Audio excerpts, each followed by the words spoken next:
I don't know if you'll see it or not. Where's my phone? I should tape it.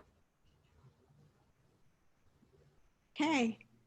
The meeting will now come to order. May I have roll call, please? Student Trustee Geronimo, I'm here. Trustee Wellner, Here. Trustee Fong, Here. Trustee Hoffman, Here. Trustee Moreno, Here. Trustee Svanken, Here. Trustee Vela, absent, Trustee Veres. Here. Thank you. Great. So today we have a special guest that will lead us in the flag salute. His name is Ethan Moreno. He's 6 years old. He's in first grade at Imperial Elementary School. He loves swimming, playing Roblox, and playing with his friends. He also enjoys karate, baseball, and soccer. And I understand that he loves his grandpa very, very much. So Ethan, can you please lead us in the flag salute today? Go ahead. Go ahead. Put your hand. Start.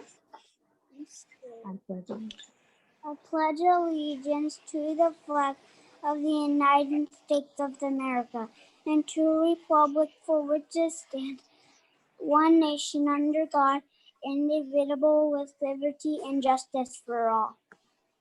Thank you so much. Trustee Moreno, did you want to say a couple words to your grandson? Hi, Ethan. Hi.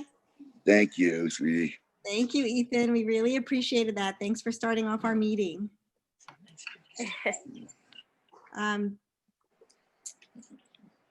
I also want to adjourn in memory of several individuals today. We recently lost two members of the LACCD family. Zhiming Zhou passed on August 12th, 2020. Mr. Zhou was an adjunct East Los Angeles College math instructor. He taught at ELAC for 30 years, from 1990 until the spring of 2020. During his tenure, he touched the lives of thousands of students, teaching them everything from arithmetic, differential equations, and linear algebra. His students remember him as an exceptionally funny and patient, always willing to go out of his way to help them understand the concepts. He'll be greatly missed. We extend our deepest condolences to his family at this most very difficult time. We're also saddened to inform you of the passing of a former ELAC employee, Paul Moreno, who died on August 26th. Paul worked in the Office of Continuing Education and Workforce Development for 5 years as a program assistant. He graduated from ELAC with a business administration degree, and he was only 29 years old. In February 2020, he began his career as an assistant account manager in a local company. He will be greatly missed by those he touched with his joy and his laughter. Paul is survived by his father, mother, and 2 sisters. We extend our deepest condolences to the Moreno family. And at the request of Trustee Vela, today we adjourn in memory of Greg and Gabby O'Donnell. They're the parents of Long Beach Mayor Robert Garcia. Both of them died of coronavirus. Gabby O'Donnell passed away on July 26th, and her husband, Greg, died on August 9th. Our deepest condolences go out to Mayor Garcia and his brother, Jacob O'Donnell, for the loss of both their parents to this horrible virus. We also adjourn today in memory of Gwen Moore, who passed on August 20th, 2020. Gwen was a former Los Angeles Community College District trustee. She was elected to the LACCD board in 1975 and later went on to serve in the California State Assembly in 1978, where she represented California's 49th Assembly District. She served in the state legislature for 16 years until 1994 and was appointed Majority Whip and Chair of the Assembly, Utilities, and Commerce Committee. Assemblywoman Moore was the architect and political force behind California's General Order 156, a state supplier diversity program that has, over the years, strengthened and stabilized a number of California Black, women, and minority-owned small businesses by helping them secure state contracts. Her family has not yet announced the cause of her death, and we send our thoughts and our prayers and our condolences to her family and friends. So can I just have a moment of silence?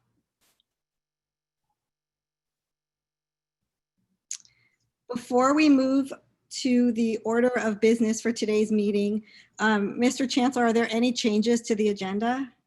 Yes, Madam President, on item I, special presentations, because we do have time certain on these presentations, I would ask for allowance to move up the presentations to conform with the scheduled presenters' time limitation. So I'll ask for us to consider that as we move forward, but let's continue.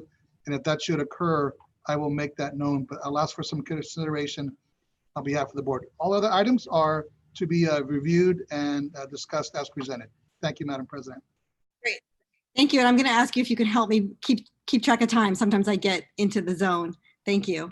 May I have a motion to approve the agenda and the order of business with that one caveat? So moved. So moved. Okay, moved by Trustee Moreno, seconded by Trustee Buelna. Great. Do I need roll call on that, Lupe? You can go ahead and just say unanimous unless somebody opposes. Okay. I'm going to say that passes unanimously. Can I have a motion to approve the minutes? So moved. No minutes that were just, There are no minutes. I'm there's sorry. no minutes just coming around. Thank you. We are now on item F, the reports from the representative of employee organizations. Do we have anyone in the resource table that would like to report out at this time, and are they in the room with us? Ms. Orozco? Let me,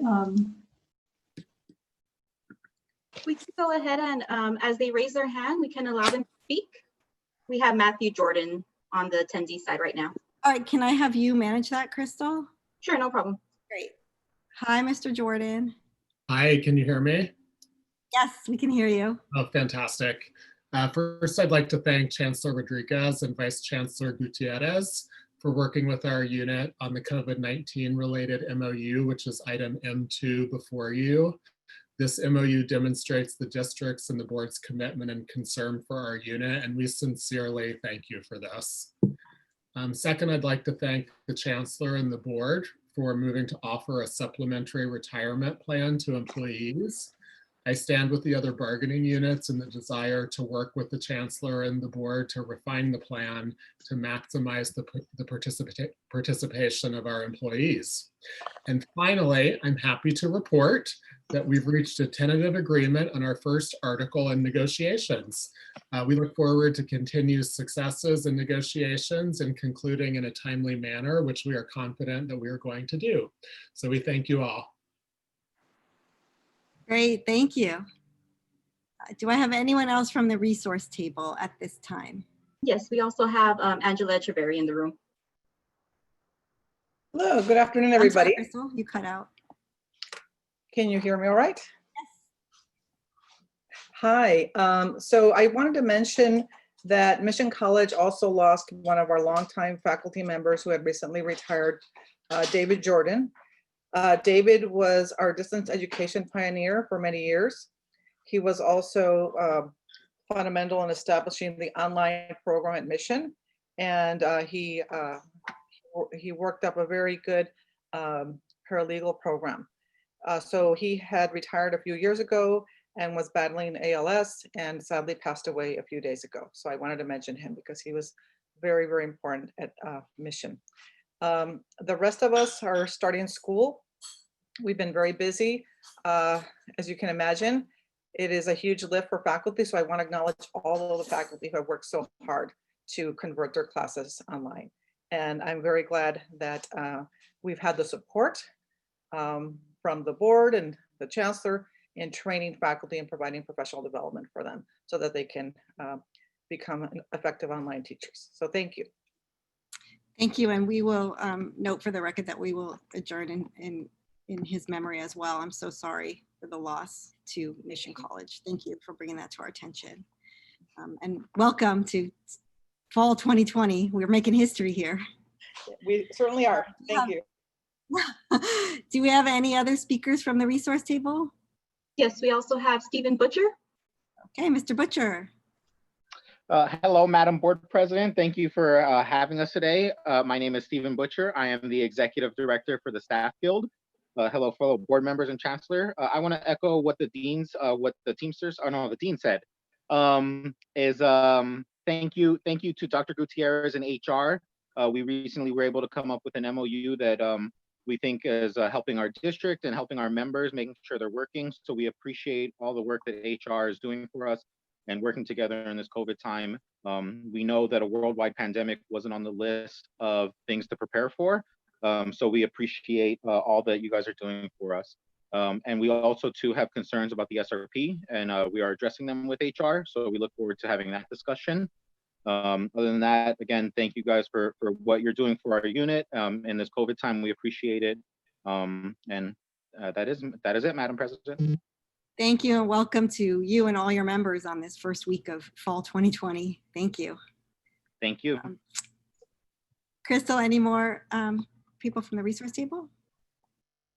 That was all that had their hands raised. Okay.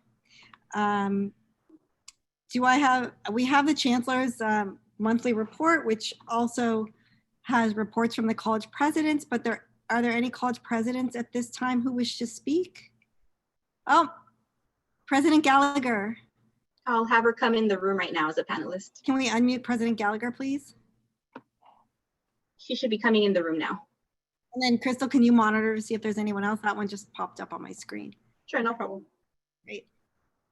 Good afternoon, Board President Hoffman and trustees. I just wanted to let you know that City College has been notified that we were awarded a couple of grants. One was the TRIO Student Services Program, $1.5 million over 5 years. That's a continuing program for us, and we're very excited about it because it's very successful for us. And even more so, I'm really thrilled to be able to announce to you that we've been granted a $300,000 NSF grant for our chemistry program, to do research along with several other universities in the Southern California area. So we're excited for our chemistry department and our students to be able to do that. Thank you. Great, thank you. It's good to see you. Thank you, Dr. Gallagher. Congratulations. Do I have any other presidents or anyone else from that side of the table? Crystal, does anyone else have their hand up? No, not at the moment. Okay.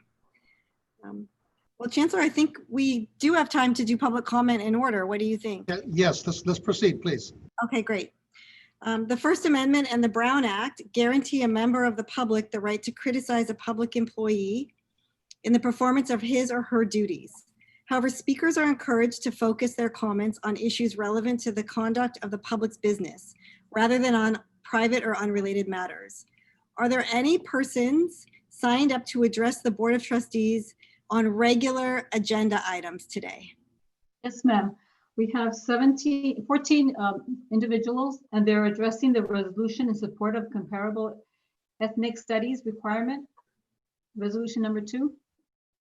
Okay. 14 speakers. Okay. Since we have more than 7 speakers, and normally we allow 3 minutes, do I have a motion for public speakers at 2 minutes each? Does anyone want to make a motion? I'll make a motion. Okay. There's a motion on the table to limit speakers to 2 minutes. Do I have a second? Can I second?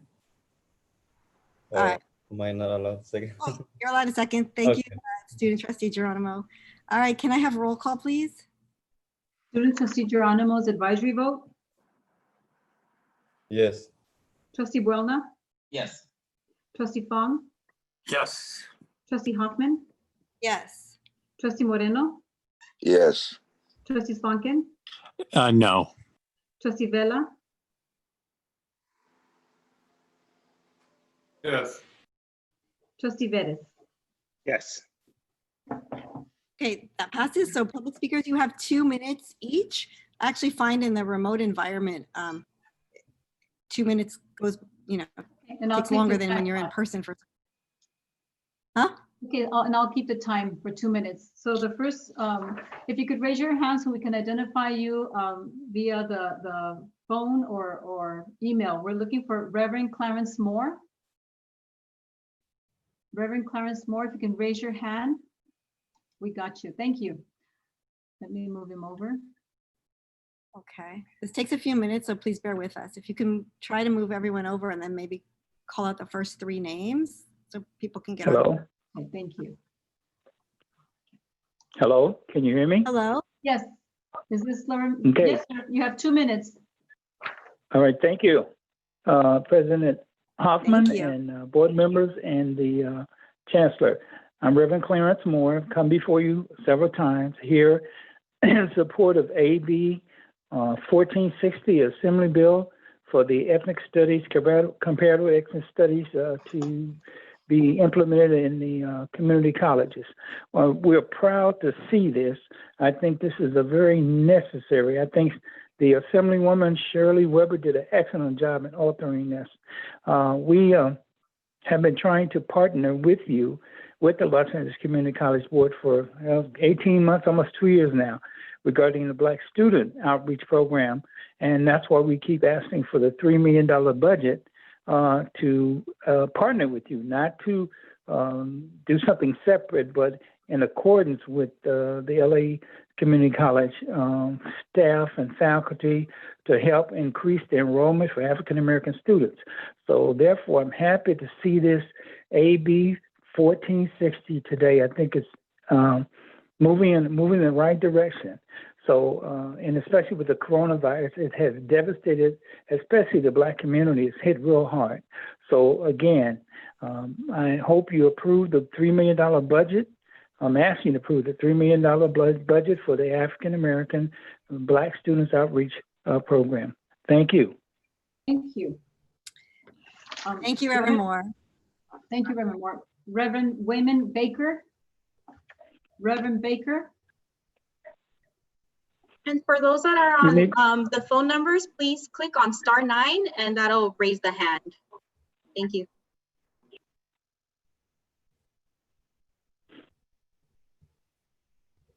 You have to tell him *9 or *6. We can hear you. Perfect.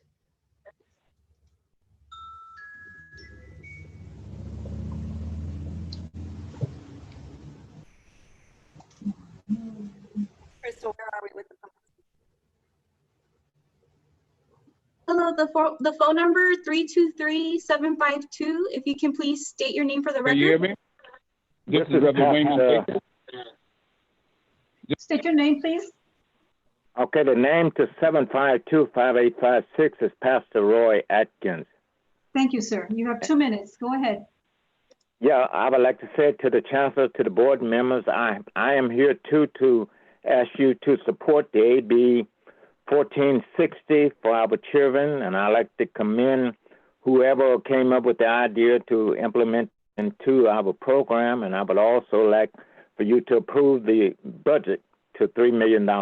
Thank you. God bless you. Thank you, sir. Thank you, sir. Who's next? And if we can ask the phone number 310-562 to please state your name for the record. Hello, this is Reverend Baker. Yes, sir. Can you hear me? Yes, sir. We sure You can. can hear We can hear this you. is Reverend Baker. You have Yes, 2 minutes, thank you, sir. thank you. Thank you very much. First of all, I'd like to thank you for supporting the AB 1460, and to the president and also to the trustee board members. I am Reverend Wayman Baker, a member of the Los Angeles Ministers and Pastors, led by Pastor Clarence Moore. We have been engaging in this same conversation for some time now, and I can imagine that some of you may be tired of hearing the same plea from us. But you must understand that fighting a good fight is in our DNA. A great Black man by the name of Frederick Douglass said, and I quote, "If there is no struggle, there is no progress." We have been struggling for equality for over 400 years, and we were not selfish in this struggle. All that we have done as a Black race have done was for all those that were left behind, looked over, set aside, and looked around. For years, we have heard the word wait. Every black person is familiar with this word. This word wait has almost meant never. We have called to meet with this board several months ago. This board shared with us that they have neglected the black community, namely our youth. This was no news to us, but we are a forgiving people and we took you at your word. We came up with a plan to work through the churches because that is where the majority of our youth will come from. We believe that this board was sincere, but just as we were in the process of putting things together, we was told in essence to wait. But I am here to say that we are not backing down. We will fight by any means necessary. And so in closing, we, the Los Angeles ministers and pastors of LA, ask that we be granted ASAP the $3 million for the Black Students Outreach Program. Thank you very much. Thank you, sir. Thank you, Mr. Reverend Baker. Who's next? Please identify area code 310-629-076. Let us know who you are, please. Identify yourself. Last four digits 0746. Okay, next number. Next number is area code 310-991-6622.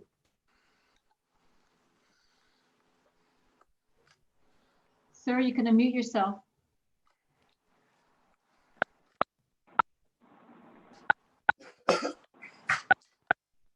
Star 6, sir. Yes, this is Pastor Nate Devon. Thank you, sir. You have 2 minutes. I'm calling. Can you hear me? Yes, sir, we can. 2 minutes, sir. Thank you. All right. Once again, Pastor Nate Devon from Westminster Baptist Church.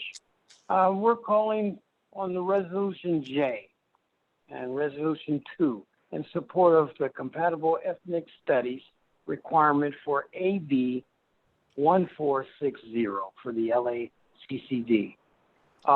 We believe in Black students. We believe that the families of the church are connected and the families will emphasize education. We approve the proposal for $3 million.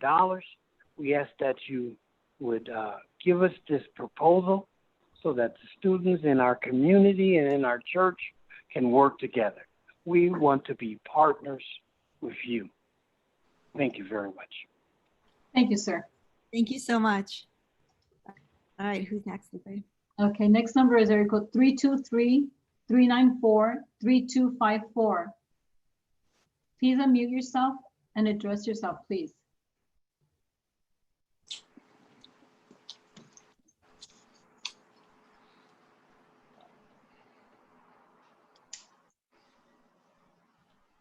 We have 2 numbers on the screen. Please unmute yourself and identify yourself.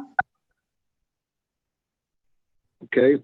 Yes, so my name is Clint Simmons, and one of the difficulties that I have with the college district is that once something is started, that's set into effect in order to increase the number of enrollment, especially with the African-American student in the Los Angeles City College District.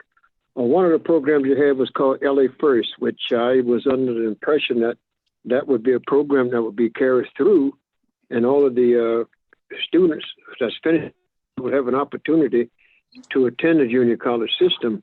I attend several of the planning sections, and the next thing that I understand is that now you're going into something that's completely different. So what we would like to see is something solid. Whatever funding there is, whether it's $3 million or whatever the case may be, that you amortize out over in order to improve the number of students enrolled. It is my opinion, based upon my experience with the kids that's on Saturdays, that we do have a program, but not now while the pandemic is going on. We have kids that coming out of high school, we teach them science and math as part of the Los Angeles Council of Black Professional Engineers. And we hope that you would take into consideration of using the LA First program or working with the ministers here in the Los Angeles area and making sure that you set goals, and each time that a goal is met, then that particular organization will be awarded for that in that respect. So if we set out to go to the various schools, look at the various students, of course, I'm partial towards STEM, and I would hope that we will get students in that area because the country will need that type of a kid be trained for our future. And I do think going with and using the LA First, which is a good place for recruiting the kids up through the churches here in Los Angeles, would be the way to do. And then have a goal setting program. And I think with that, we will be able to achieve the goals that we're looking for in that respect. Thank you, Mr. That's Simmons. the end of my Thank you, sir. presentation. Thank you. Okay, do we have another speaker, Lupe? Yes, we have 1780. Last four digits of the phone number is 1780. Please identify yourself. Yeah, this is Pastor Stephen McGlover. Can you hear me? Yes, sir, you have 2 minutes. Thank you. Thank you very much. This is Pastor McGlover, Free Will Missionary Baptist Church. I am, and thank you, President, as well as Chancellor, for meeting with us. I have been dealing with the college district for quite a while. I actually am the one that C4 California Community Connection that does a career day for youth. And there is a definite disparity in the African American student participation. So AB 1460 will be a blessing for us, but we also need that outreach, and the outreach needs to come through the churches and not have a go-between to go to them. We need to be able to participate directly, because any organization that is going to go outside of that will have to come through the churches anyway. And I look forward to that. And I do agree on the LA First, as well as making sure that STEM, because that the engineering processes and the things that needs to be involved, they will have to be prepared for what's coming up with the new technology that is coming up. So I look forward to you allowing the money that is allotted. I know there was about $3 million, but it seemed as though it was going to go another direction rather than coming directly through the organization for the churches. So I look forward to you agreeing to do that. Time is far spent. If we want to eradicate some of the things that are causing disparity within our communities, we need to meet the middle meet it where it's really met, and hit the ground running with especially the African American community. South Central has been neglected so much, to the extent that in some private settings that I've sat in, they call it the black hole. Well, let's put some light in that hole, and it's going to have to be green in order to do that. So I look forward to you participating and allowing us to partner not only with you, but we can actually work together to make this change in our communities. Thank you. Thank you, Pastor McGlover. Okay, next phone number is 9539, last four digits. 9539, please unmute yourself.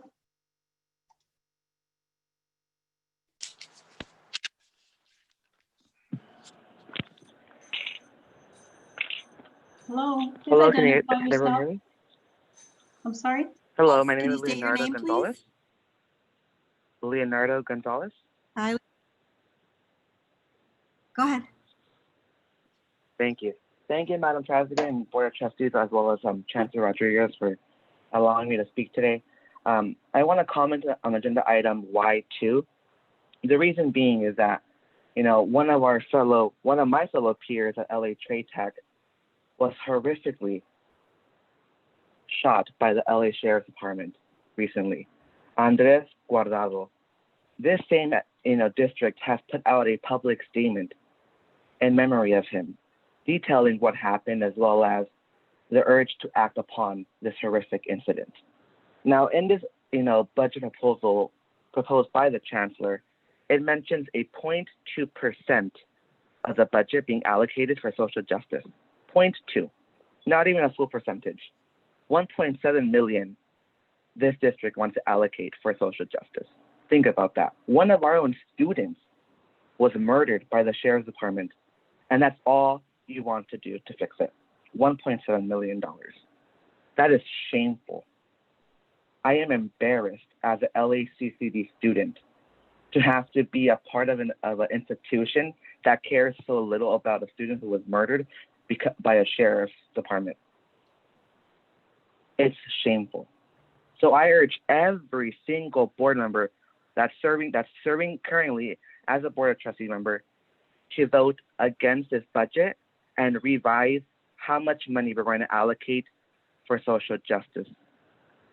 Additionally, I want to note that according to this budget, the LACCD district is going to putting in tens of millions of dollars into the Sheriff's Department to quote unquote secure our campuses.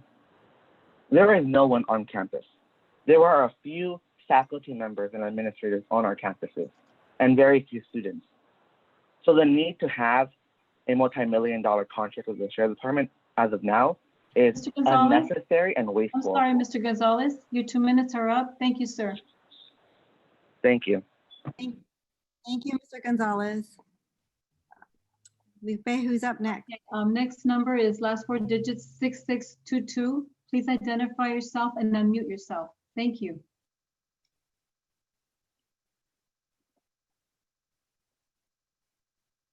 Hello? Okay, thank you. You have 2 minutes. Okay. This is Tori Bailey regarding AB 1460. This is Shirley Weber's bill. And I would like to say You're that, not clear. Try again, please. is this better? Yes, that's better. Thank you. 2 minutes. Okay, I was calling regarding AB 1460, which is Shirley Weber's bill. And this is regarding African American students. We would like this to be ethnic studies specifically for ethnic African American students. And we like to really get an increase for outreach so we can fill these classes and have more students enroll into all of these colleges with that particular class. Thank you. Thank you, Ms. Bailey. Thank you. We have, looks like we have one more, and the ID is call-in user number 1. If you can unmute yourself, please.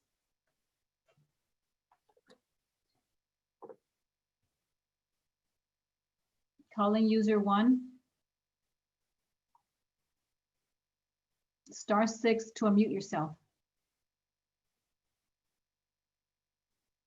Okay, it looks like that's it. Anybody else? You can please raise your hand.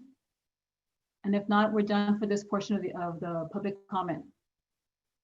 And Ms. Orozco, can you just keep track of who may want to speak during public comment at the end of the meeting?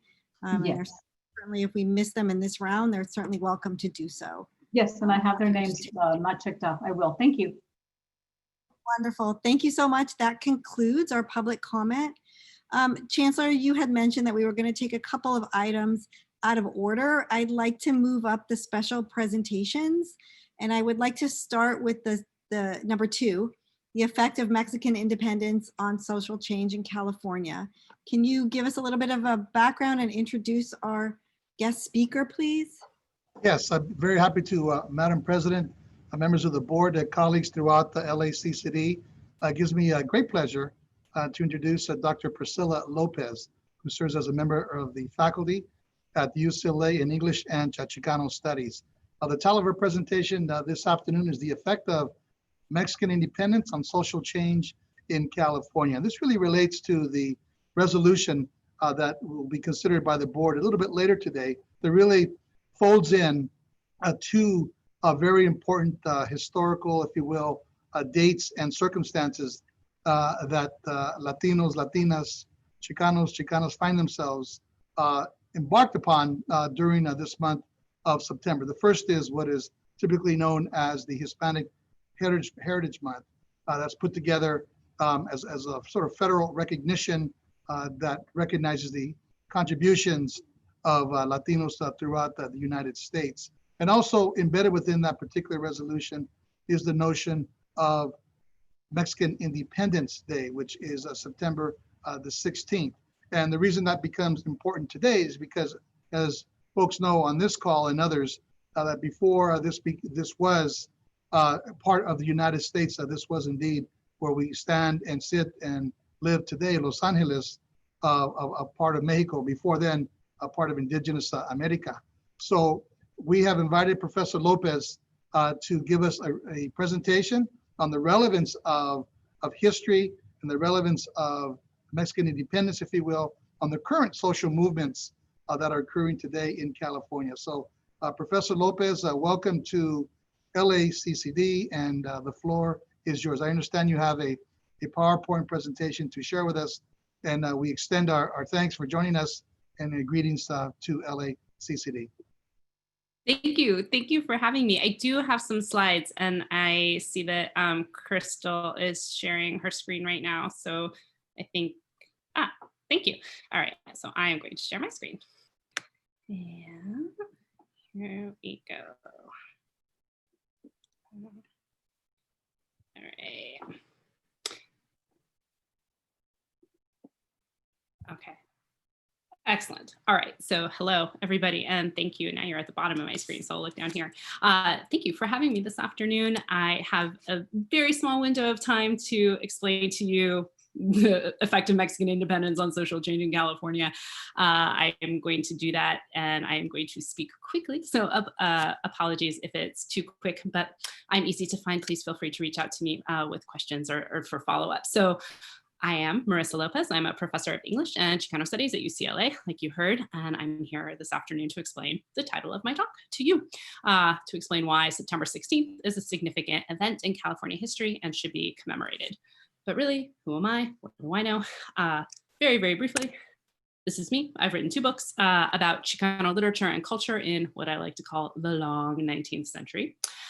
You can find them on Amazon and read more about them.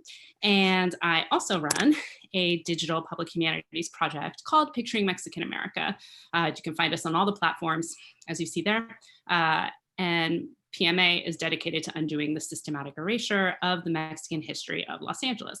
And please believe me when I tell you that it is, in fact, systematic and intentional. And hopefully LA's community colleges can be a force for change here. So why is Mexican Independence Day an important holiday for California? Well, at the time, funnily enough, Mexican Californians didn't actually think that it was. So in fact, they were kind of annoyed by the whole thing, mainly because it disrupted supply chain routes from Mexico City. So, bans. So everyday folks like Juana Machado, who's pictured here, as we can see from what she's saying here, everyday folks like her were indifferent, except insofar as after it was all over, it was easier to get chocolate and clothes. After the change of flags, you can see at the bottom of the quote, the troops did nothing. So Machado can't see an immediate effect, and so independence didn't really make much of an impression on her either way. And then this interview becomes kind of unintentionally funny because the interviewer keeps pressing her to talk about independence, and she keeps talking about other stuff. But her apathy aside, Mexican independence did eventually have a big impact on things beyond the regional chocolate supply. It exacerbated political tensions that persist in the state. So you can trace every attempt to divide California up into multiple states. You can trace all of these back to divisions that take real shape after Mexican independence, which was a catalyst for these tensions. And Mexican independence is the reason why Jose Figueroa, you know the name, but I am guessing that not many of you know why so much stuff is named after him. So Mexico's independence from Spain is why he had his time to shine in the Golden State. So it's kind of strange to think of it now, but travel back in time with me for a minute. Back in the 18th century, Spain was not that excited about settling its northern territories. They established missions and presidios only reluctantly, and really only to keep other countries from establishing a foothold in the Pacific. So life in California was hard. It was unfun, and settlers here felt Spain's lack of interest keenly. As the territory's population grew, political resentment turned to infighting. So Los Angeles and Santa Barbara, they were the most populous towns, and all the privately held ranchos were in the South. So why was a government headquartered in Monterey along with the revenue generating customs house? Good questions, and a lot of people were asking them in the 1820s, in the early 1820s. So that, 1821, to be exact, is when Mexico gained its independence from Spain. So conflicts really started heating up in 1825, though, when Lieutenant Colonel Jose Maria Echeandia arrived as governor, carried by the same Enlightenment wave of ideas about liberty and equality that had fueled Mexican independence. So these ideas drove a very modern debate about indigenous labor that led to the abolition of slavery in Mexico's 1824 Constitution, and they exacerbated church-state tensions. So Echeandia had been appointed governor of California with a mandate to secularize the missions, free the Indians, and redistribute church property. But he was given no direction. They just told him, go do it. So it was pretty much impossible. There was no good way to secularize, so Echeandia just found a way. So he drew up these idealistic plans, and he crossed his fingers and sent them off to Mexico City. But Mexico, on the brink of civil war, was too distracted to pay any attention to California. So Echeandia just decided to do it like he was told. He just put his unauthorized plans into action, much to the dismay of mission priests who argued that he was breaking the law, but much to the delight of Californios, because he was making significant grants of indigenous lands that were held in trust by the church. He was making big grants to individuals. So Mexico City finally managed to send Manuel Victoria north as California's newly appointed governor in January of 1831. He showed up, he put Echeandia's plans on hold, and he ordered him back to Mexico. And Echeandia went not to Mexico, but to San Diego, where he set up a rebel cell in opposition to Victoria, and thus California's first real North-South conflict was on in earnest. And both sides claimed to be defending Indians, but this was really a battle about land. So liberals in the South wanted it for themselves, but conservative loyalists in the North felt that a mutually beneficial church-state agreement could be reached. So Victoria and Echeandia's forces, we want to go back here, finally clashed on December 5th, 1831, here at the Battle of Cahuenga, where Highway 101 now moves through the Cahuenga Pass. So Victoria here was badly wounded and later captured here, back again at Mission San Gabriel, and coerced into returning to Mexico. So this is Victoria, the governor that Mexico City had appointed to take care of business. They sent him back. And an uneasy peace during which California enjoyed not one, but two governors, tag teaming governors, lasted until January of 1833, which is when Jose Figueroa arrived as the newly appointed governor of California. And it's really hard to find images of him. So we're looking at this, the image of the very first book that was printed in California, was written by Jose Figueroa to explain what I'm about to tell you about. So Figueroa arrived in 1833. He unified the state and began secularization afresh, so redistributing mission properties. The Californios were delighted, but not for long, as word soon came that a boatload of colonists was on its way as part of the government-sanctioned Hijas Padres colony to take that sweet mission land for themselves. So the balance of power shifted in Mexico before the colonists arrived, and so Figueroa was able to thwart their plans, and he wrote a book about how he did it, and that's what you're looking at here. Southern Californians were placated, but they continued strategizing ways to wrest power from Monterrey. An opportunity presented itself in 1835 when Jose Antonio Carrillo, this is California's non-voting representative to the Mexican Congress, he managed to get Los Angeles promoted to city from Pueblo and named capital of the territory. So for a very brief time, Los Angeles was the capital of California. Politicians in Monterrey, however, refused to follow orders because, according to them, Los Angeles was a provincial backwater. Needless to say, this did nothing to ease political tensions, but it sounds oddly familiar, doesn't it? In the North, the Bay Area is brainy and cultured, and Los Angeles is this endless string of trash cinema and waxing salons, right? But it's funny to think that these stereotypes emerged from centuries-old Mexican snobbery that bubbled to the surface only when Los Angeles became an official city after Mexico gained its independence from Spain. So from this incident, a couple of enduring and fatal truths emerged. Always on the brink of civil war throughout the early 19th century, rapid shifts in power meant that Mexico couldn't effectively govern this territory. and governor California, and Californios, for their part, consistently undermined and pushed back against central authority and the leaders that Mexico sent to enforce it. So these kind of macro political conflicts, finally, they're always playing out against a backdrop of micro conflicts between Aribeños and Apajeños, and Northerners and Southerners. So the political plans of Californios were eventually just swept away by the tidal wave of the Mexican-American War, and California was lost for good. But the North-South conflict didn't end there. There have been 220 attempts to divide California since it became a state in 1850. 220, which is amazing, but not what I'm here to talk about.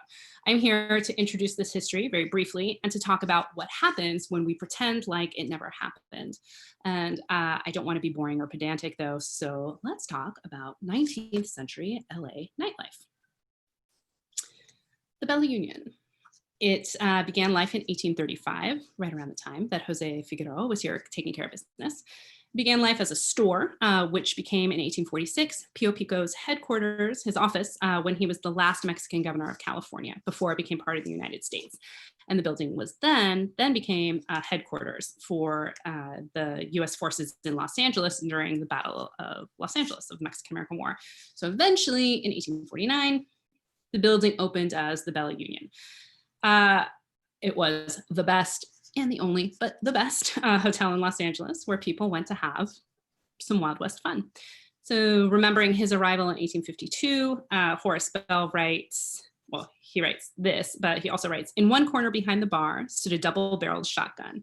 While lying within convenient reach could be seen a couple of Colts of the old Army pattern. The bar was evidently not to be taken by surprise.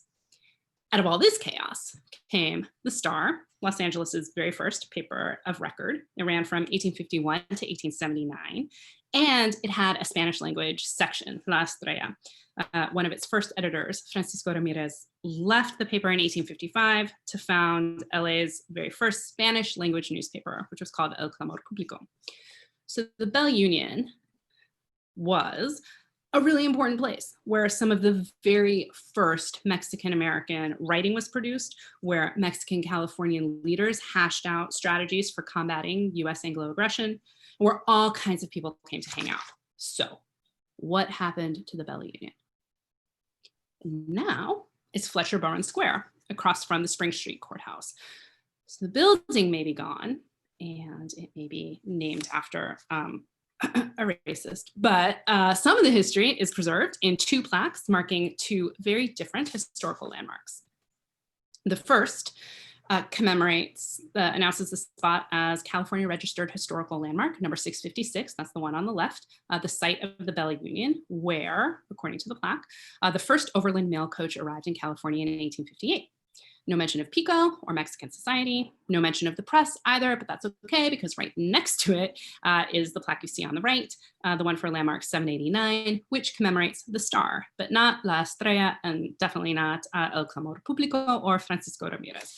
So these two plaques and the story of the Bella Union are perfect examples of something entirely unsurprising, that commemorating history in California, especially in Los Angeles, has largely meant celebrating Anglo-Americans and deliberately ignoring, even erasing, Mexican-Americans. So the story of early California that we still tell, that our kids are still learning in school, is basically this. Once upon a time, indigenous people lived here, and the Spanish arrived, and that was pretty all right, but awkward sometimes, and priests of the missions weren't always so nice, but they meant well. Then some history happens, maybe Mexico gained its independence from Spain or something, but we don't really know, we don't care. Things were kind of messed up for a while, but then, phew, finally white people showed up and made everything better. So it's troubling how inclined we are to gloss over the Mexican period like it never happened, or like it doesn't matter. California used to be Mexico. It had Mexican leaders, Mexican laws, and every important white guy in early California history got to be important because he married a Mexican woman and got in good with a Mexican family. And the systematic erasure of these stories is a function of white cultural supremacy, and it contributes to the overall impact of institutional racism. I am not an expert. Like I said, I'm an English professor, English and Chicano studies, so I'm not an expert on public health, on poverty, or immigration, but I know about stories and their impact. And I know that LA's community colleges are poised to intervene in this particular story. And I hope that you take advantage of this opportunity. Thank you so much for having me. I will stop sharing my screen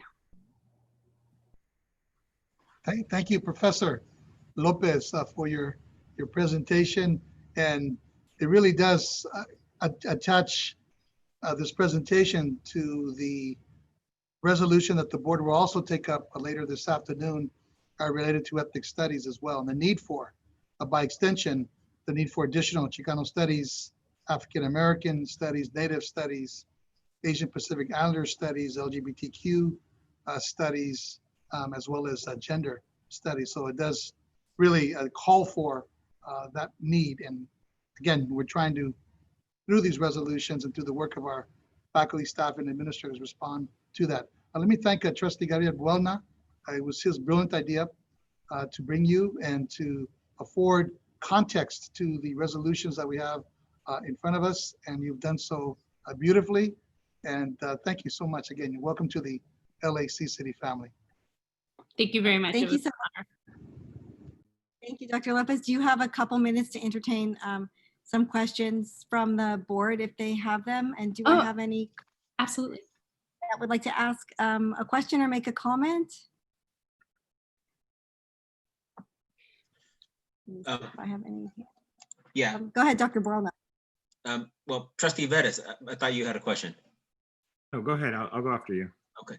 So looking at today's, in terms of the overall socio political environment, because after 1800 you had a significant amount of deportations from California.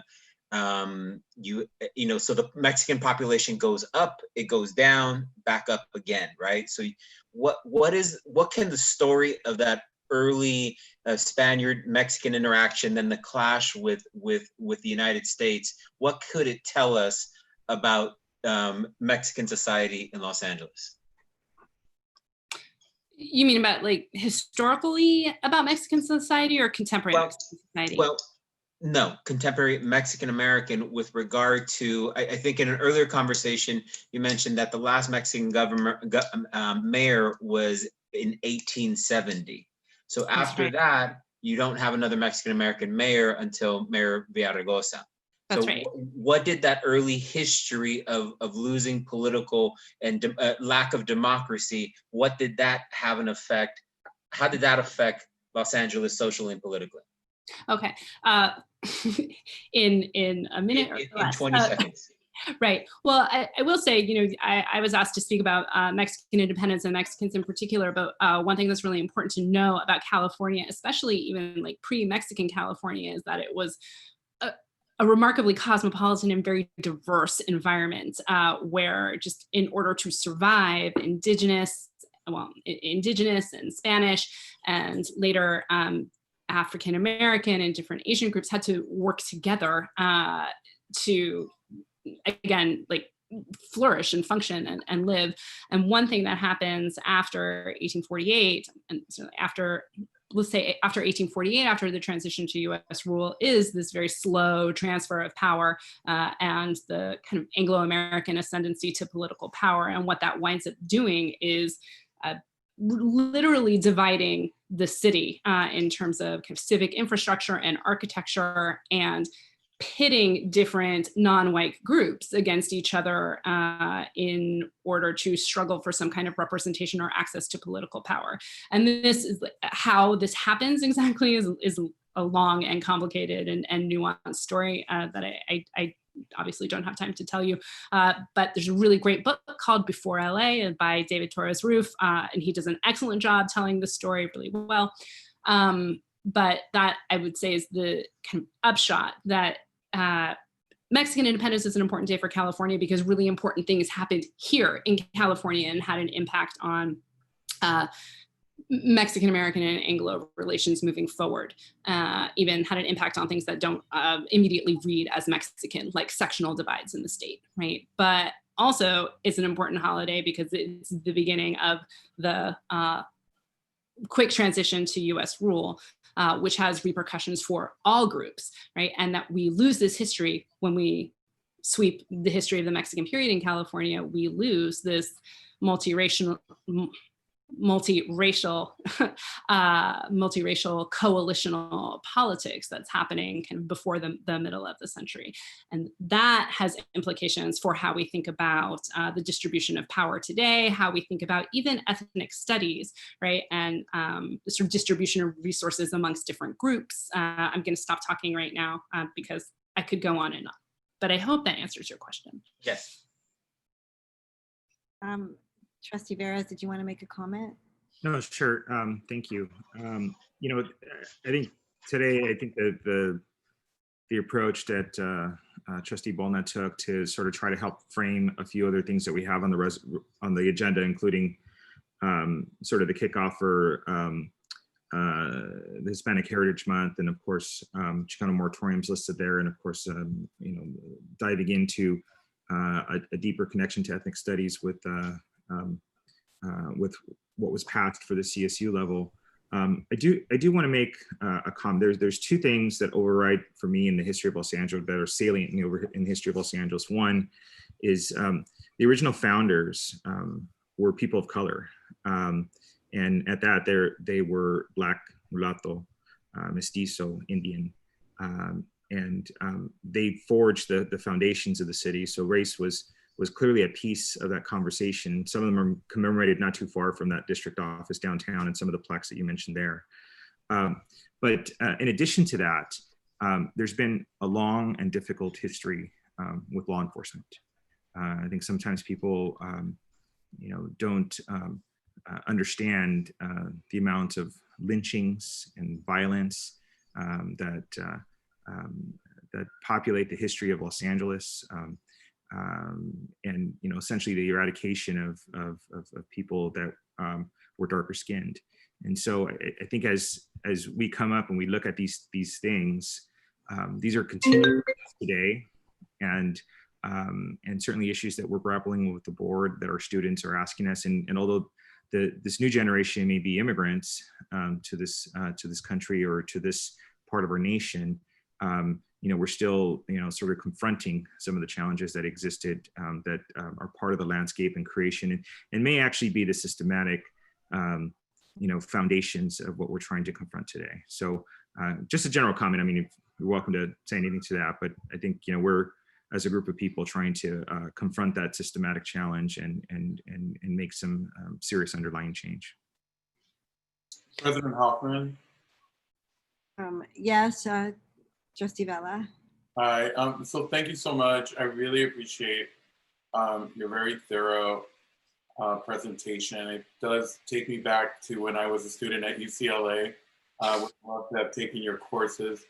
I was lucky enough to attend with the Black Faculty Association, you know, a tour of Placita Olvera. And what was so wonderful about it is realizing how many Afro-Mexicanos, you know, were part of the leadership of Los Angeles, and really, you know, how Pio Pico was himself an Afro-Mexicano as the last governor. Would you like to elaborate a little bit on that? Because I know that it's something that also is left out of our historia.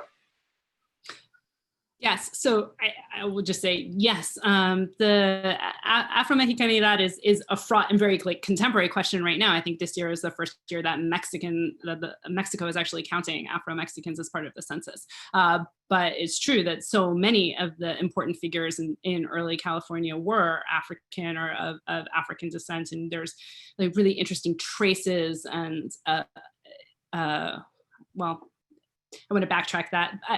There are like traces of Africanidad in these stories that even that we tell of Mexican America, where Africans are a presence on the margins, right? And there's a lot of work that needs to be done to can resituate Africans and African Americans in this history. So I just want to like amplify what you said, and yes, this is true. And you know, one story that we deal with a lot, or that we have dealt with a lot picturing Mexican America, is the story of a very famous horse race that happened in the 1850s between Sepulveda and Pico and their horses, and it was a big deal. It was like the start of big money horse racing in California. But the horse that won was an underdog, and its jockey was an African-American man. And all of the accounts of this story note that he was an African-American man, and everybody was like, oh my God, it's a black jockey, and they had never seen anything like that. And there's all these accounts of the crowd gasping, but nobody's bothered to record this person's name. So we don't know who he is. We just know that he was there, right? And there's lots of moments like this in the recorded history, in addition to people like Pio Pico, who are so clearly of African descent, and yet, you know, we don't talk about that. But yes. Well, thank you so much, Dr. Lopez, for being here today at our board meeting. Really, really appreciate it. Great presentation. Well, thank you. And thank you for all that you do. We love at UCLA. We love our transfer students, and we're so happy to have them, and really appreciate everything. So I hope that we can, you know, continue working together profitably. Absolutely. Sounds good. And welcome to the fall semester. When do you guys start? UCLA starts a little bit later, right? We started at the end of September, but I'm teaching summer school right now, so I'm in it. But I hope you have a good fall semester. Thank you. Thank you very much. Goodbye. Thank you. Thank you.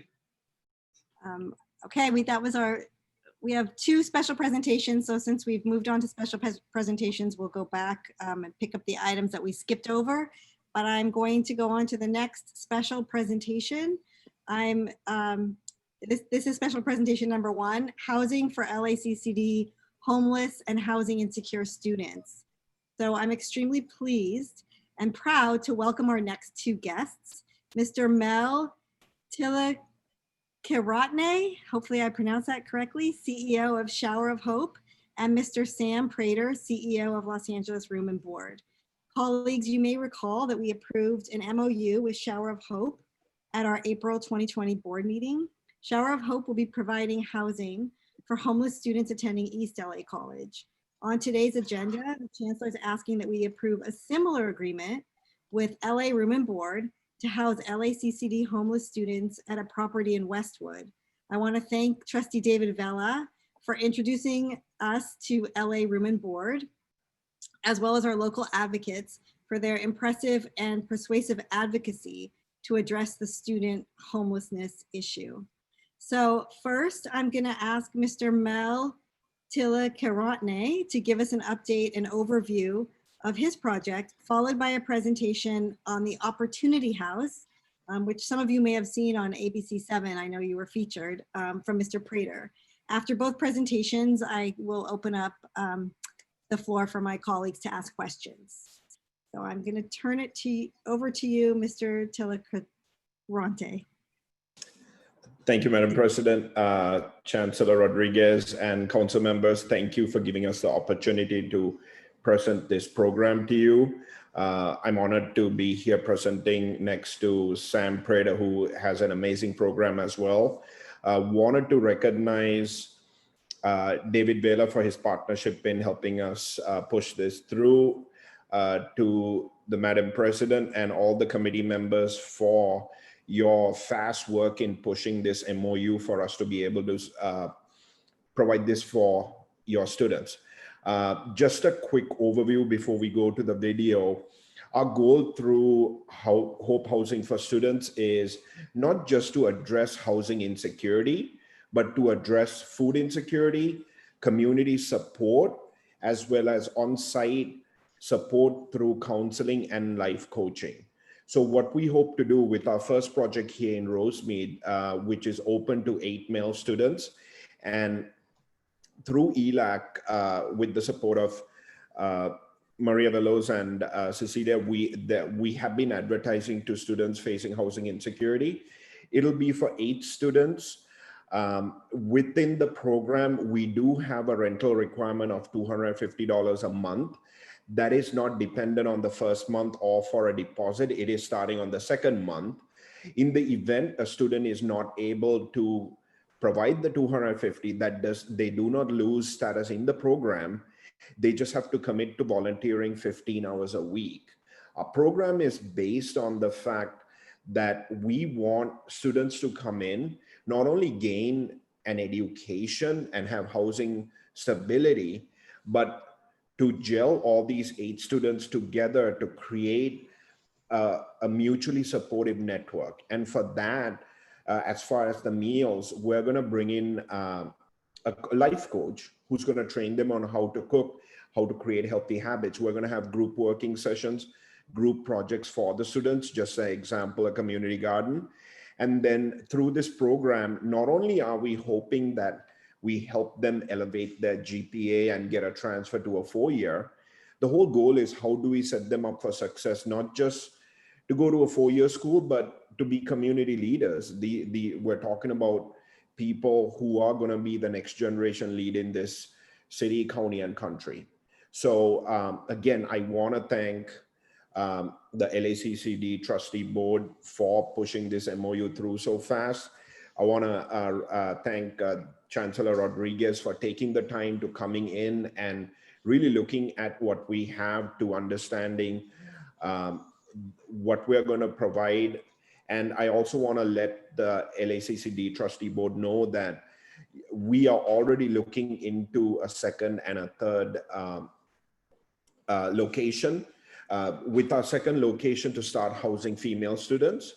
And then with the third and fourth location to go ahead and start providing housing for all 9 community college schools. Before we go on to the video, I do want to recognize again LACCD trustee Mike Fong for his help in helping us with this partnership as well. So Crystal, if you'd be kind to start the video. No problem. Give me 1 second.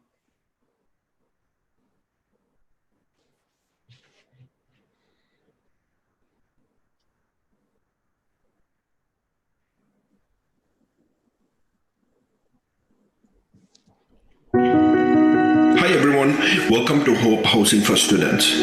This is a program that is geared towards students attending East Los Angeles College. This is a program where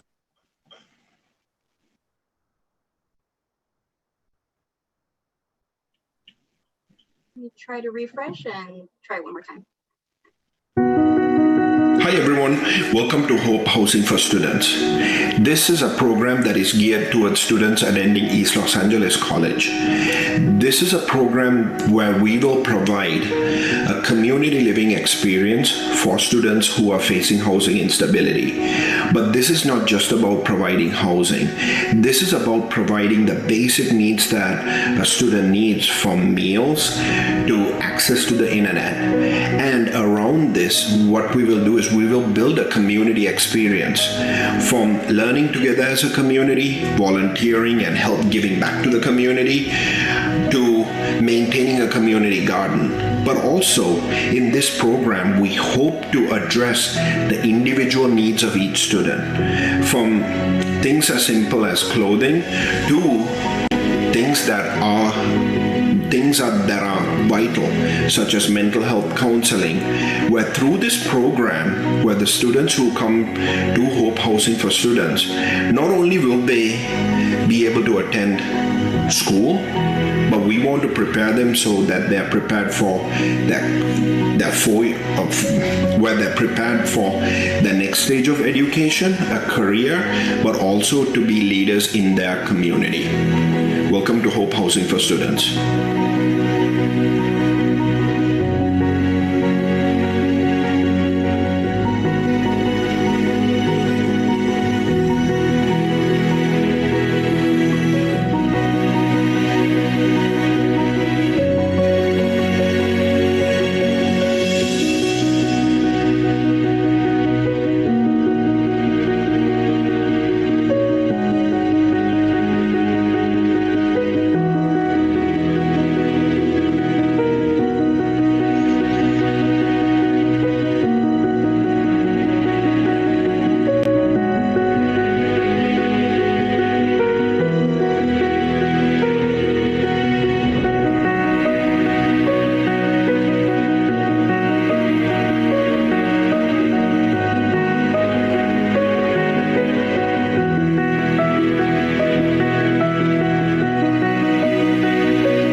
Hi, everyone. So just in summary, just like we experienced technical difficulties, one of the things that we're going to make sure that I forgot to mention was all the students are going to have access to high-speed internet within the home if they need access. I know there's a program the chancellor told us about that will provide laptops, but if not, we are willing to provide it. We are also going to provide all the students coming in with a full wardrobe so that everything they need when it comes to making sure that it's not just housing, that it's being able to have a stable home is going to be provided. So Crystal, thank you for providing the video. Chancellor Rodriguez, Madam President, and the rest of the committee members, thank you for giving us the opportunity. If you have any questions, I'd be more than happy to answer them. Wow, thank you so much. I think we're gonna get the presentation from Mr. Prater, so hang tight and then we can ask questions after our next presentation, if that's okay. Wow, this looks phenomenal, very exciting. So thank you for sharing the video. Mr. Prater. What's up, everybody? That Mel, just wanted to start, Mel, that was incredible. I'm so thrilled for the students at ELAC who are gonna have the awesome pleasure of living there, man. And so just bravo to you. Bravo, bravo, bravo, man. So I want to just kind of shout out real quick before I can start. David Vela, thank you so much for introducing us to the district. I thank you for just believing in LA Room and Board and vouching for us time and time again. And then Maria Velos, you are the absolute best. I adore you. Dr. Rodriguez, Andrea Hoffman, and Michael Fuller over at the foundation. You guys have been like Team LA Room and Board, and I just appreciate the support and the encouragement most of all. So thank you for the opportunity to serve your students. So I thought we were starting with the video. I don't know if that's happening still, but is that happening? You need to go ahead and load it up. Yeah. Give me 1 second. Yeah.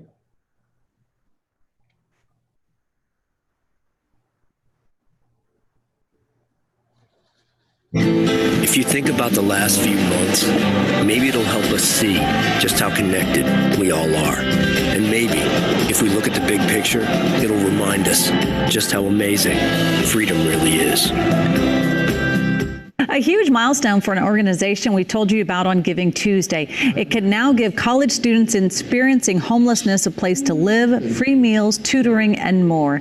As Eyewitness News reporter Annabelle Munoz shows us, the organization was offered a mansion and students are moving in. We introduced you to Sam Prater back in December. We saw statistics that said that 1 in 5 community college students are housing insecure or facing homelessness. His organization, LA Room and Board, was in its beginning stages, and now he's opening the doors to the Opportunity House. A home on the west side in Westwood, California, where we're going to be able to sort of house and feed 53 students who are experiencing housing insecurity and homelessness. They're guaranteeing housing for 2 years, and thanks to generous community groups, will also provide breakfast, dinner, and more. Tutoring and academic coaching and mentorship, financial planning and literacy, mental health and wellness. They're preparing to prevent the spread of COVID-19. We put together a 14-page infectious disease protocol that will keep our staff safe and our students safe. I turned 28 July 2nd. Aaron Damsel got accepted. He's studying aviation mechanics and has been living in this RV on a parking lot. Things have been really looking up, and it's just right now while I'm going to school and I'm going to be working part-time, it'll be really helpful to not have to worry about, am I going to be able to shower tomorrow, or am I going to get towed, or, you know, I mean, who's knocking on my window at 3 in the morning? Precious McJimson will also be moving in. She plans on becoming a nurse. I found out about LA Room and Board from my foster youth department at West LA. I was going through a really tough living situation, and I knew I couldn't live there anymore because it was getting dangerous. And I called them and I asked, like, you guys know of any shelters, anything I can do, anything I could go to? Prater's mission is to open up more spaces like this one. Partner with, again, progressive college campuses that feel like they have a role to play in ending student homelessness, and then citizens who have, you know, empty homes like the one I'm sitting in now that can offer their spaces. Annabelle Munoz.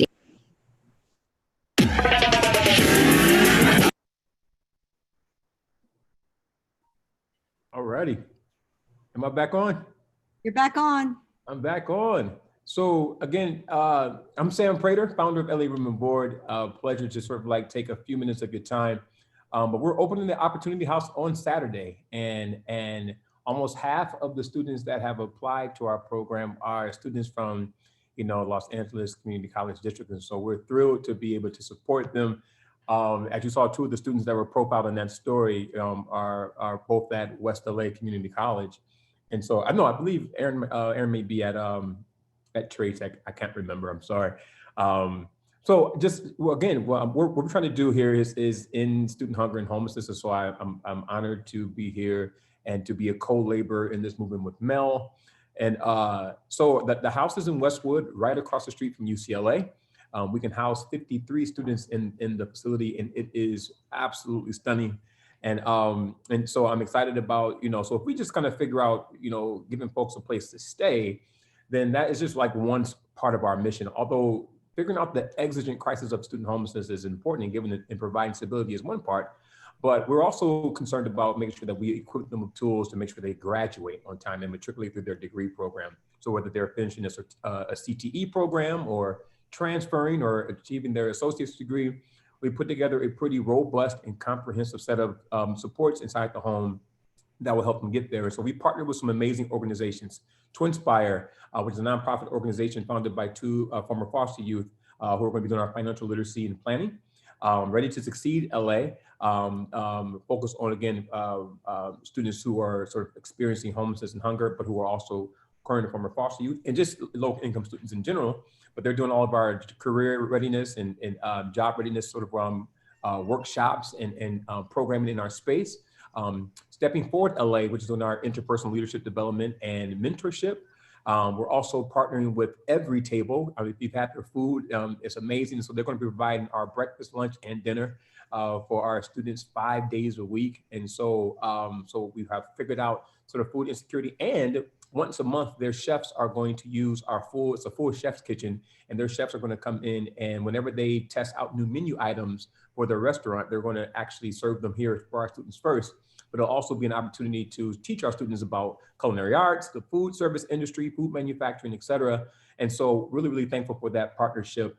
We've also partnered with Cal State Northridge and UCLA. We're going to have 4 MSW, Master of Social Work interns, that are going to be sort of tasked with doing all of our mental health and wellness sort of programming in this space. And so I trained and we onboarded those interns on this past Saturday, along with our volunteers. And so we've dedicated a whole space in the house. So if students want to receive counseling or one-on-one therapy, there's a dedicated space in the house for that to happen. But we have done everything we can to sort of make sure that students are successful. We've partnered with an organization called Tutor Me LA, and we purchased 480 hours of tutoring. And so we know that sometimes our students sort of languish in math or English developmental sequences. I know they don't call that anymore, but language sort of like kind of getting those courses kind of taken care of. And so we're going to have dedicated subject matter tutors in the space 4 nights a week.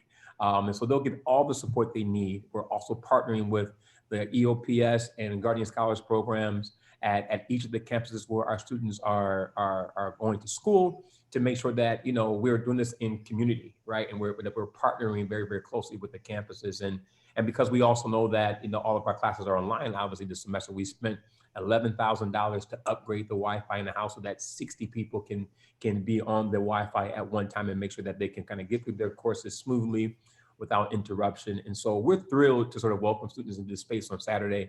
And we're so grateful for the support of the district from day one. My nonprofit was scrappy. My 5-month-old at the time I met Madam President, Dr. Rodriguez, Maria, and David, and the rest. And so, a year later, here we are. So thank you so much for your continued support. And I'm so thrilled to be able to support your students. And I promise that they are in good hands. I'm going to be here living on site.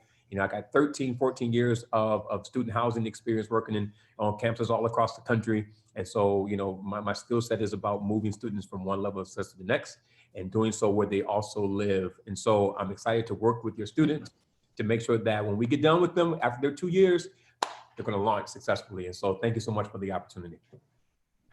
Great. Well, I just want to thank both of you, Sam and Mel, for being here.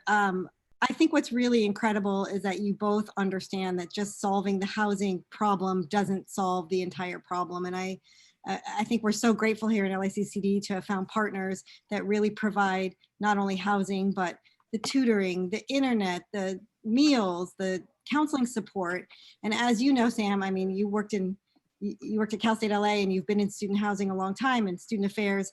You know that, all of those support services are so critically important. And I want to say congratulations. When you talked to us about your dream, it sounded like a big dream. And I'm glad to see that your dream has become a reality, and a reality for our LACCD students. And I truly want to thank you both from the bottom of my heart. This is incredible. This is wonderful to see these partnerships, and our students are going to benefit greatly and go on to do great things. I'm now going to open it up in case my colleagues have questions. President Hoffman, do you mind if I take just a little bit? Go ahead, Trustee Vela. Well, I'm just really excited. First of all, Sam and Mel, I know where you're coming from. I get it. I know that it comes from the heart. And I think one of the things that, we've seen in Los Angeles is that, we were stuck in this really vision of, are we just going to build more housing? And we've seen in the past that, in policy and theory, it's an amazing thing, but you have taken it to a whole new level. And I want to commend both of you. Truly, I know, Sam, you were a practicing attorney, you still are. I know your passion. I know this means the world to you. And Mel, I know I've kept up with you. I know you've brought this as well as a fledgling nonprofit. But what we're doing here, and I really want to thank, honestly, I want to thank not only you, but I want to thank our students who have been just amazing and turning in those applications. I also want to tell you, I want to thank President Hoffman. When I brought this up to her and the chancellor, as soon as she got elected as our board president, she just didn't just listen. She actually made it happen. So I really want to thank you, President Hoffman. You don't get enough credit for your leadership. But I also want to thank the rest of the Board of Trustees, our faculty, because without them, we're a shared governance system. We wouldn't be entering into these partnerships. So thank you guys so much. From the bottom of my heart, we really appreciate all of the work. I just want to let folks know who are hearing out there that, we need to support organizations like LA Room and Board and Shower of Hope, not just because we want them to serve our students, because they're bringing solutions to an LA housing crisis that is holistic, that gives people hope and gives people skill sets. I'm excited to see what's going to happen in the future. And so you have our support. And again, thank you both from the bottom of my heart. We're in a pandemic and we have so much with us, but the fact that this stuff is getting done, this MOU with both of you here at the district, it's something that I know for a fact will make a lot of us be able to sleep better at night. No pun intended. So thank you guys all. Appreciate it. Good. Thank you, Trustee Vela. You're never short on ideas. So thank you for bringing it forward and for having these great connections. I appreciate it. I'm going to call on now Trustee Fong. I see you have your hand up. Thank you, Madam President, and thank you to you, to Mr. Vela, to everyone for your leadership and efforts on this. This is amazing. And to Mel, to Damian, to Sam, thank you so much for bringing hope and opportunity to our students with the Opportunity House, with Hope Housing. You guys are amazing in providing the wraparound services, providing the support for our students. And this is an amazing program. Just to echo my colleagues' comments, thank you so much. We look forward to this partnership and additional partnerships going forward. And Mel, I know we saw each other at the board meeting probably in February and March, right before COVID, and you've been such a fighter for our students, and then everything you do with the city as well. So thank you so much to you, Damian, and to Sam, and to the whole teams. Thank you, colleagues. Thank you, Chancellor and Ms. Willis, and everyone who's put a lot of hard work and efforts in this. Look forward to additional partnerships, and thank you so much. Thank you, Trustee Fong. Trustee Geronimo, Student Trustee Geronimo, you have your hand up. Yeah, hi. Hello, thank you so much. And I would like to appreciate on behalf of the students to Mel and Sam for this incredible idea of becoming housing to the students, of bringing housing to the students. I have no idea how much this costs to you to run an organization, but if you ever get to need, or if you are recruiting some volunteers, you can come with me. I can get on it and volunteer with you as well. So that's what I want to say, and thank you so much. I'm going to hold you to that, brother. Thank you. Trustee Veras. Yeah, thank you both, Sam and Mel. Excellent presentation. Very, to be honest, watching it and knowing all the work that's taken place to get us here, extremely uplifting. So appreciate that tremendously. Is there, considering one of the challenges I think our students have been facing with COVID is the fact that they come from neighborhoods that are experiencing extreme levels of overcrowding. And many of them and many of their family members are essentially they're essential workers. So they're essential workers because they don't have the luxury of staying put, staying home, and not going somewhere where they have work. When it comes to the COVID conversation, and I know there's a whole bunch of conversations at dormitories and issues like that across the country and certainly throughout the state. How are you guys approaching the challenges with COVID in your housing opportunities? And I'll say that's one question. And then the second thing is a little bit lighter and softer. I just want to remind people that, remind you both that we have culinary arts programs. And if you have a chef's kitchen, I'm sure we got a student somewhere that would love to take advantage of one of those kitchens here. So COVID and how can we assure students that you all handle this in the safest and most appropriate ways? Sam, do you want me to go ahead, Sam? I can hop in, and I'll so we put together a greater than more than 14 pages infectious disease protocol. Because I've come from student housing the rest of his life, I've got a lot of experience working with sort of like pandemics. Had the pleasure, if you will, of handling it at Fordham University back in New York City, where I did my graduate work when I was a resident director there, where we dealt with H1N1. And we had the measles outbreak recently, and then an E. coli outbreak in the dorms at Cal State LA. And so I'm pretty familiar with having to sort of like support students through these kinds of situations. And so, part of our protocol is making sure that, there'll be daily wellness checks. And so every day that students come in from work, they'll be doing their temperature checks at the door. PPE will be required at all times. There'll be no visitation, for the foreseeable future until we sort of get out of the weeds with COVID. But we'll make sure that because we're working with every table for our food service, their meals come individually packaged, so they won't be, if you look at the longer view of our video on our website, you'll see, that the buffet service stations, we won't use those, and so there won't be folks congregating around food stations, but the meals will be individually served.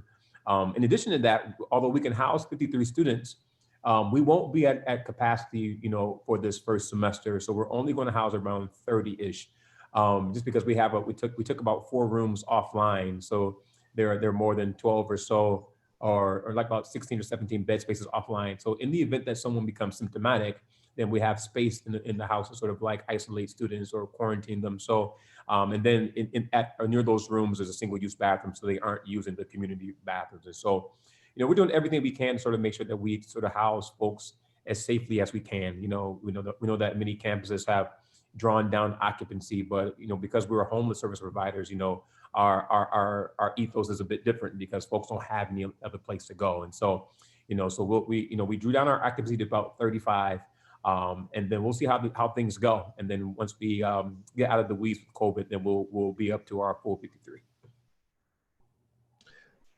Trustee Veras, thank you for your question. Our response is very much in line with how well planned Sam has for his program.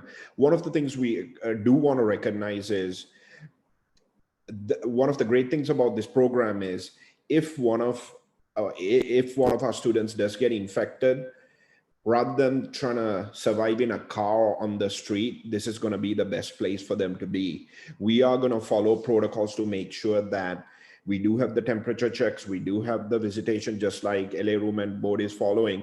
And also, we've already, through ELAC, through LASA, we've already started discussions about referring our students, if they do exhibit symptoms, to the quarantine program that LA County has.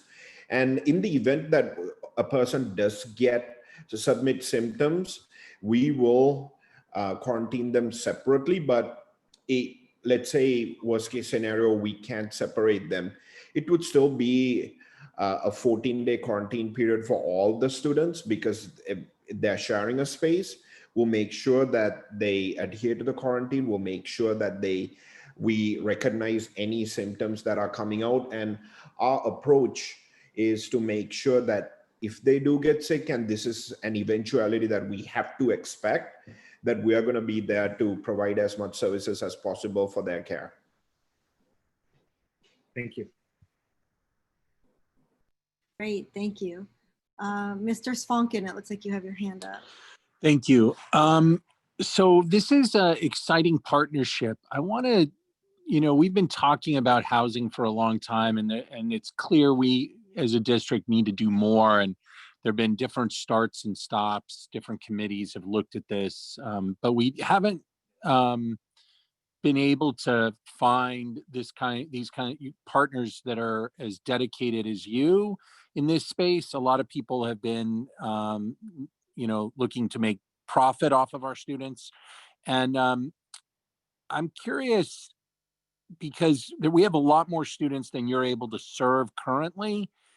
If you have some suggestions that you can share now and that we can continue to talk about scaling this program, because it is clear that the model that you've undertaken is a really fantastic approach. It's holistic. It's in the community where people live. I'm just curious. I understand that there's a lot of space out there. People are going to struggle there. There's facilities that have closed. There's some hospitals in LA County that the county owns that could be dormitories. Have you looked at? Have you thought about? Because it sounds like you guys are pretty visionary. Have you thought about ways that LACCD can help scale this, and what would be the cost based on your initial estimates of what you're doing to bring 100 or 200 or 500 units online based on what you've been able to accomplish so far? That's a great question. One of the things I think we, and even that's why we're honored to work with LA Room and Board, is the fact that this is a program that's really scalable. There is going to be a lot of distressed properties out there, not just county-owned facilities.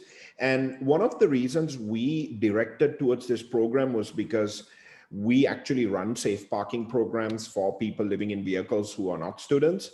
And when you look at the cost effectiveness, shared housing is the way forward, not just for students, but for solving homelessness in general throughout the state.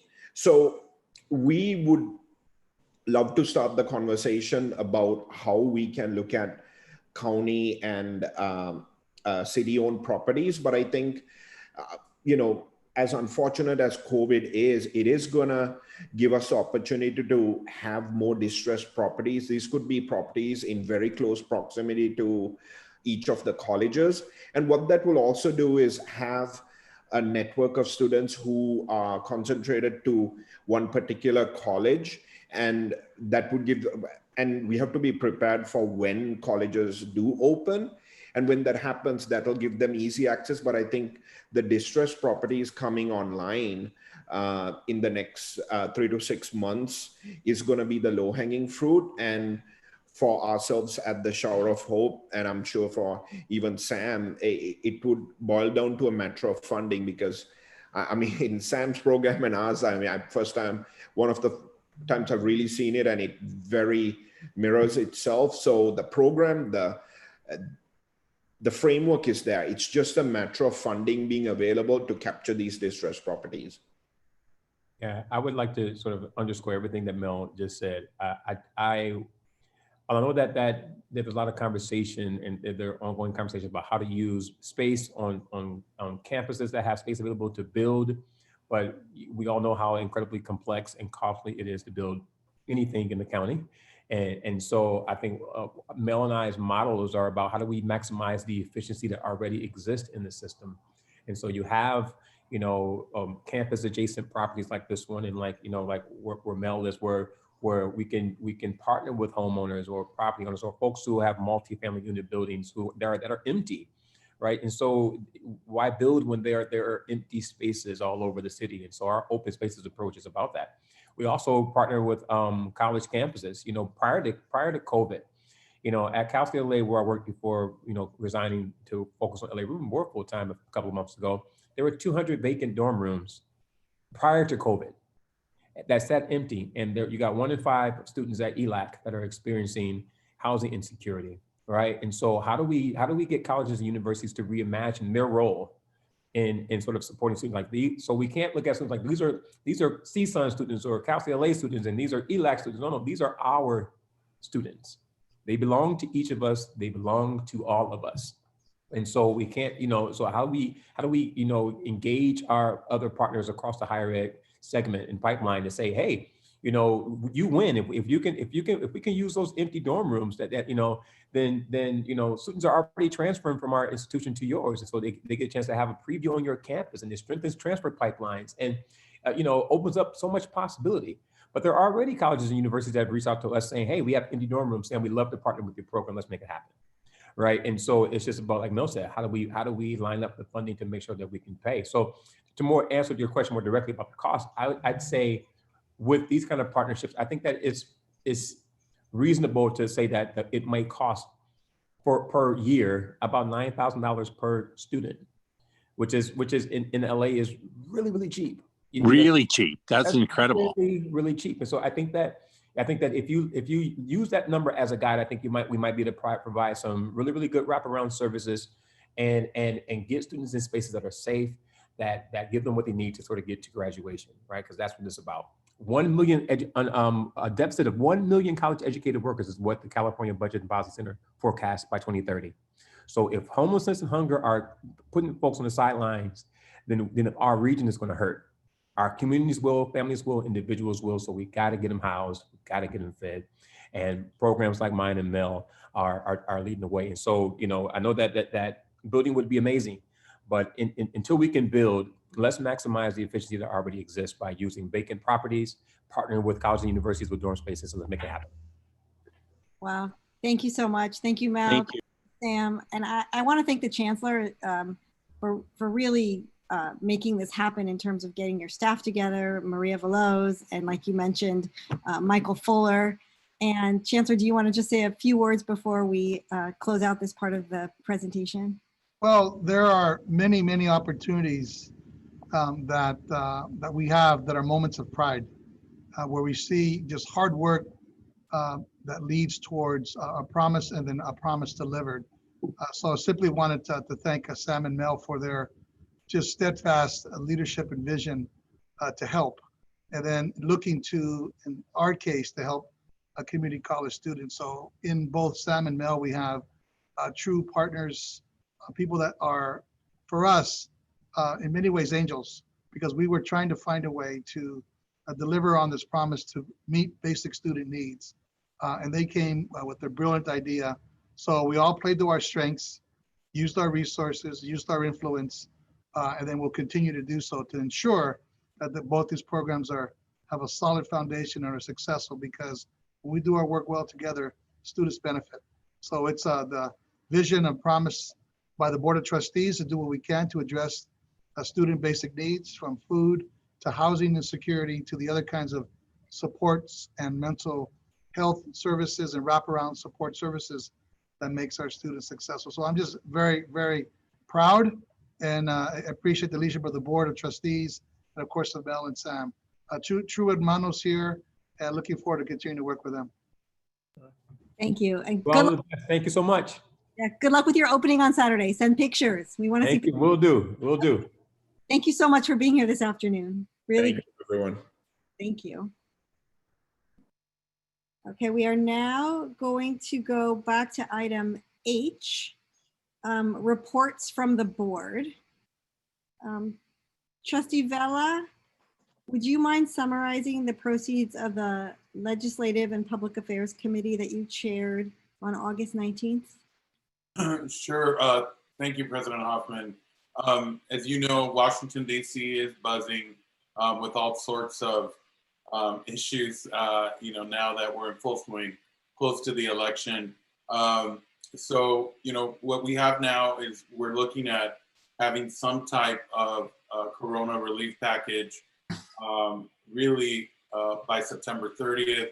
Obviously, President Trump's executive order is currently in place. You see the House of Representatives really, through Nancy Pelosi and her leadership, really trying hard to ensure that, states and local agencies are also provided some relief, which obviously would be what we're looking for. So definitely been advocating with our Washington, D.C. federal advocates to push our congressional and Senate leaders to pressure the Senate in order to cover us for at least the next 6 months.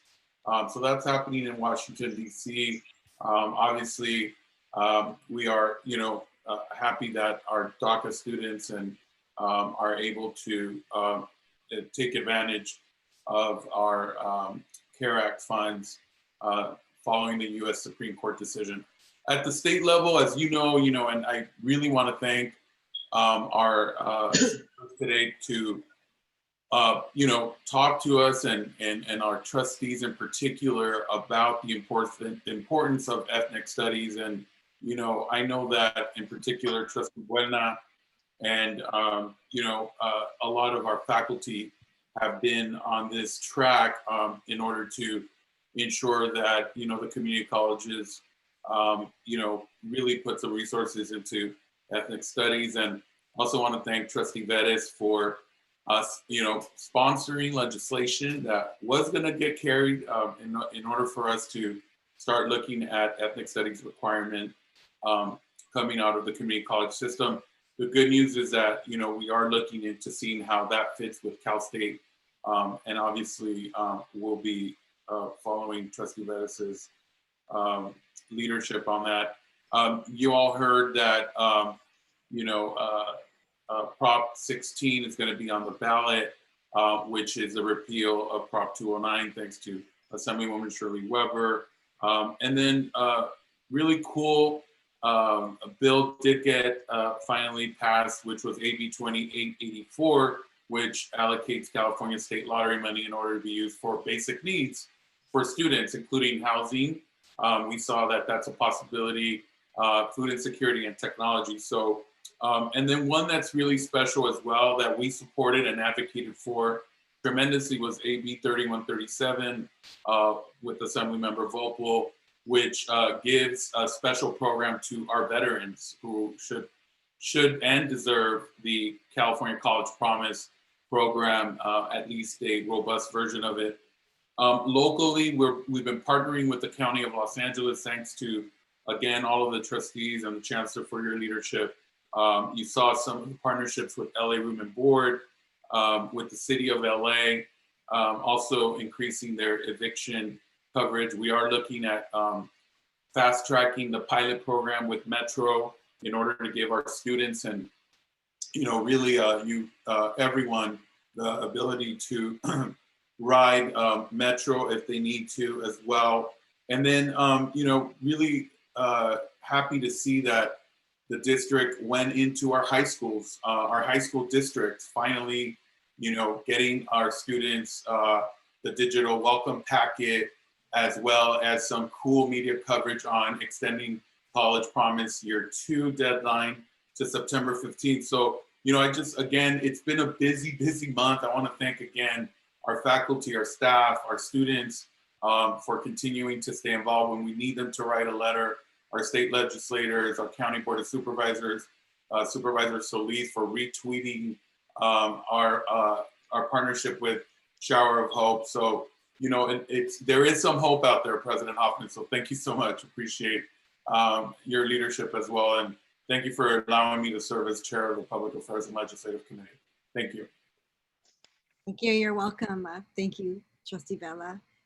Trustee Fong, would you be able to summarize the proceedings of the Institutional Effectiveness Committee meeting that you chaired on August 19th? Thank you, Madam. Thank you, Madam President, and I hope everyone's doing well and staying safe in these challenging times, and hope everyone's having a good start to the fall semester. Thank you to my colleagues, Trustees Bona and Bella, for a robust meeting earlier. And some of the things we're very focused on enrollment. We received the enrollment update as of a couple of weeks ago. Head count was at 88%, credit count was at 95%, and enrollment per section was at 88%. We know those numbers have changed, but we're continuing to push hard.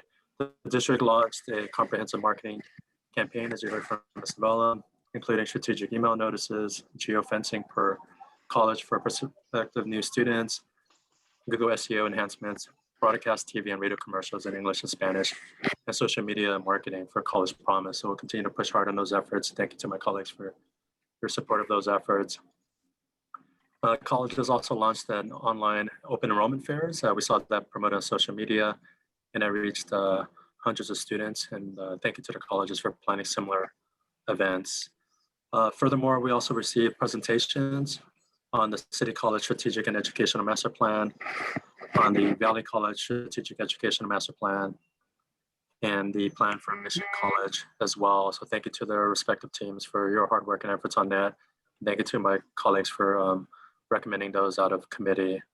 And they reflect an account for changing environments that we're in through consistent values and metrics for each of those respective colleges, focusing on student success and equity. We also have been pushing hard on trying to reach our students by texting and other apps as well. Going forward, we'll continue to focus on enrollment and student success and additional resources for our students. And also at the enrollment report, I know for Southwest College and West LA College, those are down significantly. I know we're pushing hard on that end, and I think Trustee Bona, you had a comment on that as well. Yes. So if in the report on enrollment as of Tuesday, September 1st, I just wanted to go over these numbers with the board just very quickly. At LA City College, with regard to head count, they are at 103%. East LA is at 100%. Harbor 96%. LA Mission College 89%. Pierce 96%. Southwest 79%, Trade 90%, Valley 100%, West 81%, for an average of we're at 94%. When you look at these numbers, and Chancellor and the Vice Chancellors, if I'm misstating something, please let me know. Specifically, for instance, at Southwest and West, both are Southwest 79, West at 81%. I think that's concerning because we're talking about now 21% and 20% down. And when you look at Santa Monica College within a stone's throw is only around, I think, 1 or 2% down, and El Camino College maybe 6% down, something like that. The reason I'm saying that is that in terms of our job and responsibility of monitoring kind of what's happening at the district, when you see 21%, something is happening. We have a very newer president at Southwest, very experienced president at West. West has had a significant online education. Something is occurring. I'm not sure what is occurring. You have Trade that is at 90%, and Mission that is at 89%, a little more inside the boundaries kind of LACCD. So you see two of our colleges which are, again, very close to other colleges, not competing well. And I don't want to, I don't have an analysis to say why, but we should know that because it's not that it's unfair, but the entire LACCD family does not appear to be going through an enrollment crisis. The crisis appears to be specifically Mission, Southwest, Trade, and West LA College. And it's important to know that 4 of our 5, 2 of the 9 are, I would probably say, extreme and probably red, if I had to put a color code on it. 2 are around 10%, that would be light red or orange, whatever that is. And Chancellor, is there something that we're missing here? Am I misrepresenting the numbers? Did I get them right? Did I get them wrong? Could you tell it? Because I'm tracking these on a daily basis. I get the updates, but it's important for the board to know and the public to know through us that this is where we're at. But maybe you can add some context. Sure. Let me start, then I'll invite the Dr. Corner and any of the presidents if they want to come into the conversation as well. What I would ask and just demonstrate that report has a lot of information related to enrollments. It's not just the head count, and what you described, if you will, Dr. Buetna, is the head count, the number, raw number of students served. There's another piece there that talks about enrollments, and that's the number of units, if you will, that combine for the enrollments. As we know, one FTES equals 12 units. And then there's another third column, because they all sort of go together, and that's the section count. In other words, if there are fewer sections being offered for a variety of reasons, due to this COVID pandemic, due to them not being available, if you will, to be done and done well in an online format, that course is not offered, and that adds up. So look at the number of courses and percentage down, that some of those colleges that are down, and you'll see some of the head count is down because the number of sections available to enroll students are down as well. I think as a district, we're down between 5 and 8%, I believe, in terms of fewer sections that are actually being offered or that are still in the system because of enrollment. So I simply wanted to point that out as well. But you're correct. We have a 900 or so square mile district. We have colleges co-located in different communities. So there are varying experiences. The last thing I'd add is that this is the start of the fall semester. In the cases of Mission College, they have 10, 12, 10, and also 8-week courses. So there are some late start opportunities at Mission. There are also late start opportunities both at West and at Southwest College, so we could see by the end of the year improvements. I would add finally that at the end of the last academic year, when all was said and done with fall, with winter session, and with the spring semester, knowing that spring semester mid-March was all mostly online when COVID hit, we grew as an entire district about 0.7%, so just under 1%. So we had begun to see a level of growth after some years of decline. So that's a fair statement as well. So I wanted to, Dr. Corner, are you in the circle? I can't see in my screen, but if you want to add anything from your observations, or if any of the college presidents are in. Dr. Gribbins, I see you're in. Why don't we start with, I see Dr. Gribbins in the circle. Say something too. So Dr. Gribbins. Dr. Corner is in. Oh, okay. So Dr. Gribbins, go ahead first, and then campus observation, and then Dr. Corner, please. Yeah, a couple of observations I'd like to offer. I know that all 9 colleges are working really aggressively to respond to student needs. All traditional patterns are really not being followed this year. I've been doing enrollment management for a couple of decades, and the patterns just aren't normal. But we're all trying to figure out how to meet student needs in the remote environment. The one thing that, just to add to the complexity, not necessarily to the answers, I think it's also helpful to look at the historical numbers. While Valley Valley looks okay this year, looking at a 10-year trend, we're really recovering.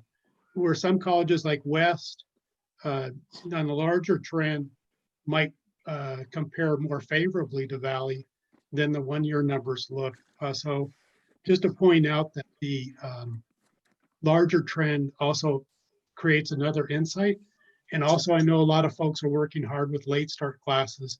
So we're all still hoping to move the needle there. I see Dr. Perez and Dr. Limbaugh. Jim, go ahead and jump in. Any thoughts, observations, and then I'll go to Dr. Perez.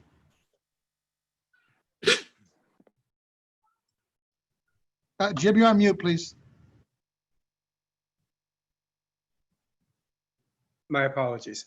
Thank you, Trustee Buelna, for the question, and thank you, Dr. Rodriguez. We at West knew this question would come up, and we wanted to make sure you understand that, are aware of the fact that West is taking this very seriously. One of the challenges we've had is that we have cohort programs like film production that can't start because they are requiring externships. We can't get students enrolled because the film production companies aren't working. We also have the challenge of having a very large distance education program that, to be honest, allowed the school to grow for the last couple of years. But my fellow presidents have been very good in providing competition to me, so we lost that particular edge. But also, it's important to note that our high school enrollment is about a third in, because our high school enrollments aren't coming in until September the 18th. We are continuing to add. In fact, we have almost 200 late start classes, and we've always been very strong in late start classes. We've already added 7 sections of science, and we're having difficulty adding more because, like my fellow institutions, finding faculty for science classes has become very, very difficult. So when you look at what the chancellor indicated, that by the end of the year, we will be in shape that will be more pleasing to you. We project that because we've always had a very strong winter session and summer session, West should be able to make its appropriate contribution to the enrollment growth of the district. But we are aware that we have some challenges this fall, and we have moved employees into phone calls. We have moved employees into doing emails. We're doing very aggressive outreach in order to combat this issue. So I hope that answers your concerns, at least initially. Very, very quickly, Dr. Limbaugh, thank you for not skating around the issue and answering the question. You know we're going to have the question, and I appreciate that answer, even if it's not an answer that we want to hear. I appreciate that. You know, we have a few other presidents. Madam President, would you like to hear from our other presidents, or is? Yes, yes, let's continue on. I think. Okay, Dr. Perez is in and Dr. Awan. Okay, terrific. Yes, thank you, Chancellor and President Hoffman. I want to ditto what President Limbaugh said. We still have 500 students to actually register through dual enrollment. K-12 went through a really shaky start, and they're enrolling. And we're providing the classes. A year ago, we had 60 sections. This year, we have 76 sections for the fall. And some of those sections were shaky because K-12 counselors were scrambling. Students are scrambling with their high school schedules. We've worked a lot of that out, and we're going to get back up to that number. So what you're seeing is the non-registration of 500 students that will be registering this week, if not next week, in dual enrollment. And then again, like President Limbaugh said, and the Chancellor, we're doing late start, and we have a hefty late start for the fall. We're also reorganizing ourselves in our enrollment management plan to do more day-to-day. And then President Limbaugh's correct. All hands are on deck for the fall and the winter and spring. And we're getting classified people volunteering to do phone banks, to follow up students. So yes, we realize the COVID has been a real challenge, particularly in poor communities. And we're doing everything we can to facilitate their enrollment. But I think by the end of the fall semester, we'll be back where we were a year ago. Thank you. Dr. Awan. Thank you so much. And I apologize, my dog may bark, so please excuse me. So I just wanted to say thank you for the opportunity to speak on this matter. Obviously, we have been very closely tracking our enrollment, and unfortunately, we are down. We've been up the past 2 years consistently, and of course, COVID has played a huge role in hitting our community incredibly hard. And speaking with my colleagues in Compton, they are pretty similar to our drop in enrollment. So, you know, our communities have been hit really hard. Our students are suffering, and we've done everything humanly possible to try to wrap them up in as much support services as possible. We've made sure that they're aware of the housing support and the other resources that we have. We have had aggressive social media, email, texting, phone campaigns to bring them back. We are also aggressively looking at the late start enrollments, including now a new campaign that will do outreach specifically for our late start program and rapid retraining, which is what our community is really desperately in need of. They need to get back into the workforce. It's a luxury to be able to go to school full time at this point, and or at all at this point, because of the fact that so many people have been laid off. So we are focusing on being responsive to the community with rapid retraining and specific certificate programs being offered during late start that lead to a job and hopefully a career.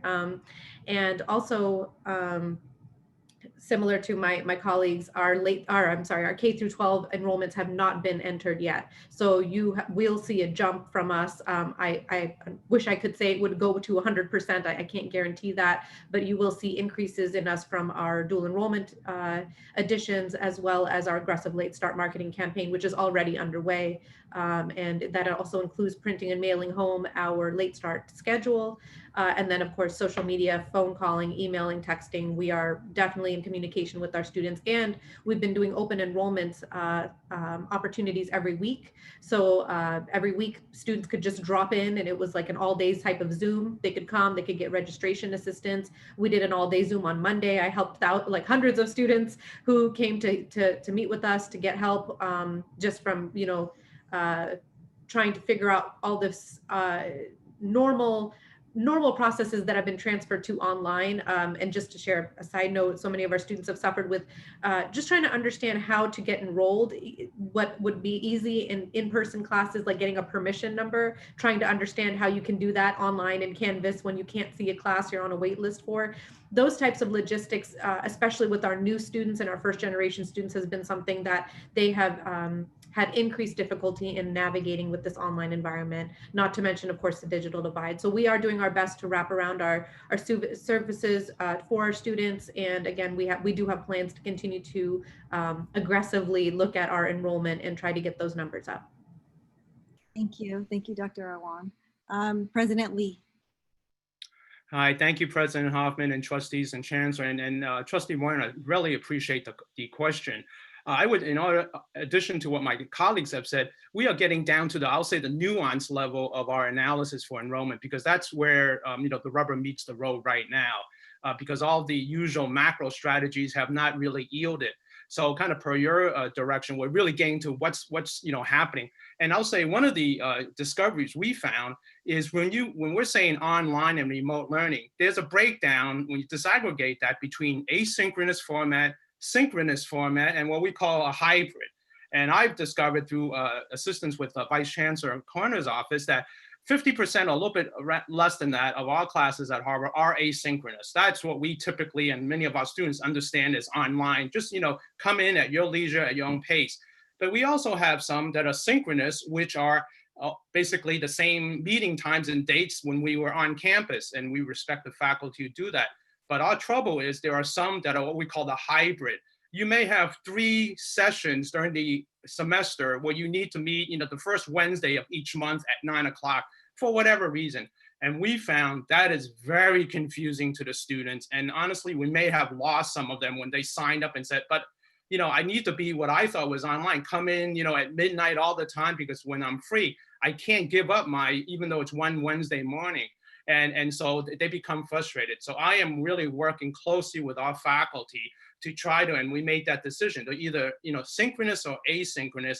And if it's just one or a couple of meetings, can we work around that so that we don't, have a specific time? So that's an illustration, Trustee Bona, of just the nuances that we're just figuring out right now. We're doing everything we can to try to correct that and clarify for the students and make sure it is most convenient and it meets their needs. Thank you, Dr. Lee. That's a new one. I hadn't heard about that one. The hybrid confusion. Okay. Thank you so much. Thank you so much, all of you, for sharing. Ms. Hoffman, I have my hand up. Okay, so I'm in the middle of a sentence. Yeah. Thank you so much to all of you for sharing. I think the information that we're hearing is critical and important, and we need to recognize that every college has a little bit of a different nuance. And I hear what you're saying about the synchronous and the asynchronous. There are some students that synchronous works great for, more of the traditional student, and then the asynchronous, is a whole other can of worms. And hybrid, I've taught hybrid before. Usually it's pretty clear when you're supposed to meet and when you're supposed to do your work online, but thank you for sharing. That's good information. I have one more president, Mr. Svonkin, and then I will call on you. President Montevirgen. Yes, thank you, Board President Hoffman and President Buelna. I think the only thing I want to add is my appreciation to the other presidents, because as one of the new presidents, it has been extremely valuable for me to be able to be with a group of colleagues that are sharing and talking about the unique situations that they're addressing, and be able to then come back to say, does that fit with what's going on at Pierce? And at Pierce in particular, what we have been doing and what I've been lucky to have our deans focusing on is really taking a look more from an enrollment management perspective and taking a look at what are the courses that we are offering, what are the courses that we know have historically been in high demand, and are we prepared to be able to offer those and to be looking at that on a day-to-day basis. We can't just look at them at certain benchmarks throughout the registration period. It needs to be daily, that we're taking a look at that and being nimble, being able to adapt. And one of the things we're also focusing on is our communication to this new generation of students. One example I shared is, as we send out email messages and text messages to our students who we've identified that have not yet had a chance to enroll, perhaps this is a generation of students that they're wanting to know and be acknowledged if they did register. So one of the things we're looking at doing in the future is, if we see that they did enroll and they looked at our message and responded, sending them a follow-up message, a follow-up text a few days later saying, good, we saw that you enrolled. Now, next time, here's your enrollment date. Because it's that type of communication that we're beginning to see that our students are wanting and our students are looking for. So if we don't provide them that, then it is easier for them to look for other places to go. Thank you. Mr. Svonkin. Thank you. I wanted to ask the Chancellor, Dr. Buelna brought up some very specific numbers, and the numbers don't lie. And there's lots of reasons, and we've heard some of them, but we knew months ago when the board met in emergency session, the board asked, Chancellor, that you and your administration come up with a plan, because everybody foresaw that this pandemic was going to create huge challenges. And early on at either our first or second emergency meeting, I think it was our first meeting and our second meeting after that, the board asked about a plan, about how are we going to make sure that not only do we help the students we have, keeping them, but how are we going to help the new students? And it's good to hear that the college presidents are pivoting to have staff make phone calls, because we talked about that. How can we reassign people that may not be doing their traditional job in a pandemic, but how can they help our students? And it's good that that's happening, and we need to probably do more of it. But Chancellor, I don't think the board ever saw a plan about how you were going to do these things in under COVID and make sure we don't have declining enrollment. And we asked about that months ago, It looks like it's going to be a very large number. At 4 of the 9 colleges are pretty large, you know, and if we had implemented something earlier, then I think the colleges wouldn't be scrambling today. So can you share with the board today or in between meetings what the plan was? Because you had said you had a group of people working on a plan, and what can you share what the plan was and how the implementation is going? It's not the board's job to you know, create the plan, but it is our job to make sure that there was a plan. We had asked for it. I think Dr. Buelna and others asked for a plan, and you said you had a working group on it. And because it sounds like everybody's scrambling to try to figure out how do we regain students we've lost when we knew during the early part of the pandemic that this was going to be a challenge. Well, let me react to that. First of all, what you're hearing from the college presidents very clearly is the manifestation of their plans. This notion of not being prepared, scrambling, not having documents, not being rudderless is simply false. Well, can you share the plan? Can you send it to us? There are 9 plans. The district doesn't drive one plan that is then implemented the same way to 9 different colleges that have different respective service areas, different academic programs, different capacities, different sizes. So what we did do was provide support through technology, through outreach, through resources, through data, through the ways that we can support our college presidents so they can do the kind of outreach that is specific to their community. To say that there's one plan, a single plan that is then driven by this district office and then the colleges respond to this is not the way enrollment management works. However, if you're asking whether or not there was clear direction, effort, energy, resources, all hands on deck, and et cetera, the best that we could do, we're doing that now. It could be that without what we have been doing the last 5-6 months, the numbers could be a whole lot worse. There are some institutions that are 30% down in California. Imagine that, 30%. We're not, you know, I'm not saying that we're going to stop trying to do so, but this notion that we're not putting every effort into this because there isn't a plan, I think is false. Chancellor, that wasn't my comment. My comment was you told us you had a team working on a plan, whether it's 9 plans or 1. I don't remember you sharing it with the board. Other board members asked for it. It's a simple question. There's no reason to get defensive. The issue is you reported to the board that you would have a plan to address how to help students and how to make sure we didn't have a huge decline in enrollment. You had a working group on it. It'd be great just for you to share what the work that you guys did was, even if it's 9 plans, it's better than none. I'm happy to share what we have, and I'm not getting defensive. I'm just hearing an insinuation that we're not working very hard. And no, that wasn't it. It was about the planning. Well, that's what I'm hearing, and I'm responding to that. Yeah, that's not accurate. It's about showing us the planning you said you were doing with the working group you had 5 months ago. And maybe Trustee Fong at our next board meeting, because I know you do hear about what's happening with institutional effectiveness and what our plans are. Maybe you could share a little bit more of the plans as they're presented to you.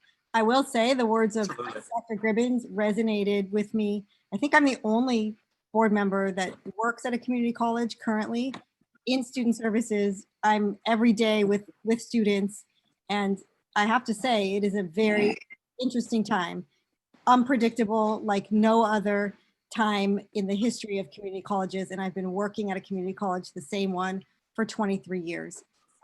This is very challenging, and I really want to applaud all the presidents for your good work and for your honesty, and I think it's expected, obviously, that enrollment was going to dip. My prediction is we're not going to be ready for them, or we better get ready for them when we're bursting at the seams again, because I think it's going to be bigger than 2008.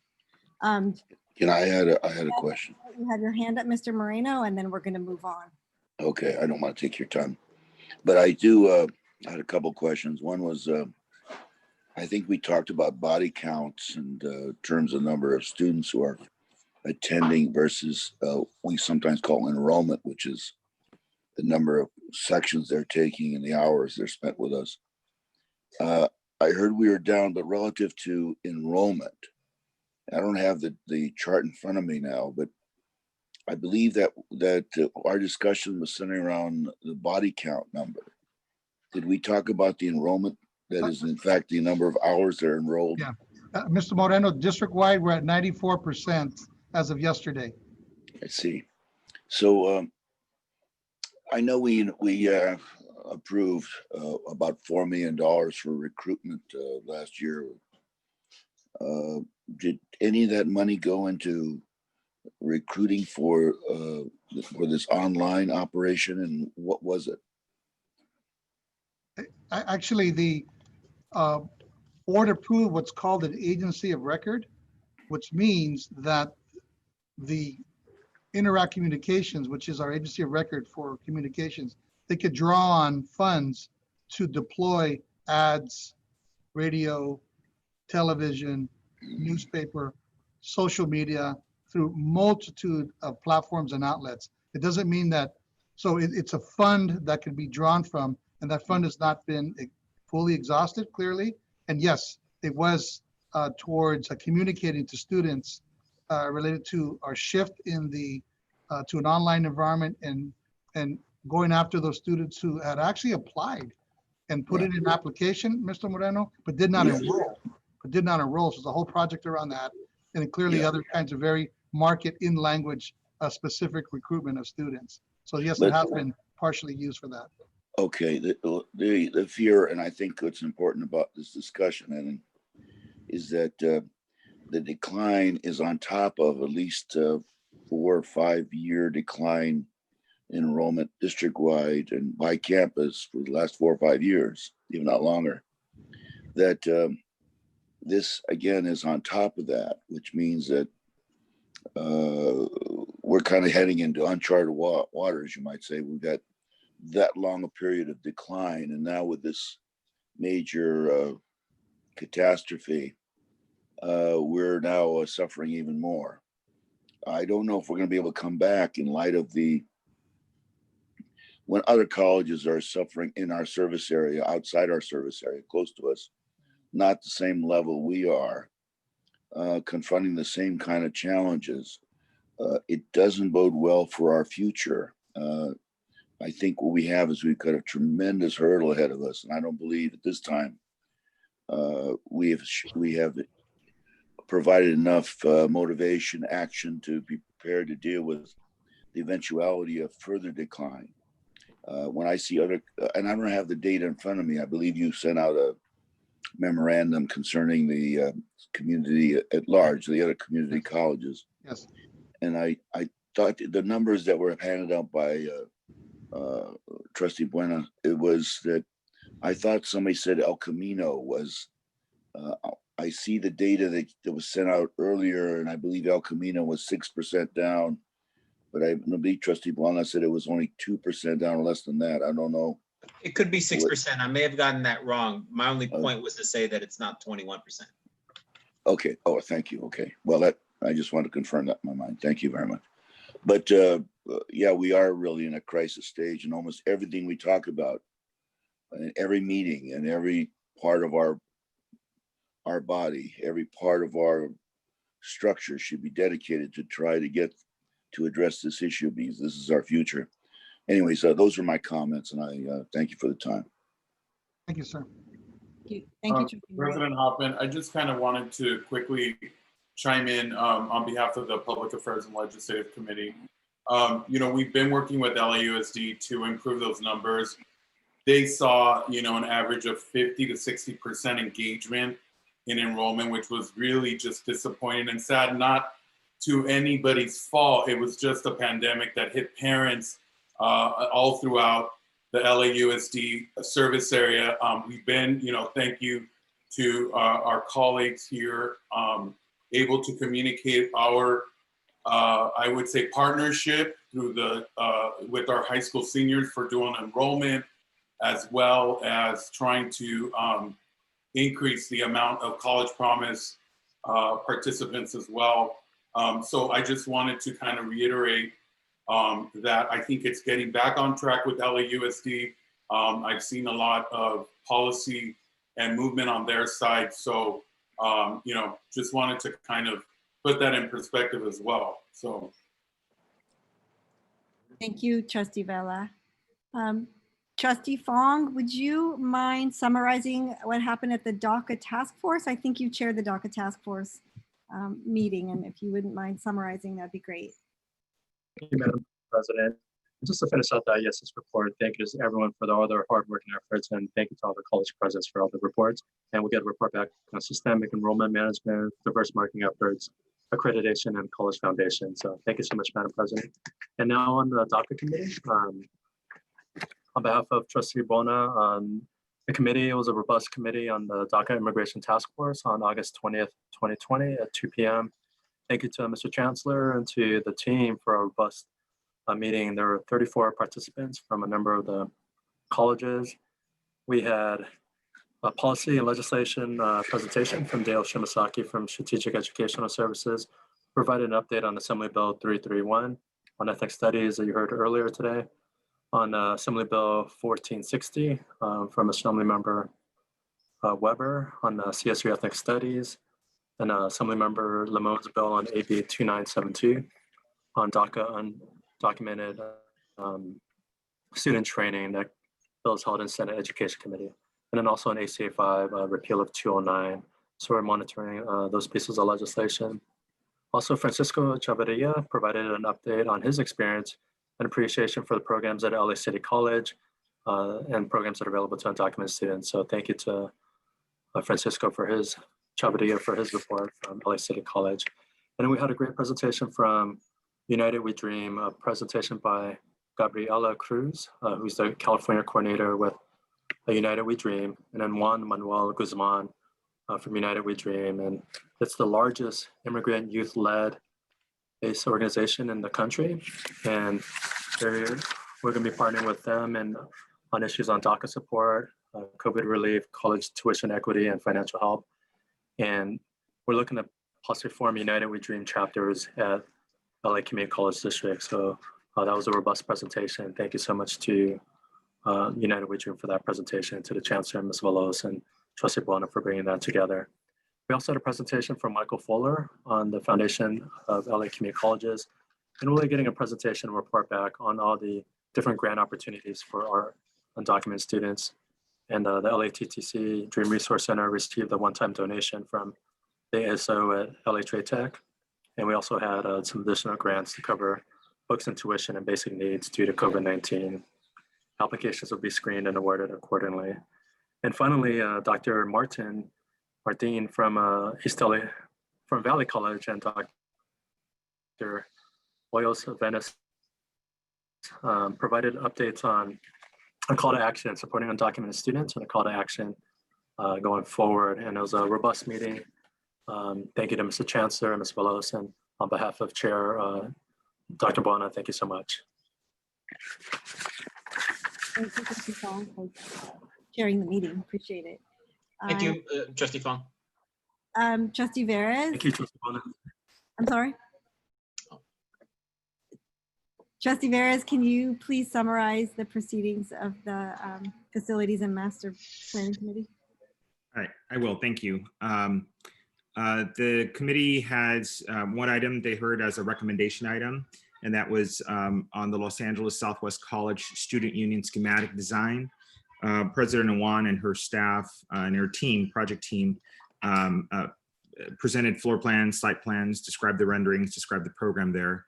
The committee members asked about the ability to use spaces for different physical activities, virtual spaces, essentially responding to the post-COVID spaces. And of course, I think the team presented and responded well about the incorporation of spaces being flexible and also having an outdoor component to the student union that will be really positive.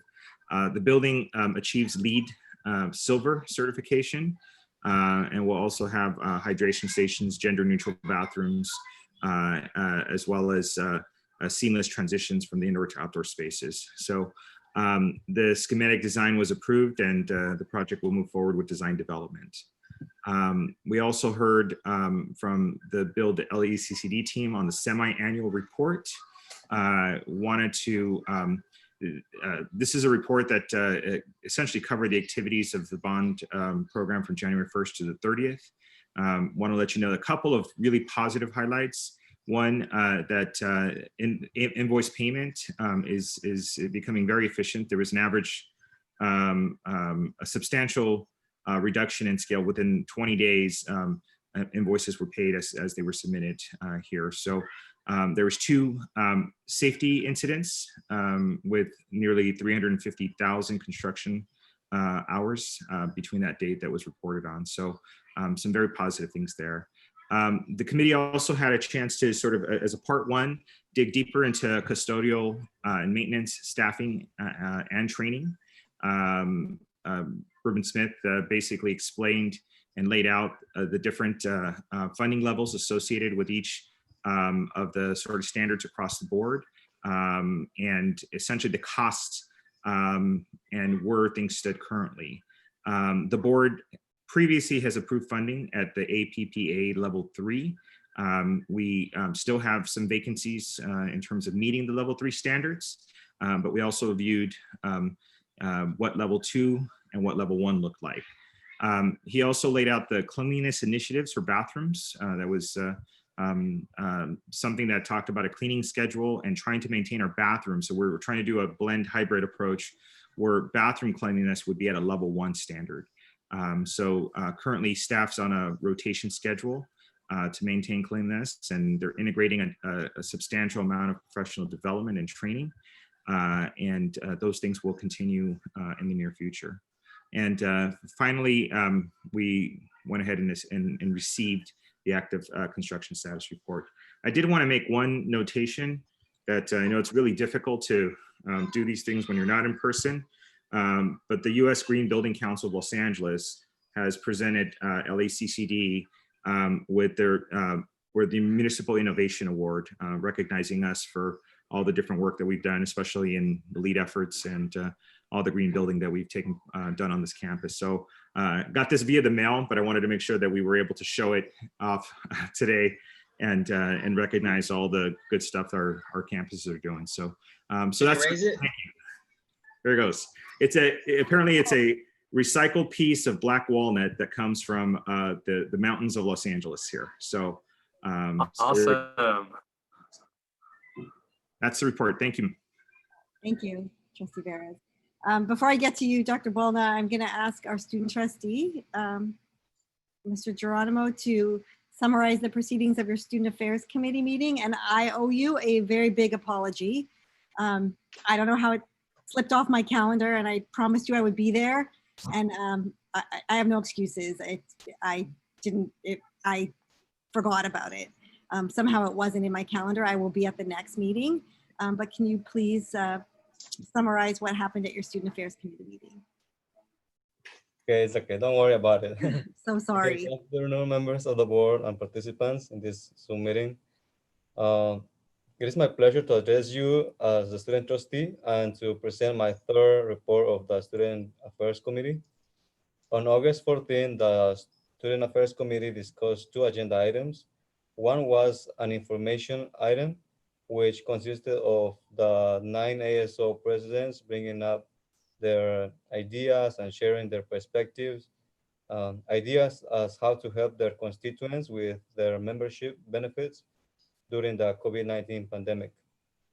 The second was a recommendation item, which consisted of the idea of creating a website so all of the ASO board members in all 9 colleges can have their biography and a profile picture.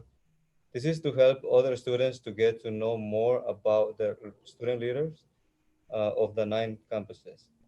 This idea was brought up by my friend Stevie Carpenter and my former opponent during the race to the student trustee position. He's from city, and he has been helping a lot with this transition to online as well with us. So now, as a member of this board, I would like to thank all of the committees for sending out the Zoom link and agenda to the SAC members and to myself.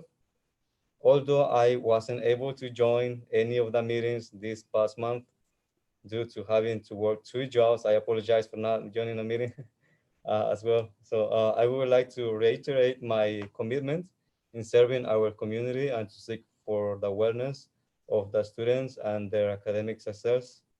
And in academic success, I mean that I would like to continue advocating for the issues that is going on each campuses, such as the limits to classrooms and all of those things. And I would like to also participate more with you since we are not in the district building, we are not able to see each other or like meet well, every other day. So I feel like I need to kind of get to know you more, and also hope that during this month I will be able to join the committee meetings, most of them, or if not all of them. And yeah, and that's all of my for my report. Thank you so much. Thank you so much. When's your next Student Affairs Committee meeting? It will be on September 11, right before. Oh, actually, we are having a roundtable with student leaders. Okay. After our SAC meeting at 1 o'clock, the roundtable will start, where we will discuss about remote learning. So this is something very important. Okay, Yeah. great. Yeah. All right, I'll see you then. Thank you. All right, Dr. Buelna, can you talk about your ITS committee, and can you also give a report out on the budget committee as vice chair? Thank you. If I could add one thing to the facilities committee, is that there will be 2 water stations in the student union. I just wanted to add that because that's very important. In the ITS Innovation Technology Sustainability Committee, Dr. Wendy Bass spent a lot of time explaining to the board kind of the in terms of synchronous and asynchronous, and that was an important discussion, because as we just had with regard to the discussion of enrollment, it's at the heart of the mission, I think, to know very quickly. And I would recommend, and because I have heard from folks throughout the district that the synchronous and asynchronous is an issue. I had not heard, like what Dr. Lee mentioned, about the hybrid component, but it's important to understand how the model and our model is evolving. So we went through that, but one of the most significant, and Dr. Litz did an excellent job. LACCD has been developing a district-wide innovation technology strategic plan that will align with the district's strategic plan. The draft plan is being developed, or was developed, by the Technology Policy and Planning Committee, and will be reviewed and revised by the College and Technology Committees through the shared governance process. My feedback, and some of the feedback from the committee, is how our rank and file staff and faculty and students giving sufficient critique. And I'm going to say, using the word critique versus feedback, because sometimes we do have to take critique in order for the plan on technology to continuously be improved. That's one area that I think the district-wide strategic plan needs to improve on. And feedback, or I'm using that term, and critique are difficult to hear, because as human beings, we assume that a lot of the stuff that we do is fine and that it will last forever. With technology, it needs to be evaluated and modified very quickly. So in terms of kind of this committee, I think is pushing that critique, and especially allowing for the entire system to be in that feedback loop. I probably think it's one of the areas of growth that we need within the within the technology component. Thank you for that. That's the ITS component. Can I move on to budget? Yes, please do. Okay, thank you. On the budget, you, Madam President, chaired that committee. Mr. Moreno also. Mr. Moreno spent about 45 minutes on the committee. That's a good thing, Trustee Moreno, asking questions about every little bit of spending on the committee. We did vote to support the budget, and I believe there's going to be a presentation later today. Some of us brought up the issue of diversity at the higher levels of some of the firms that we hire with regard to our bonds, and I think we're going to have a discussion at the next meeting with regard to how we do diversify some of our vendors, how we evaluate them. Have we had some of our vendors too long with us? How do we make sure that groups like the financial advisor group is more diverse and give more opportunities to different folks to have the opportunity to advise a different district in a competent way? That is the committee, Madam. That is the two committees, Madam Chairwoman. Thank you. There is a public hearing on the budget later in the agenda, and this committee voted to recommend approval. And I believe Ms. Gordon will give us a small presentation. So yes, we did. Thank you. Great. Okay, we are on number 2, report from the tabulation committee.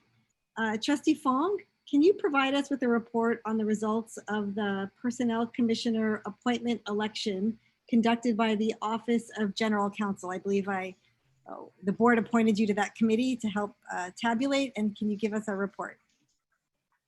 Thank you so much, Madam President, and thank you to you and the board for that appointment. Good afternoon. Hope everyone's doing well and staying safe.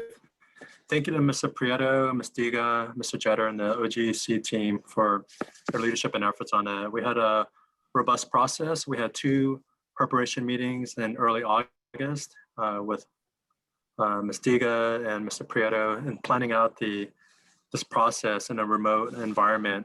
A number of the colleges had their voting in March, and then 3 colleges had their voting in August. And thank you to Vice Chancellor Lids and her team for creating an electronic ballot for those colleges that had an electronic balloting system. The question that was on the ballot for everyone's edification is, the instruction was, shall the Personnel Commission members in the Los Angeles Community College District be appointed as follows? A, 1 member appointed by the governing board of the district, B, 1 member appointed by the classified employees of the district, and C, these 2 members shall in turn appoint the 3rd member. And the option was a yes or no on that question.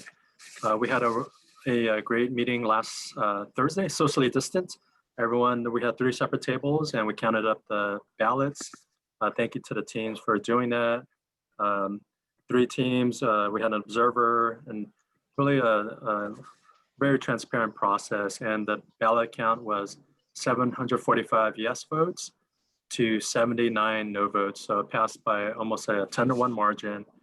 And the Office of General Counsel has verified the results as well.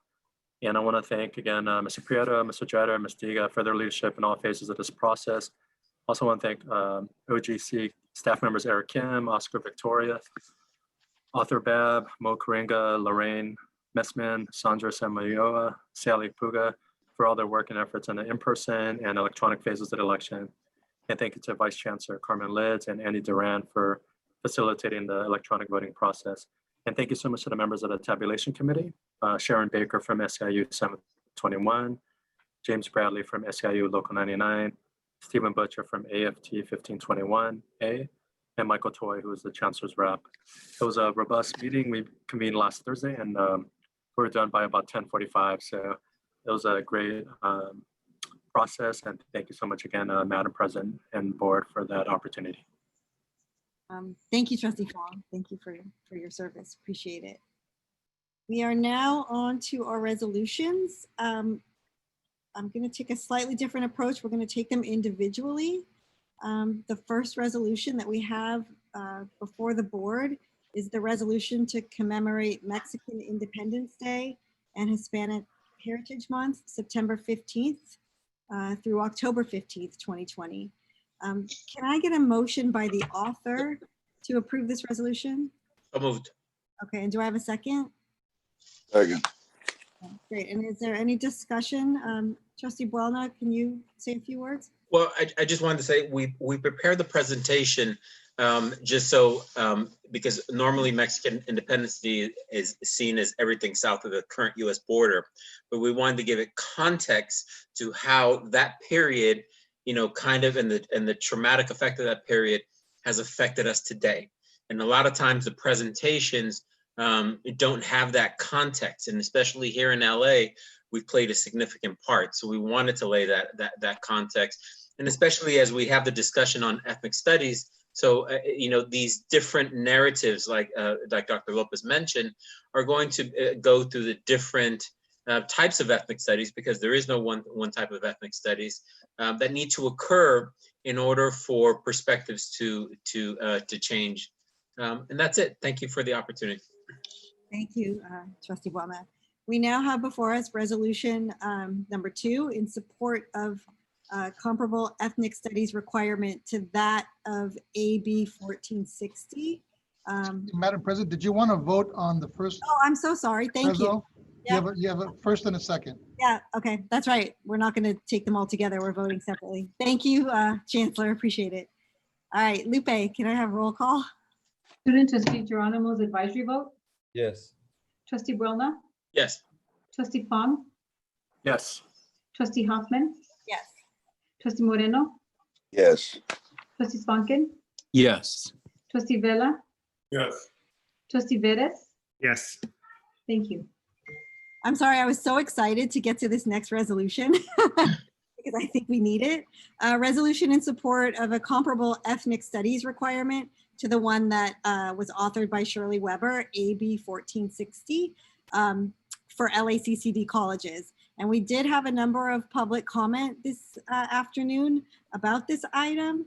So Trustee Veres, you are the author. Can I have a motion? Yeah, absolutely. I'll move this item. All right, okay, so we have a motion and a second. Can we have a little discussion? Can you talk about this item? Sure. Thank you very much. I wanted to sort of begin by presenting the fact that this was an item that when Trustee Vela and his team helped put together the legislative summit, was one of the items we first raised there, had some deeper conversation. Of course, lots of us have been following AB 1460 and its ongoing process. Certainly, to understand that at the CSU level, we're probably the biggest feeder to the CSU throughout the state with all 9 of our schools. And understanding that essentially the legislature and the governor have authorized and are now requiring that the Cal State University system commencing in the 2021-2022 academic year provide courses in ethnic studies at each of the campus and require it as a graduation requirement. So there's now a new minimum 3-unit course in ethnic studies that will be required in the 2024-2025 academic year. So they're going to build forward through it. Of course, with our associates transfer degrees and all the work we've been doing to transfer our students forward, it makes tremendous amounts of sense. Even just if you want to look at it from an enrollment perspective, I think the resolution lays out all the other humanitarian and all the other reasons why, in light of our challenges across America, across Los Angeles, all the incentives and reasons and connections that we want to make and do, but we also now have a very specific enrollment connection and being part of a system and part of a student's path that can be facilitated at the LACCD. One of the things about this is, as we constructed this resolution, and I know I've had a chance to, speak on a couple of occasions with our academic senate president, this resolution very much acknowledges and sets out how to collaborate together with the academic senate.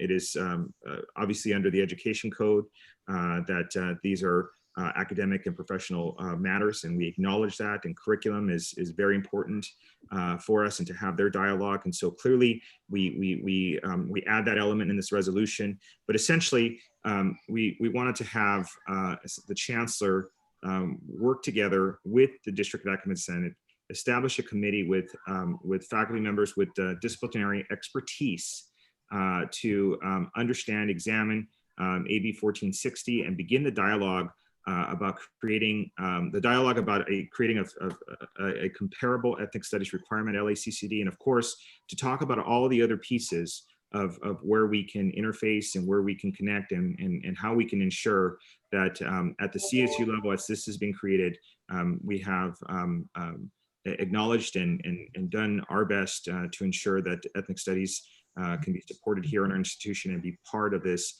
wonderful effort that Assemblymember Weber and certainly all the legislators have pushed forward and the governor has signed. So that's the broad one. I know, like I said, there's appreciate Trustee Fong, who's been active. I think we had a bill earlier that was held in committee by Assemblymember Chachi that trying to incorporate us and work with us here.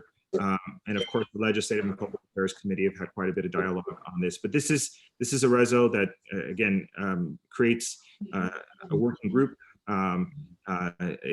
establishes a formal dialogue with the Academic Senate to begin what would essentially be a comparable version of 1460 with LACCD. So I'll leave it at that. I know perhaps some of my colleagues who've sponsored this may want to make additional comments. So, Trustee Buolna. Thank you. And the signers, Trustee Bettis and Fong as well. So as we get into the discussion of ethnic studies, I think some folks are new to the discussion, but discussion's been there for 55 years. And part of the resolution says that the folks who are key and understand their different focuses of ethnic studies, because there is no one ethnic studies, from Native American studies, Black studies, Asian American studies, Chicano studies, Central American studies. These areas of study have their associations, have their BAs, their master's degrees, their PhDs, and we're very clear that those areas of study and those who have that expertise should be respected, because some folks might be new to this, but those of us who understand the field understand that it's not new. The pedagogies have there. So there might be a kind of a different people coming in at different levels. But we also, as a community college, we do have some very basic differences from the CSU. I want to point that out. One of them, for instance, two of the areas that isn't, well, one of the areas is, for instance, museum art, the Vincent Price Museum. Our culinary arts program is part of ethnic studies with regard to culinary arts, and whether it does or does not, I'm not judging that. I'm just saying it is part of the discussion about communities being represented. The museum at Vincent Price and that diversity and how that museum could be a learning component to the different ethnic studies component throughout the district, not just at East LA College. From, again, from film to film production at West LA and helping to grow, those diverse, areas of film. So I'm pointing that out because these are not the traditional areas of ethnic studies. Most people think of history, sociology, art, but ethnic studies is a field of study to study the complete component of different folks who have not been traditionally left out of generally, again, and generally historic Eurocentric learning. Now, as we're going through this, it is important, again, to understand what we're part of. We're part of a revolt in the country saying, look, we understand that, that a solely Eurocentric view of literature, British literature, French literature, while it's important, it is only a component. And we're going to shift away from that. And as we go to that, some folks in the district there's going to be some challenges, discussions. It's going to be a process. This is not going to be easy. But I do recommend that we do look at putting a significant amount of resources into curriculum development, into staff are going to need time to for what do you call it when you get 3 units for not sabbatical time, but release time in order to guide this process. If we pass this bill, I'm sorry, not the bill, the resolution, and it's not followed up with a budget, it will not be successful. So as we go through this, obviously I'm a yes vote, but there's a lot of work and we have to put resources behind it. And the foundations should also put some of the resources behind it in order to grow it. Thank you. And I suggest and recommend a yes vote. Thank you, Trustee Buelna. Trustee Fong. Thank you, Madam President, and thank you so much to the trustees Vettis and Buelna for your leadership and efforts on this, and to all, to my colleagues as well.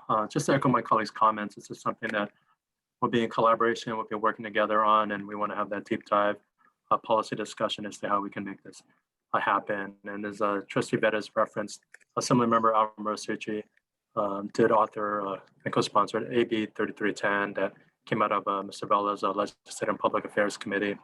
I remember we had that discussion that day, and last day to get bills in, and with Mr. Vella, Trustee Buelna, Trustee Vettis, and Board President, and everyone, we're making a lot of calls, and the rest of the board as well, to our Sacramento colleagues, and thank you to similar Alvaro Succi for co-sponsoring that bill, and we're going to continue to focus on that going forward, and really looking at how we can create a similar pathway for community college students to transfer to the CSUs as reference, and really how we can really make this happen. So this is something that is near and dear to my heart. I did take ethnic studies classes when I was at UCLA, as a number of my colleagues did as well.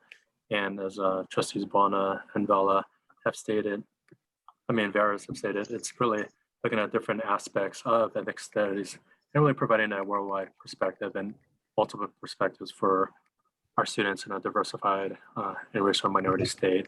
So I urge an aye vote on this, and thank you so much to my colleagues for introducing us.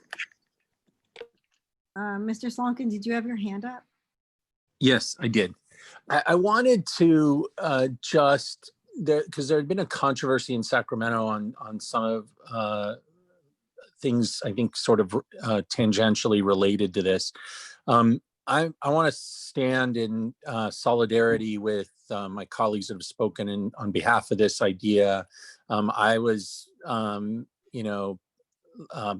learned a lot, proud to be exposed to some ethnic studies at Pasadena City College when I was there. And, it opened my eyes because, I'd come from Monterey Park, and while it was somewhat diverse, I learned things about history and cultures that I hadn't been exposed to. So I think it's a really important effort for us to undertake, and to, urge the faculty, partner with them, help them.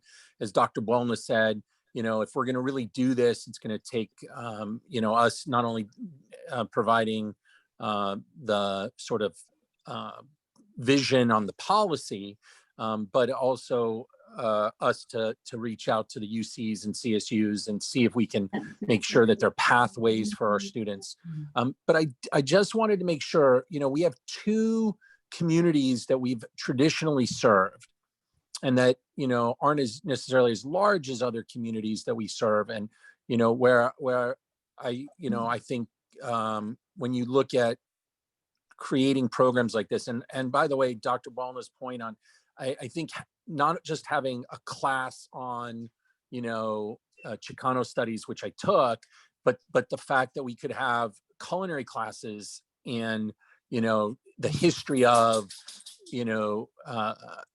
diet and food and things like that, that would be really powerful, because, just doing it in history and sociology is somewhat limiting for our students, because many of them won't have a reason to take it.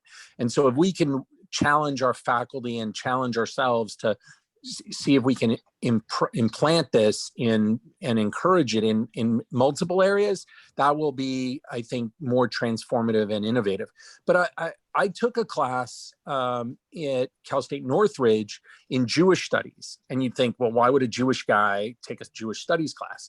And I've spoken to people in the Armenian community, and while these are traditionally viewed as Caucasian communities, we right now see a rise in, tensions in Southern California and across the country from one group towards our friends in the Armenian community. And I think teaching the history of the Armenian genocide or the Holocaust, or when, there are lots of different,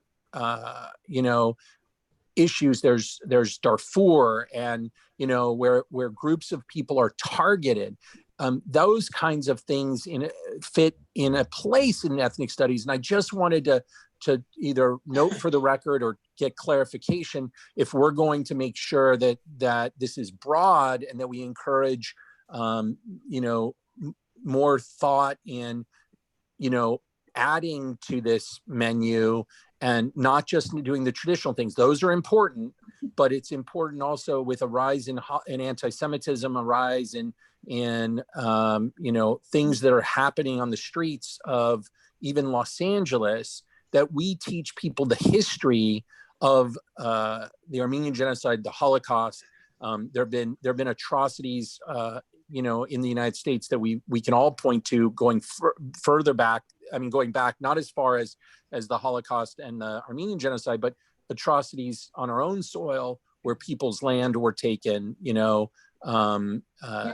with Asians and stuff. So I wanted to just try to sort of confirm that we're going to look at this in a broad terms, because the idea that we put Asians in camps in this country, or that, we took Native American lands, I just want to make sure that we're not going to exclude, and we're going to look at how do we create classes to educate our students on the myriad of ethnic groups, and how do we deal with that? Maybe the chancellor can answer, maybe somebody else can share.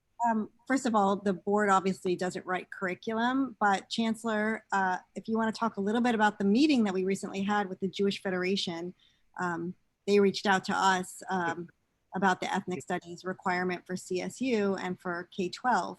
And so, Chancellor, why don't you just give a brief overview, and then we should probably vote on it. Trustee Hoffman, and I did want to, as the Chancellor's doing this, I did want to point, and I'll make a comment after the Chancellor, but I do want to point to the bill, the intent of AB 1460. It's listed there, but you are absolutely right.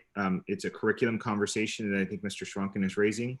I will say that the debate in Sacramento he's probably referring to is with the Instructional Quality Committee that has had some questions from a few of our local legislators, and that's been some of the challenge. But at least in terms of the curriculum development, I did want to point out that beyond the intent language in 1460, there was also essentially utilizing the expertise that exists on our campuses, and if necessary, we can pull them from outside the campuses. But the curriculum question is a question that has to be dealt with specifically with our academic senate and following the education code that's laid out there. So to have the curriculum debate now is probably getting ahead of ourselves, but to create this committee, the chancellor to work with them and to work with the academic senate is the very appropriate place to put it.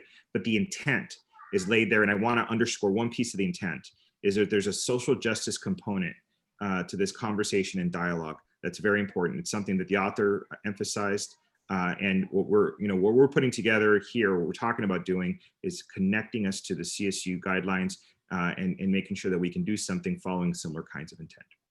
Trustee Veras, very well said. Chancellor, just quick, brief comment about our meeting. Yes, I believe that actually Trustee Veras hit the points that we talked about the IQC from the State Department of Education and their recommendations around curriculum and some questions around that. So that was the gist of the meeting. Now, of course, and then laying out their continued support for ethnic studies as it's traditionally been regarded in American higher education, and asking if there are ways that they can continue to be engaged with us. So it was obviously a good conversation. But yes, as the resolution purports, this is a discussion that we will have with the District Academic Senate. And we do have, as it was noted in a letter received by the board sometime last month, that we have lots of experts, disciplinary experts around the district that will be tapping into their interest and their expertise. Thank you. Trustee Hoffman, just very quickly, ours is aligned with K-12 and CSU categories. And I also wanted to mention that, at Valley College, I think a year and a half ago, Some folks wanted to eliminate I think the AA in Jewish studies, and it didn't come to us because I think we were very clear that that wouldn't be acceptable. I think that goes to the intent of Trustee Svanken's question. Thank you. And Trustee, so the final comment I'll make is, in the Chancellor referenced it, we did all receive a letter from the Ethnic Studies Coalition, which is made up of a number of our faculty. I just wanted to state for the record that the Chancellor, as we create this working group, that we ensure that we reach out to and connect with those faculty members, because they certainly have now reached out on our behalf, on their behalf, on our students' behalf, and certainly on the issues behalf. It makes a ton of sense to incorporate their voices in this conversation today. Will do. Thank you. And I want to acknowledge if any of the public speakers are still here. I know that there were quite a few public speakers this afternoon, so thank you for coming to the board to speak to us. And now may I have roll call? Student Trustee Geronimo's advisory vote. Yes. Trustee Buelna, Absolutely, yes. Trustee Fong, Yes. Trustee Hoffman, Yes. Trustee Moreno, Yes. Trustee Svanken, Proud and enthusiastic, yes. Trustee Vela, Yes. Trustee Vettis. Yes. Great. Thank you, colleagues. All right, we are on resolution number 3, commemorating the 50th anniversary of the National Chicano Moratorium. Also, Move approval. I was going to ask the author to please move. I made a motion. Move approval. Do I have a second? Please try not to Second. interrupt me when I'm in the middle of a sentence. Okay, we have a motion and a second. Trustee Veras, do you want to make any comments? Sure. Just a quick comment. This weekend, and some of you may have had a chance to see coverage it online and through news channels, was the 50th anniversary commemoration of essentially one of the largest anti-war demonstrations by any ethnic group, the Chicano Moratorium.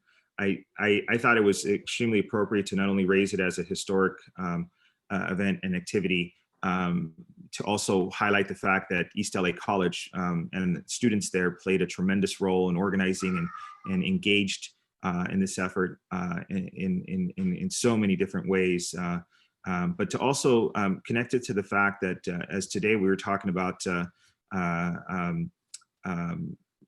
police violence, and this was an event that was marred by the activities of the Los Angeles County Sheriff's Department, and a very relevant conversation. It's a conversation we're continuing to have today, a dialogue that we're continuing to have today, and you certainly want to celebrate when you have demonstrations of anti-war and the kinds of reforms that are necessary, that should take place. Clearly, the reforms that were done after the Chicano Moratorium weren't sufficient, so we have to continue to do and make those changes today. But again, recognizing our students, there's a long history. There's many wonderful and important stories that talk about this. Certainly, one of the most significant figures for the Chicano community at the time, Ruben Salazar, was murdered and was one of the most important voices in journalistic circles, and certainly influenced plenty of folks over the years.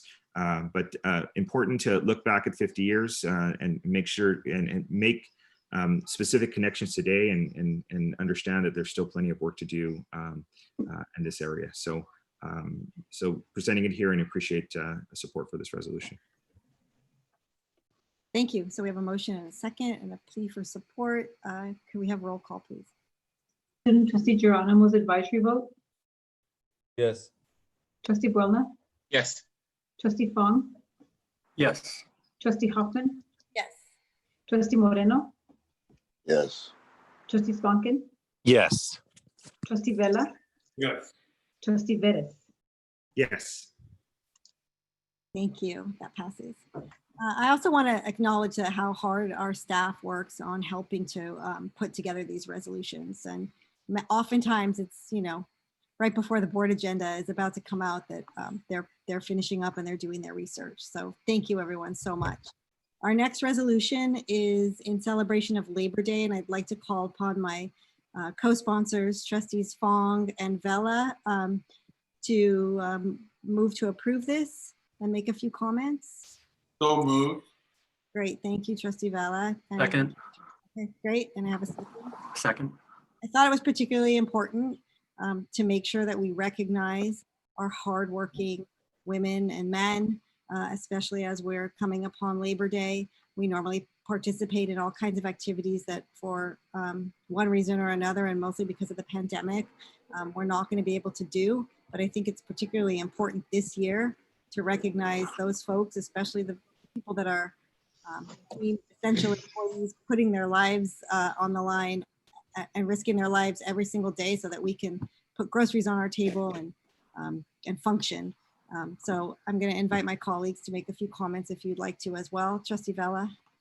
Yes, thank you, President Hoffman. I mean, you said it. Look, I mean, this country and its progressive policies have really built on the backs of our labor unions and our labor members. I mean, you know, we look at our SEIU folks, our AFT folks here with us, and how they stepped up, you know, during COVID in particular, and how without our unions, our colleges would not be functioning. And we have to really talk about how we also owe our unions the advocacy for our students.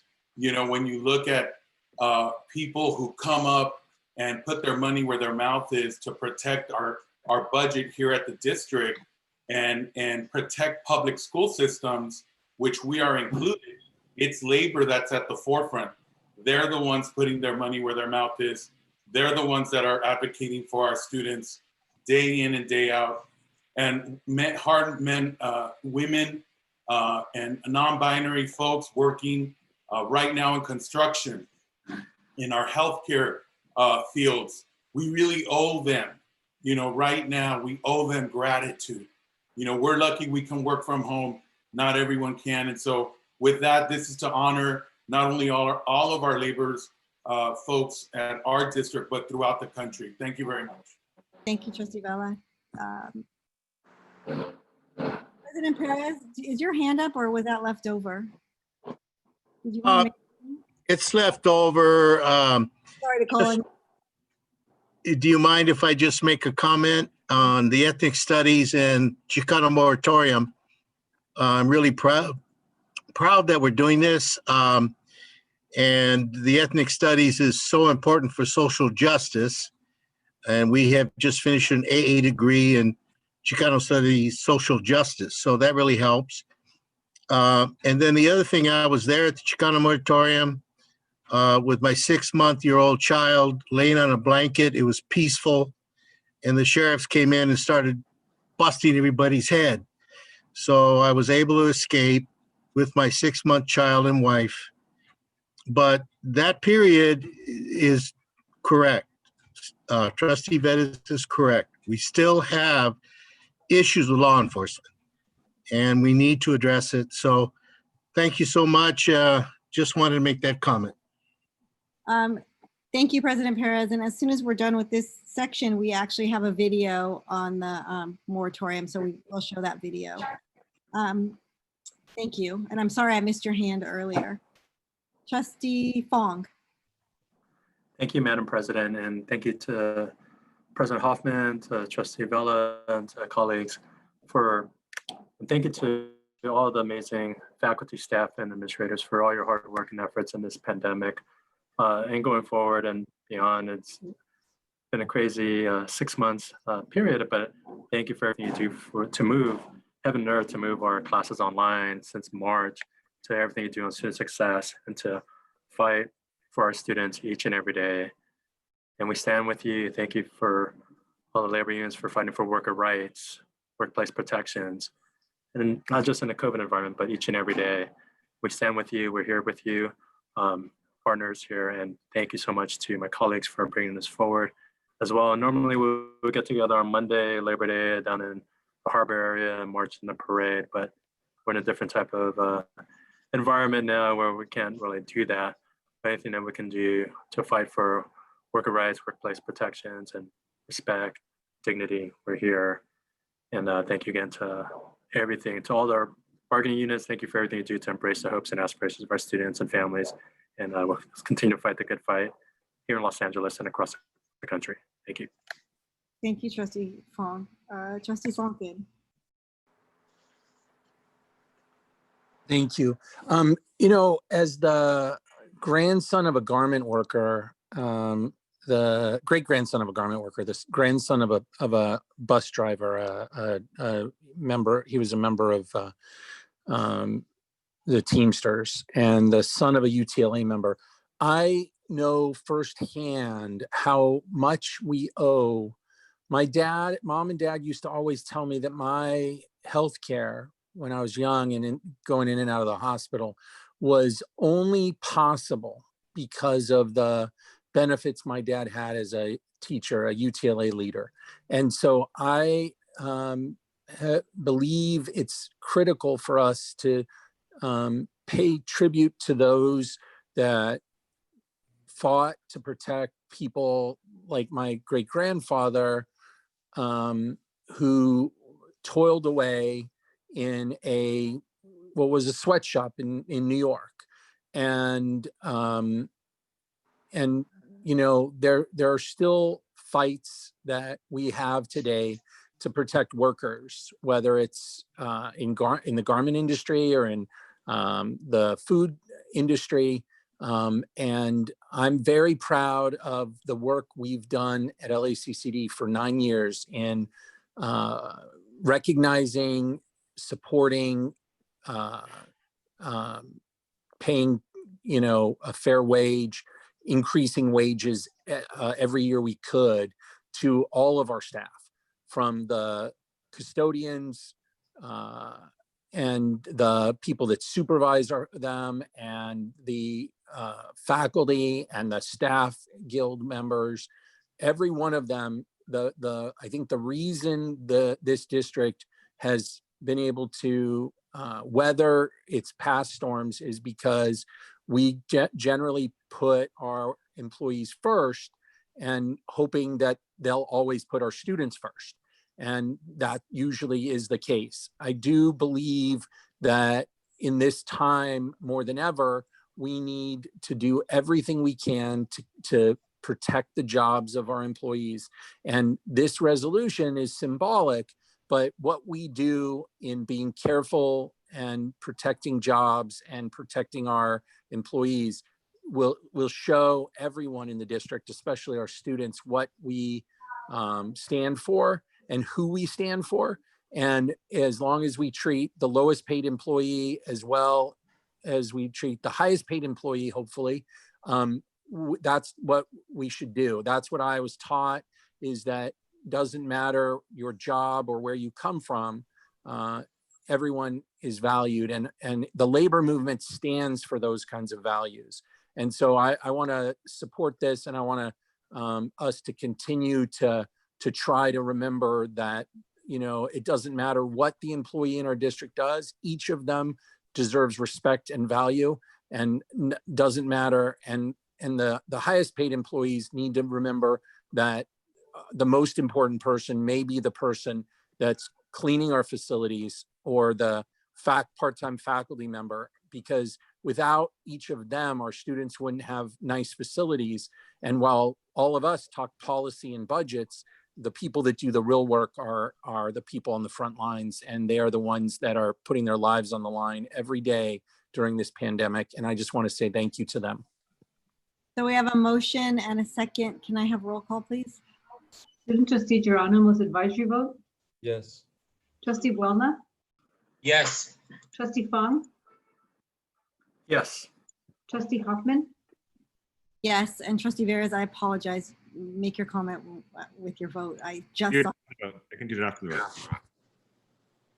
Trustee Moreno. Yes. Trustee Swankin. Yes. Trustee Villa. Yes. Trustee Veras. Yes. Did you want to add a comment, Trustee Veras? I did. I just wanted to say that one thing. I always appreciate these kinds of things, being a son of two labor union members who both learned their crafts at LA Trade Tech.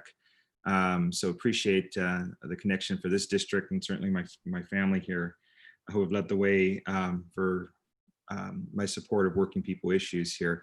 But I did want to note that as Labor Day comes up, that we have to understand and acknowledge that many of the essential workers that are out there toiling, and from producing food to the factories that are doing the masks that many of us are wearing here, certainly still need to be treated as essential people with human rights and with dignity here. And so I think as we acknowledge, certainly the folks that work for us, and I think I'd like to say that we're a good employer and we work well with our partners. We also have to look at the folks out there who are vital and essential but are not treated that way. Including obviously our immigrant community and many of the folks who are toiling in jobs where wage theft is rampant and working conditions are poor. So I wanted to make that note. Thank you. Thank you so much. And now we are on our last resolution, which is recognizing our classified employees. Move approval. Retirement. Okay, I have a motion. Do I have a second? Second. Okay, a motion and a second. Congratulations on your retirement. Many years of service here, I see. And can I have roll call, please? Trustee Buelna, Yes. Trustee Fong, Yes. Yes. Trustee Fong, Yes. Trustee Hoffman, Yes. Trustee Moreno, Yes. Trustee Swankin, Yes. Trustee Vela, Yes. Trustee Vettis. Yes. Thank you. That passes. Now, before we get to our next item, Chancellor, was there a video that you wanted to show? Yes, please. Crystal, if you could show the video, that would be very helpful. This relates to the historical tenets of the Chicano moratorium. We're celebrating 50 years this year, as the resolution that passed noted. Thank you.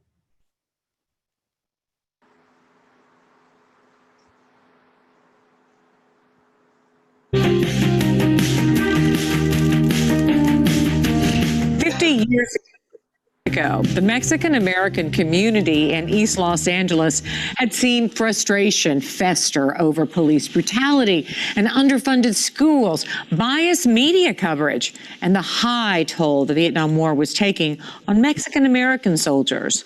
Then on August 29th, 1970, activists took to the streets to protest the war. But what started out as a peaceful rally ended in chaos and the death of LA Times columnist Ruben Salazar. LA Times staff writers Carolina Miranda and Daniel Hernandez joined us as we looked back at the Chicano moratorium 50 years later. Welcome, Carolina and Daniel. It's always good to see you. Thank you for having us. All right, Daniel, I'm going to start with you. Why this series? Why now? And who participated? Well, I think since the beginning of the year, there were discussions inside the newsroom among different journalists who were looking forward into the year and saying this is the 50th anniversary of the death of Ruben Salazar and 50th anniversary, of course, of the Chicano moratorium. And we felt that it would be a good moment to kind of re-examine this legacy that a lot of people either don't know about or sort of just kind of have already kind of regarded as kind of just a relic and a piece of history. And so we decided to, across the newsroom, largely Latino or Chicano reporters and journalists kind of banded together and sort of put together this package to mark this anniversary and explore the legacy and the many different forms that legacy has taken here in Southern California and nationally. Carolina, before we talk about that tragic day, set the stage for us. What was Los Angeles like in 1970 culturally? I think, it was this moment, I think like any place else in the world at that time, it was this moment of incredible change. So this is a moment when the first Chicano studies departments are starting to come into existence in Los Angeles in 1968. And on the cultural side, on the artistic side, the farm worker movement and the Chicano movement had been very important to spurring a whole wave of graphic art, poster design, painting, muralism that took images images of, say, Mexican labor, rural activism, the labor movement, Mexican revolutionary images, you know, the images of Pancho Villa and Emiliano Zapata were really sort of beginning to become into the visual stew at that time. And it's really when LA's mural movement begins in earnest. Like, LA has always been a mural site, but at that moment it begins to take off. Daniel, tell us what happened August 29th. This was supposed to be a rally for peace. It ended in violence. The national Chicano leaders had decided months before that they wanted to do a national moratorium, sort of copying, in a sense, the broader anti-war movement and the massive rallies that were occurring in Washington, D.C. and San Francisco. They wanted one to draw attention to the fact that, as Carolina noted, Mexican-American people with Spanish surnames were dying at practically double their ratio to the population. So this was seen as a real political crisis, and people gathered. 20,000 people, the largest gathering of Latino demonstrators up to that point in history. And there was a kind of ruckus at a nearby business halfway through a very festive and joyous rally, lots of people out, families, children, seniors. And then the sheriff's department was called. And then from there, a kind of confrontation and tension just rose. And after a while, the sheriff's department decided to clear out the park.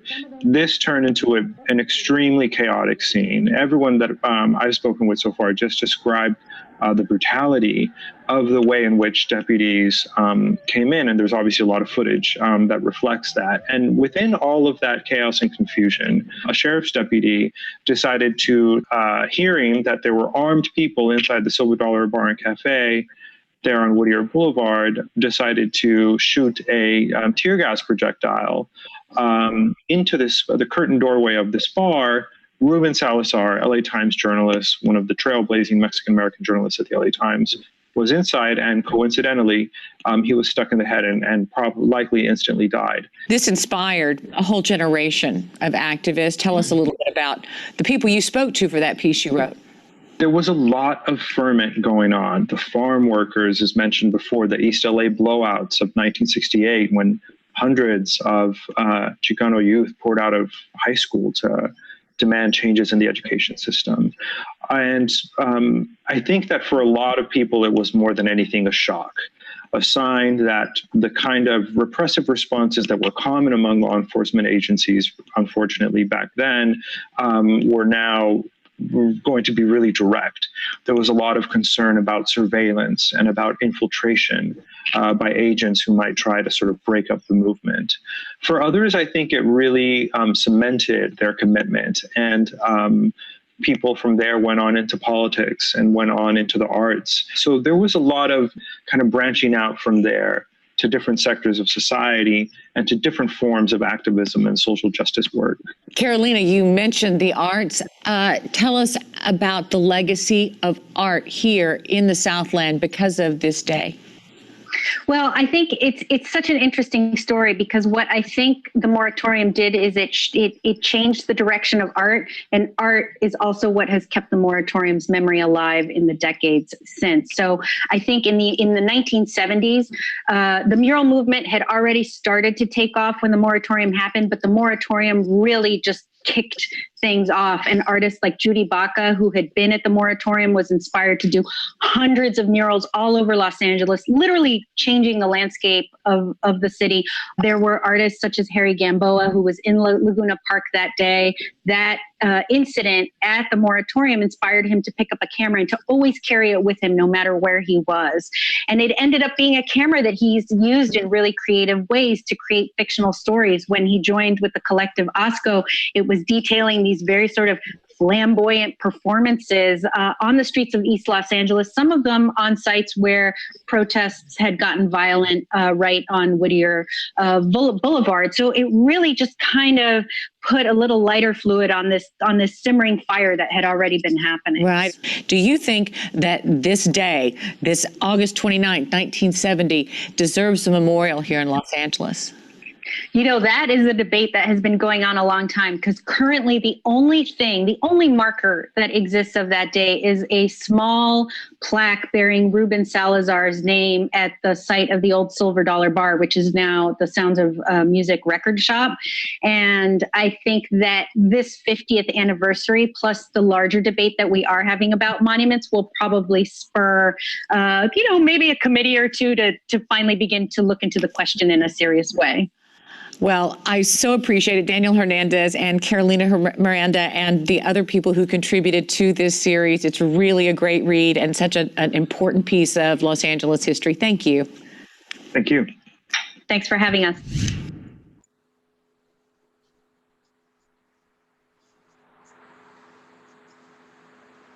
Thank you, Chancellor, for finding that video and sharing it with us.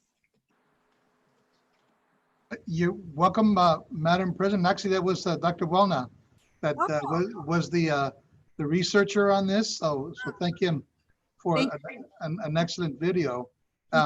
With your permission, Madam Chair, would you like to move on to the report? Yes, I would love to. Thank you. Well, it's a perfect segue. Thank you all for your interest and our environment really of engagement and learning today about the history of Los Angeles and the many activities, dates, circumstances, and events that have shaped our culture today. It's interesting that as we look at some of these historical videos and whatnot, we can see some absolutely current tenets. If you look at this last piece that we just saw, you could see the interest in ethnic studies, the absolute national cry related to racial equity, the cross-racial collaboration that is necessary in any kind of social and community movement, as well as the decrying of police criminality that occurred. That happened 50 years ago, and you see many of the same echoes of that work occurring today, and that really does lead into the second part of my presentation. I'll do my report really in three parts. The first is simply referencing once again the monthly September 2020 Chancellor's report. Therein, you will find much more detail on the district status on COVID-19 and the public health emergency and our recovery plans. That is posted, is on the Chancellor's page on our district website, and it goes into very, very important detail that all should be aware of. The board receives a weekly report on this as well, on our status, our public health emergency response, and our recovery plans. The report also has much more updates on our LACCD enrollment and marketing. There was a good discussion earlier today about that, so I would commend your reading to that. There you could see very specific tactics, tools, social media strategies, ads, listings, locations, and a real snapshot of the kinds of real creative and strategic efforts that we are engaged in right now and will continue to engage in to draw students to our 9 colleges. There's also a report on the foundation for Los Angeles Community Colleges or the district foundation. We continue to work very, very closely to attract extramural or outside resources so that we could direct those to students where they need those the most, particularly around the areas, as you've seen today, around housing insecurity and food insecurity. And then lastly, in the report, you will see the various ways in which we have both been in the news and both are trying to make the news. I will note that tomorrow, Mayor Eric Garcetti is at Los Angeles Trade Technical College announcing the Los Angeles College Promise Works program, a program that's dedicated to matching and finding employment for our students into the high wage employment sector, particularly in those areas that have been hard hit through the pandemic. So the first thing I wanted to mention, Madam Chair, is the Chancellor's report. Second piece is as I've done every month since I believe March, April, I give a very quick summary of our emergency responsiveness and give you a sense of where we're at related to COVID, and then I'll end my presentation with some thoughts on our efforts around diversity, equity, and inclusion. So in the second part, if I got the next slide, please.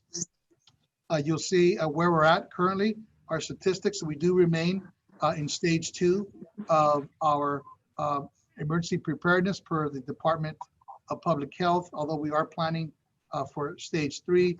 We're now in 169 days. Think about that for a moment. Since the board declared a state of emergency back in mid-March. As has been noted, we started earlier this week and are mostly online, primarily online due to safety and health concerns. But there are some classes, such as, for example, at Trade Tech. I was speaking to Mr. Bill Ellerton today. The utility lineman program is going on there with the appropriate distancing and safety precautions. Next slide, please. As of today, here are the number of cases that you see statewide, the number of deaths. Remember that in Los Angeles County, we're well over 40%, if you will, of the cases and over 50% of the deaths. That's why we've been, through our public health department, very conservative in returning and reopening some of our businesses and schools, colleges, and universities. We do have a protocol for reopening. The board has seen that. We're considered one of the institutes clearly of higher education. There are about 80 institutions in LA County, both public and private, that are considered part of this AHE network. And as I mentioned earlier, we are preparing for stage 3 for a return. We are engaged in several campaigns, including the Stay Safe campaign. And these are just some examples of what you see there and how we're pushing these posters, digital images out so that we can indeed be in front of and keep reminding folks. The 3 basic things are to wear a mask, wash your hands vigorously, and of course, socially distance. Those are the things that we're asked to do and that we're promoting throughout our district communities and others who are followers. We continue to support students through this COVID environment. You see there 4,000 Chromebooks to our new class of LA College Promise students. It will have more with the Late Start Now announced. With your great support of the board, we supported and approved almost 15,000 Surface Go devices that will go to other students in need. Those are on the way and will be distributed at our colleges very, very soon. And again, we thank our generous philanthropists, our partners, our donors, for allowing us to continue to provide direct support to students in terms of food cards. You see that 500 were distributed last month, and we continue to push these all for one and one for fall college registration fairs, where it's really all hands on deck, registering students, supporting students, troubleshooting, getting them financial aid support that they need. And I mentioned this earlier, this is just a little bit more detail about the College Promise program itself. And already you see the numbers of students have expressed interest, and we're providing expedited service so we can process these full-time enrolled students. So this indeed is the what we have updated. I believe that's the last slide for this slide deck. Oh, okay, last slide is the next steps. And here we are now. So as we conclude this presentation, and I'm happy to respond to any questions after my next presentation. We're going to remain primarily remote for now. We are planning for winter and spring schedules, and we'll be announcing very soon our modality and going into that. Our market campaigns, enrollment campaigns continue. You saw several references to our sustained advocacy efforts, both at the local, state, and federal levels for continued support of our colleges and students. We will continue to have very strong fiscal oversight. And as is known, as we shared with the budget committee, we've spent over $15 million already on our COVID responsiveness, through everything from equipment to technology to other ways in which we're sustaining our campus and district operations and providing academic supports to our students. And we'll continue when we do have a spread and we do need to localize and keep an environment safe. We're fully prepared to do that. So my thanks to the Emergency Operations Center under the direction of Dr. Nish, all the college presidents and their incident command centers at their respective colleges for meeting regularly and often and being on top of every situation. And as was stated earlier, we do have over 160 positive cases reported throughout the district, self-reported throughout the district over the last 5.5+ months. Okay, so I think that concludes this piece on the EOC. What I will continue to do on a monthly basis is to give a report on what we're doing related to our racial equity, diversity and inclusion efforts. So I'll continue with this presentation. I wanted to set just some context for this. And these are statistics that everyone is clearly aware of, but it's important to be fully aware that between now and the next 40 years, the acceleration of students of color will continue, particularly for the Latino student population, moving to almost 4 out of 10 students in the country who will be Latino, a decline in the white population by about 20% over that same time period, and the increase of our API population by 50% or so, and then the steadiness, if you will, of our African-American student population. So why is this important? Because those are our future students. That's our future groups of students that we will be serving in the near future. And of course, our business is economic and social mobility. And we know that our district colleges are the best way forward. We are the engines to drive a local economy, a national economy. The benefits of education are very clear. And so that's why when we lean into these conversation and make these very important investments in education, to curriculum, to equipment, to faculty, to our students and our infrastructure, if you will, it's because we know if we do our job well, it leads to better outcomes for a lifetime. But too few students complete college. This is the sad national truth.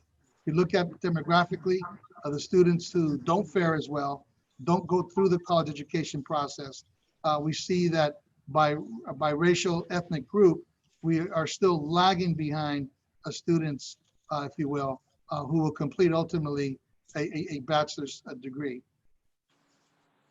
And it's very clear why. All you need to look at is the last column. This is the community colleges.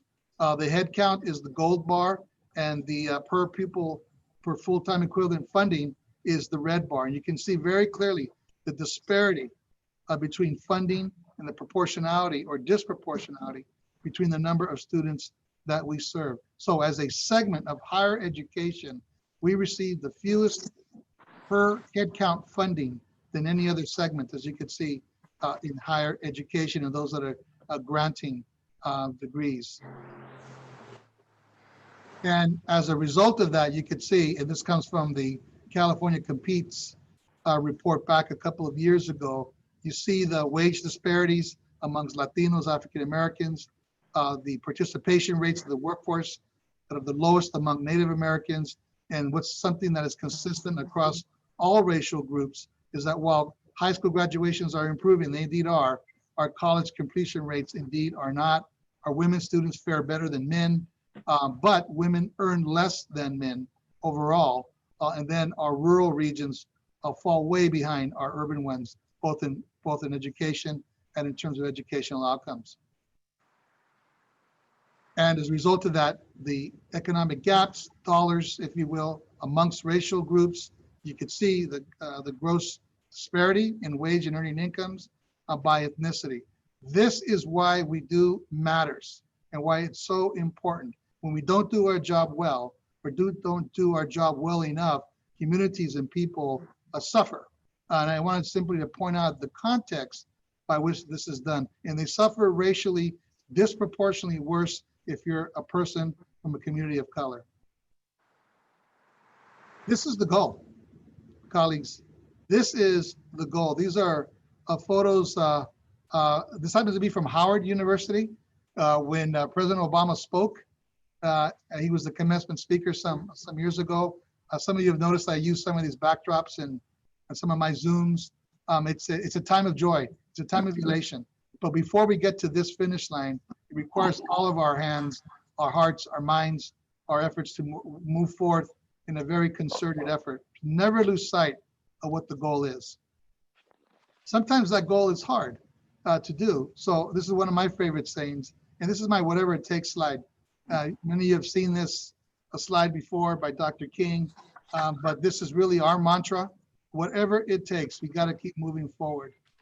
And sometimes when we're not funded as well as other institutions, when we're not resourced with the same kinds of opportunities, because we embrace the notion of being an open access institution where we accept every single student who comes upon our academic shore, if you will. It's super important that we understand what our mantra is and why sometimes it's a little messy, sometimes it's a little awkward, sometimes it makes people feel uncomfortable, but we must continue to move forward. Here is other inspirations. I was drawing the attention to our resolutions, to the Chicano moratorium, to the activities, the rebellions, the uprisings that took place in 1965 and in 1968 after the assassination of Dr. King. What's really interesting here, and what most people know, is that out of these ashes rose a gem in the Los Angeles Community College District, and that gem is called and noted as Los Angeles Southwest College. So we must never lose sight of where the eminence, if you will, or provenance of that particular college and what is it intended to do. It stands as a jewel in South Los Angeles, and as all of our colleges do in their respective communities, where again, all communities and all persons are served. You saw references to this in the previous video. In 1968, and Dr. Perez was amongst the student leaders and others who just said, basta ya, no more. We're done with schools that don't serve our students well, that doesn't have curriculum, that is not responsive to the history, the contributions, and even the language and historical references of our communities where we have been erased and or absent from the curriculum. That it is an educational disservice to have students in 1968 and in 2020 walk through our educational institutions, receive a degree, and not be fully exposed to cultures that are different than their own. That, in my view, is simply educational malpractice. And we must do everything we can to guard against moving in that direction. So that's why the passage of Assembly Bill 1460, our interest in working with our faculty to develop curriculum that is relevant, responsive, is in a step, multiple steps in the right direction. You saw that announcement as well in the previous one. It's a pretty strong message. This is the glorious system that we belong to. The 116 California community colleges, 2.1 million students. There is no system of public higher education that serves more students. We just, if you will, accredited the Madera Community College community with President Angel Reina at its helm as the 116th community college, 2.1 million strong. Here's our beautiful district. I referenced earlier about 900 square miles, 38 cities and unincorporated areas, 5 million or so residents, people who are counting on us for a good and affordable, high quality education. What's also important to note is that this is the same service area that in the last 20 years has said yes to 4 separate general obligation bonds. And the communities that could least afford to be taxed on their properties said yes at the highest levels.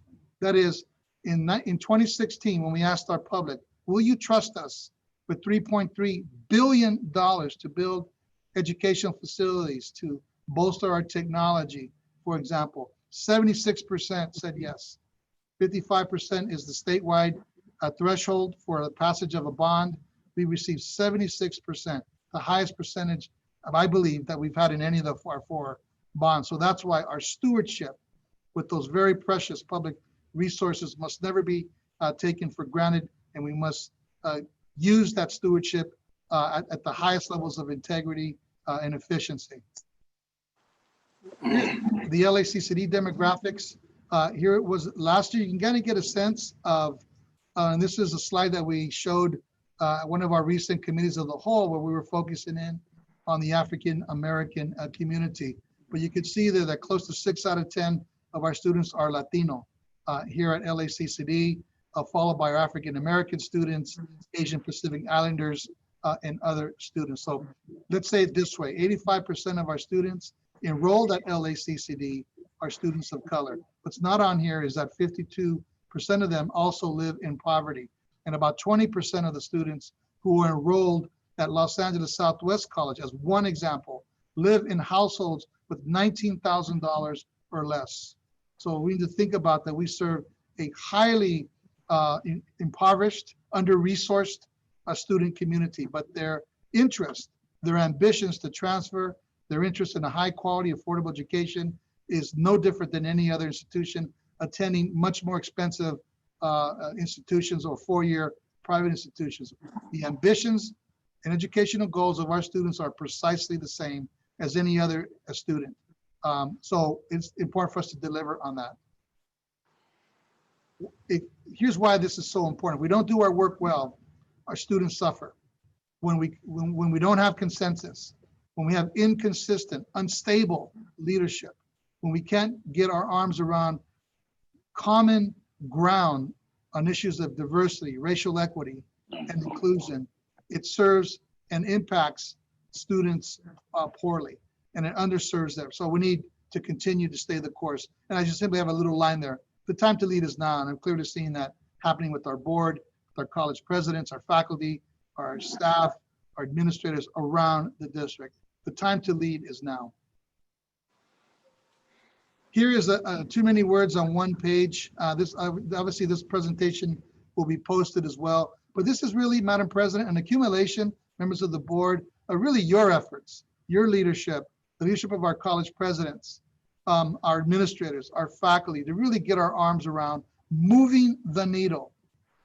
These are very specific activities that we have engaged in to address particular populations, to address particular circumstances of joblessness, of food insecurity, of getting students job ready, dealing with students who are foster care, disconnected, who are justice involved, if you will, our reforms that we've made, our college promise movement that now delivers 2 years of tuition-free education to every Californian, irrespective of zip code or income, to our Umoja programs, to students who are undocumented, to our recent LGBTQ outreach activities. It just gives you a sense, and I hope that it's an inventory of sorts, and I could spend hours on this, but I want you to see the imprint of our collective work together. This is why Leadership Matters, again, focused in on racial equity and social justice. Madam President, you asked for a little bit of detail on this. So here it is. Our framework that we have now distributed and has been now codified by the Board of Trustees last month through resolution will tackle some very long-standing but very important issues and areas that we need to improve. And then if we do improve, we'll increase our efforts and the results for our students, for our faculty, our staff, and indeed our community. Our framework touches on the need to look at our HR and EEO programs, our campus equity plans, our curriculum has been discussed today, our contract with our LA Sheriff's Department, and our absolute insistence on community policing and de-escalation and campus safety, our need for increased professional development, particularly around the areas of diversity, equity, and inclusion, a strong section to support the leadership development of our students, like Student Trustee Geronimo and his peers all around the 9 colleges, district-wide teach-ins to be organized and offered so that we can learn more about some of the things that we learned about today. We have excellent instructors who have disciplinary expertise on a whole variety of subjects that could help to lead these conversations. The important role of advocacy, that's something that this district has always had as a strong suit.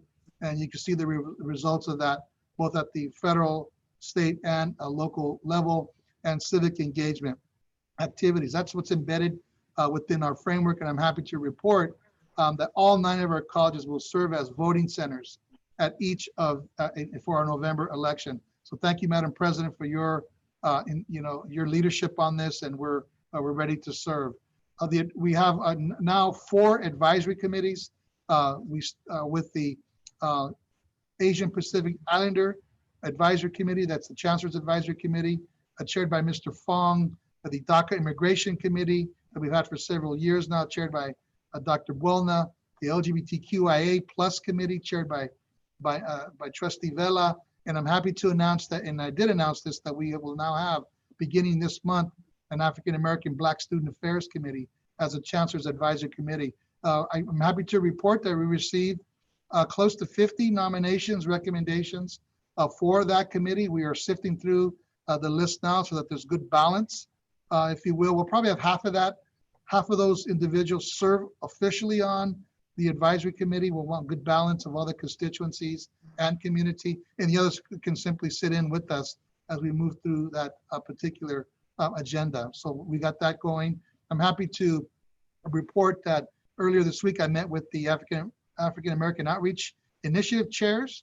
I'll be meeting tomorrow with the Dr. Berry, and we will be setting out a budget that corresponds with their various aspects of the AOI work plan for this year. But it was an excellent conversation. Proud of the group that is involved, who are selected as chairs that will lead us in very important conversations to support the environment, the climate, and ultimately the success of African American students.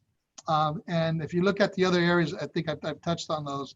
So this is what the framework involves. These are the sort of sectors, and I'm pleased to report that we're making good progress in each of these areas. The last thing I'll mention on this slide is that we, through our participation in the University of Southern California race inequity activities, that there will be a racial climate survey that will be engaged in for faculty, staff, and students to assess how we're doing, and then ways that we can ultimately, when we receive the results, move forward.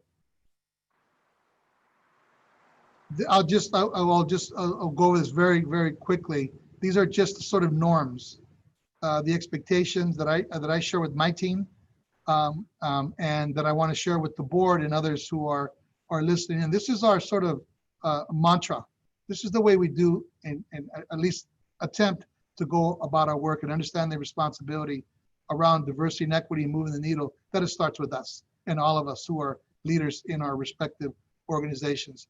Making these efforts, as we're doing now, an institutional priority, the importance of this important ingredient called mutual trust and respect, that is the oil that allows everything to move and move smoothly. Without it, things aren't possible. We need to lead by example and be very importantly focused on our use of language and crafting language, common terminology, lexicon, if you will, with a common understanding of what that means. Creating safe places so that people can organize. I'm very proud of the seminars and work that the college presidents have been engaged in with their multiple town halls that will continue, that they both facilitate, and then where they bring in guest speakers, if you will, to that environment. We'll disaggregate data so that, to ensure that there's no disproportionate impact. Growing our own through our Dean's Academy. It's been about 4 years since our President's Academy. It's probably time again for that, and other kinds of leadership succession activities, of course, rewarding results. And the last thing, you got to show up. You know, we have to use our authority and our influence to move this agenda forward, to continue to advocate with intention, clarity, and indeed with purpose. So I'm getting near the end here. Again, thank you for the support of the board to support the success of all of our students. And this is the last slide. And then this is really, you've seen this, it's a Lakota statement that has been used over and over again in other rallies and campaigns and whatnot. But it says that the change will not come if we wait for some other person or if we wait for some other time.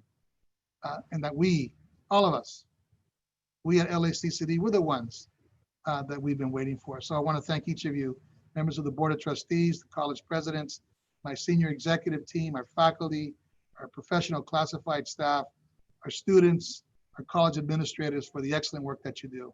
So, Madam President, that is the end of my report, and happy to respond to any aspects of it. Thank you, Chancellor. Now I have, of course, an airplane flying over. Thank you so much for both of those excellent reports. You know, I want to just thank you personally. Also, I know that there are times that you and I don't always see eye to eye. We do in public, but there are times when we don't always, we come from different places. And I really appreciate your leadership. I appreciate you embracing, my philosophy of leading with compassion. And that's what we've had to do in the last 6 months. And I really want to thank you for really rising to the occasion. I think our district is far ahead of other districts. I know there's a statewide call to action to be intentionally anti-racist and start to dismantle the status quo. But I really do believe that we're further along than some other districts, and that's due to your leadership and obviously my colleagues on the board. I think we're a very progressive board, and I want to thank each and every one of you, and I'm really proud of the work that we're doing. So thank you, Chancellor. Thank you, Madam President. I do have 2 colleagues that raise their hands. I have Trustee Moreno. Did you have Yes. comments? Yes. I thank you. That was a very thorough analysis of our condition. One of the things I would like to point out, and I think it's important that that map of our district, Chancellor, that doesn't include an important piece. In my research in developing East LA College's service area, I happened to fall a recipient of the original district outline. And what's not included, what should be included, is the Capistrano Island. You may not know this, but the LA Community College District is responsible for offering education to Capistrano Island. However, there's nobody on Capistrano Island. So, but including it might be worthwhile in the future because Catalina Island is included in the Long Beach district. And I think we should claim our right to the Capistrano Island, which is identified under our original records. I'll be darned. Thank you for that. Yeah. So, while we have a chance, let's put our flag on the ground. But there is you hit upon some issues, and many years in the years I was at East LA College, it struck me as one of the reasons when we were at East LA College when we started, it was a complete and utter mess, and anyone who's ever been there at that time would know. There's nothing like it used to be. But I was, as we spent hours and hours trying to fix it, one of the fundamental motivating factors is to watch the students who came to see us. Those that were there were standing in long lines in the rain, women with their babies in carriages, and nobody caring about whether they would get through the admissions process. No water, no grass, no nothing. And it was abundantly clear that needed a change. But more importantly, what was a driving force is that there were like that student I saw standing outside. There's thousands and thousands like that. They're delicate students, and you just pointed out for all the reasons. They are, they're coming from impoverished environments and so forth, both financially and otherwise. So it's incumbent upon us. I always found that the best way to get a presentation is to point out the obvious. Because when people see the obvious, then somehow they assume that we are able to deal with it. So, but the reality is by identifying it does not solve it. We have to be aware that it doesn't matter how many resolutions we're engaged in or how many meetings we have. But as we grow as an institution, enrollment-wise, the more impact we'll have upon the community. We'll be attracting those same students, but we're declining. And some of the among the many issues we have never solved is the unresponsiveness of some of our enrollment processes. Even before the current pandemic, there was a difficulty in enrolling in many of our schools, especially online. You couldn't get people to respond, no verification of record, no verification of enrollment. I attempted online to get on, it took hours. So my question is, what have we done to correct it? And if that's the case, then really not performing our responsibility, that we are in fact hindering those poor students from coming to us by not dealing with all the aspects that makes it easy for them to come to us. I have a feeling some of the problems we're experiencing now is a continuation of the problems that were occurring during our non-pandemic era. So I think it would be beneficial for all of us to devote more of our time. Of course, this is one board member's opinion. More of our time on ridding ourselves of the structural problems we have, the incompetencies we find, and less time spending on resolutions and patting each other on the back on meet and greets and all other kinds of things we do. We have to get to the fundamental, and I don't think we got the fundamentals right yet before we start patting each other on the back. Wonderful presentation, very well done, but it only identified the problem and did not identify the solutions. And I'm not suggesting that that everybody's not engaged in trying to solve that problem. There are many people who are, but we have a long ways to go before we can really take great pride in the service that we're providing, because I honestly believe as we decline enrollment, it's indicative of the community's interest, lack of interest in us. That's a different side to all this, and I don't mean to make other people angry by this, but it's abundantly clear that everything is not healthy, and that we are uniquely positioned to deal with all these difficulties. However, if we don't deal with them, we've abdicated our responsibility. And I would prefer that to us. Of course, this is the voice in the wilderness. I would less socializing, less meeting and establishing committees and getting to work and making it work effective. So thank you for your presentation, but do make the change with regard to the Capistrano Island thing. Okay, thank you for that. That's a good piece of history. Thank you. And I appreciate your comments, Mr. Moreno, I do. Thank you. Thank you, Trustee Moreno. Do I have any other comments or questions? Yes, I'm sorry. I have my hand up. You said earlier. Okay. Mr. Swankin. Thank you.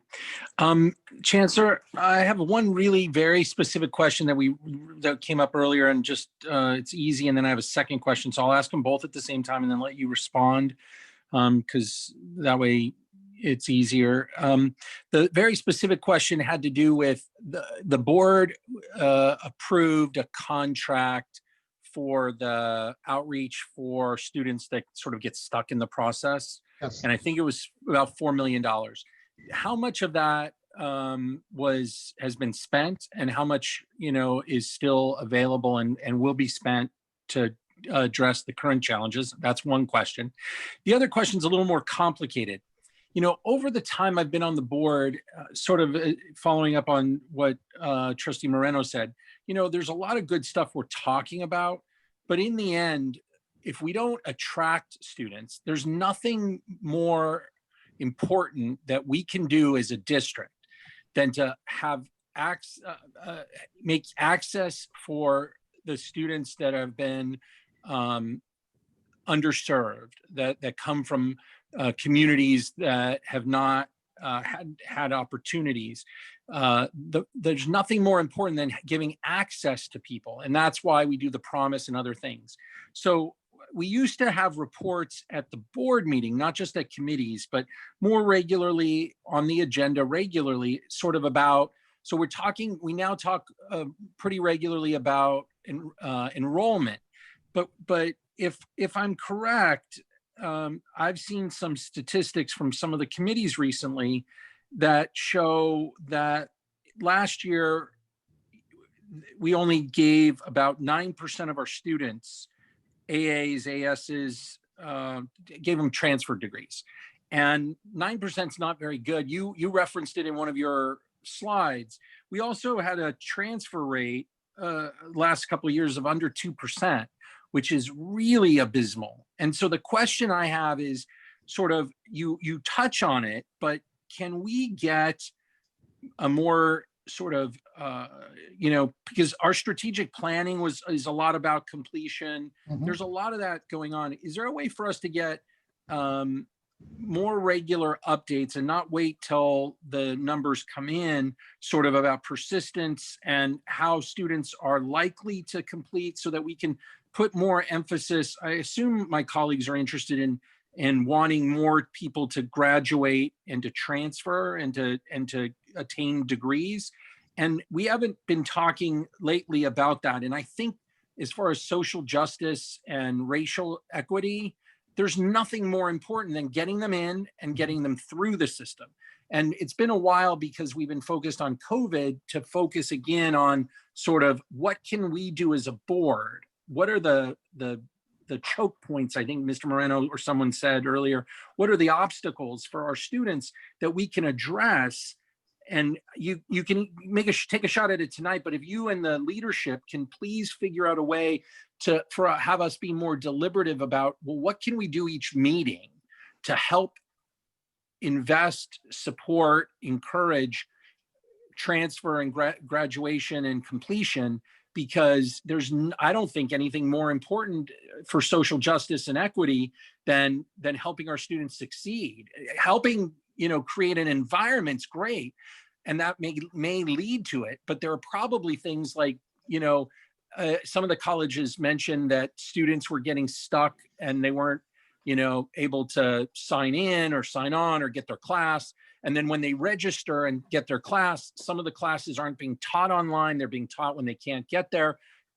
People may not be recording them so they can look at them when they're available during the pandemic.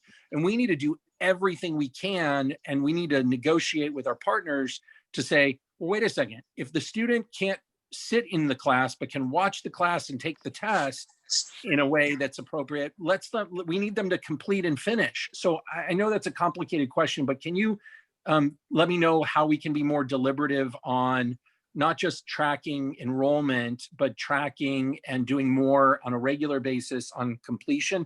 And are the numbers we're talking about, I mean, you mentioned them, that they weren't good enough, that they're historically not there, but we had a goal of increasing them, and I haven't seen how we're doing in relation to our set goals. Okay. Chancellor, before you answer, I want to just add something to that, and maybe we can cover this all together. So I think we should talk about numbers when we have Ryan, who can actually present the real numbers rather than throwing numbers off the top of our heads. And I think the reason why dismantling the status quo, being deliberately anti-racist, and talking about social justice is so important, because when you look at, like, to transfer to a CSU, it always says you have to have a minimum of a 2.5 GPA. Well, the reality is they don't accept anybody with a 2.5 GPA. So if we've got students going by, you know, those requirements, they're not going to be getting into the CSUs. When they say you have to have a minimum of X amount of credits, or that's a bad example, but the example with the GPA, we need to dismantle the status quo and make sure that our students are actually meeting the real requirements to be transferring, right? We need to open up those pathways. That's why guided pathways is so important. So I would say, let's get a presentation at a regular board meeting when we've got the numbers. And Chancellor, I want you to address Trustee Fonkin's question and mine as well. And really talk about how are we going to integrate our work around social justice and equity with student success and access. I think that's what as a board we should be focused on. Okay. So thank you for your question. Yes, thank you both for your comments. I'll just take a couple of them, and then I agree with your notion of having a much longer conversation. We do have some resources that the public and the board can access right away to give you insights as to trends and actual numbers. One is that we do have actual dashboards that our LACCD has, and I'll resend those to the board, so you could look at what our researchers look at to populate issues of completion, persistence, retention, etc. All of our colleges must produce equity scorecards, and those are on the college campus websites. It gives you a sense by ethnicity, by gender, who is doing what and what the completion numbers are and what the percentages are. So that is another place. Equity scorecards. We do have a district dashboard as well. So those are like as current information as we have on the specifics that you were mentioning, Mr. Swankin. Also, I know it's not thorough and complete, but in my monthly chancellor's reports, there's always a section on enrollment. And we give as much data as we can on that within the the pages that are allowed, if you will, so that you get a sense of what's going on, trends, activities, etc. And then lastly, I would remind the board that we were the district, to Mr. Moreno's comment earlier, that actually led legislation through Wendy Carrillo, Assemblywoman Carrillo, that actually was called the CCC simplification bill. We were the district that led that a couple of years ago to try to simplify the process to indeed enroll, because there are persons who actually go through the process, as difficult as it is, and actually abandon the application. And as Mr. Fong, I believe you were the chair of the Ledge Committee then, could attest, 6 of the 10 colleges with the highest rate of abandonment were LACCD colleges. That is, 6 out of 10 students who went into CCC Apply and abandoned it, never completed it, were from our colleges. So we felt that that was evidence enough to put together a bill that simplifies the CCC Apply process. Now, application is one thing, enrolling is another, and we have invested in technologies to bridge those two very specific activities, because there is a system-wide application called CCC Apply, and then there's our specific campus registration procedures. So I wanted to at least relay that. On your first question, Mr. Swankin, I referred to it earlier. The agency of record is a pool of resources, and that can be used over multiple years. I believe it's a 3-year contract with the Right. 1 and 1. We're in our 2nd year of that. I'll have to get the number dollars that has been expended so far, but we've not expended the resources that we had anticipated to be over a multi-year period. I think it was a $2.5 million contract, but don't quote me on the numbers, and I'll figure out where we're at on that and note that and get that back. Okay, thank you. And Ms. Hoffman, thank you for making this an issue for the next meeting or whenever we can, because I think you're right. There's a combination between justice, sort of social justice and equity, and you have to do both. But the real proof that we did it will be if our rates go up. If we that's because just doing it to be more socially responsible and equitable, that's good. But the rubber hits the road when we actually graduate more Black students, more Latino students, more women, when we actually just graduate more students. And I think it's really important when we hear about the housing stuff, that the really cool thing about that was the wraparound services, because that's what's needed. And our students, I have to tell you, having a college student, one of the things that other universities do, other colleges do, is they make their classes available and give these adults a chance to learn when they're available. And during the pandemic, we should be doing more of that. Yeah, I would close my response to the last set of questions by also, these are stats that I am aware of. When I got here in 2014, I asked about the completion numbers. Completion numbers are essentially transfers and certificates. And what do our numbers look like? And there were about 14,000 completions in 2014. Well, we'll report our numbers finally this fall, because it takes a while to verify. But from last year, we had doubled that. We're just under 30,000 completions of students who have transferred and or completed their short-term certificates. And that includes about 7,000 transfers. So those are numbers. And per our strategic plan that the board approved in 2018 through 2023, we have set a goal to increase our enrollment by 10%, increase our completions by 20% and to increase our transfers by 35%. That's we sometimes refer to as a 10, 20, 30 plan. So with respect to the last two, we're making good progress, not on the enrollments piece yet, obviously. So that is part of our strategic plan that the board approved.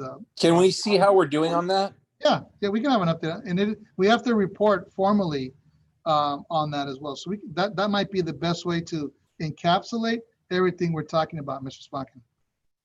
Yeah, we could do that. Thank you so much, Chancellor. And I'm really glad that you brought that up because we need to get away from this, you know, if a student doesn't transfer, they're not successful. I've been getting a lot of questions about what other kinds of programs we offer.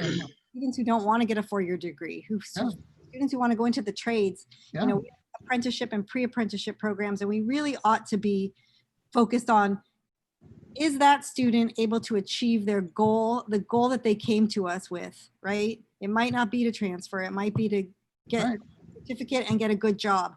And so I think as long as we're meeting the needs of our students, and they all have varied needs, you know, we have to focus on that. And transfer, of course, is important, and we want to improve those transfer rates, but let's be mindful of how what we're saying. That's right. Thank you for that reminder. It's a student might come to us to learn how to read, or to learn to learn English, or for citizenship. So so there's a lot of non-credit work that is super important in this equation of student success. And I think we need to be mindful. So thank you. All right, we are going to get on now to our business. We are on item L, which is the combined consent calendar, which includes items M1 through W8. Move approval. Okay, I have a motion to approve. Do I have a second? Excuse me, does that include X you said? No, it's through W. Oh, sorry, thank you. M1 through W8. It's consent for Human Resources, Personnel Commission, Academic Affairs, Student Services, Budget and Finance, Business and Facilities. Okay, so I have a motion. Do I have a second? I'll second. Second, I'll second. Okay, thank you, Trustee Moreno. Is there anything that anybody needs more clarification on before we vote? Okay, can I have roll call, please, Lupe? Student Trustee Geronimo's advisory vote? Yes. Trustee Buelna? Yes. Trustee Fong? Yes. Trustee Hoffman? Yes. Trustee Moreno? Yes. Trustee Spankin? Yes. Trustee Vela? Yes. Trustee Vettis? Yes. Okay, great. Thank you. Now we're on business items, beginning with X. Are there any items which require additional information? Yes. Okay. Yes, Trustee. I have a question about X3. Okay, is that just a quick question, or did you want to? Yeah, it's not a long question. Okay, go ahead. Ask. Okay, it's the ratification of an agreement, shared revenue with the this is the Los Angeles Fire Department. Well, basically two questions. One question is who was providing that service before, and how did they get this particular service or agreement? Chancellor, do you know who can answer that question? President of West LA College, I imagine. President Limbaugh? Yes, I'm here. Thank you. Would you mind repeating the question? Because yeah, sure. Back the screen and the phone. Basically, two questions. First question is, who had this contract before you, and how did you obtain it? Sir, we had the agreement before. This is a renewal of the revenue sharing agreement with the LA Fire Department. Oh, so this is not a new agreement? No, sir. Now, are those factored into your annual FTS amounts? I guess the answer is yes, without you having struggled with that. Yeah. Yes.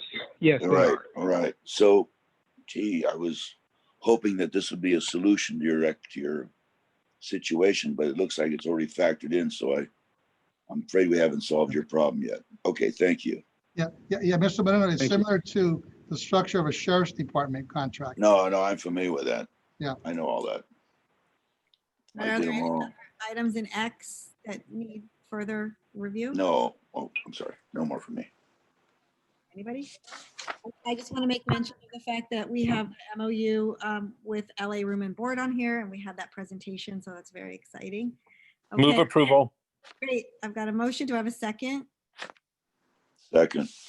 Oh, student trustee Geronimo, did you have a comment? Yeah, I have a question. Are we going to be voting on X1 to X? X1 through X9. Okay, only those items? Only those items right now. All right. Thank Okay. All right, we have a motion and a second. Lupe? Student trustee Geronimo's advisory vote. Yes. Trustee Buelna. Yes. Trustee Fong. Yes. Trustee Hoffman. Yes. Trustee Moreno. Yes. Trustee Spanken. Yes. Trustee Vela. Yes. Trustee Vettis. Yes. Thank you. Great, thank you. We are now on item Y, which is the public hearing to adopt the LACCD 2020-2021 final budget.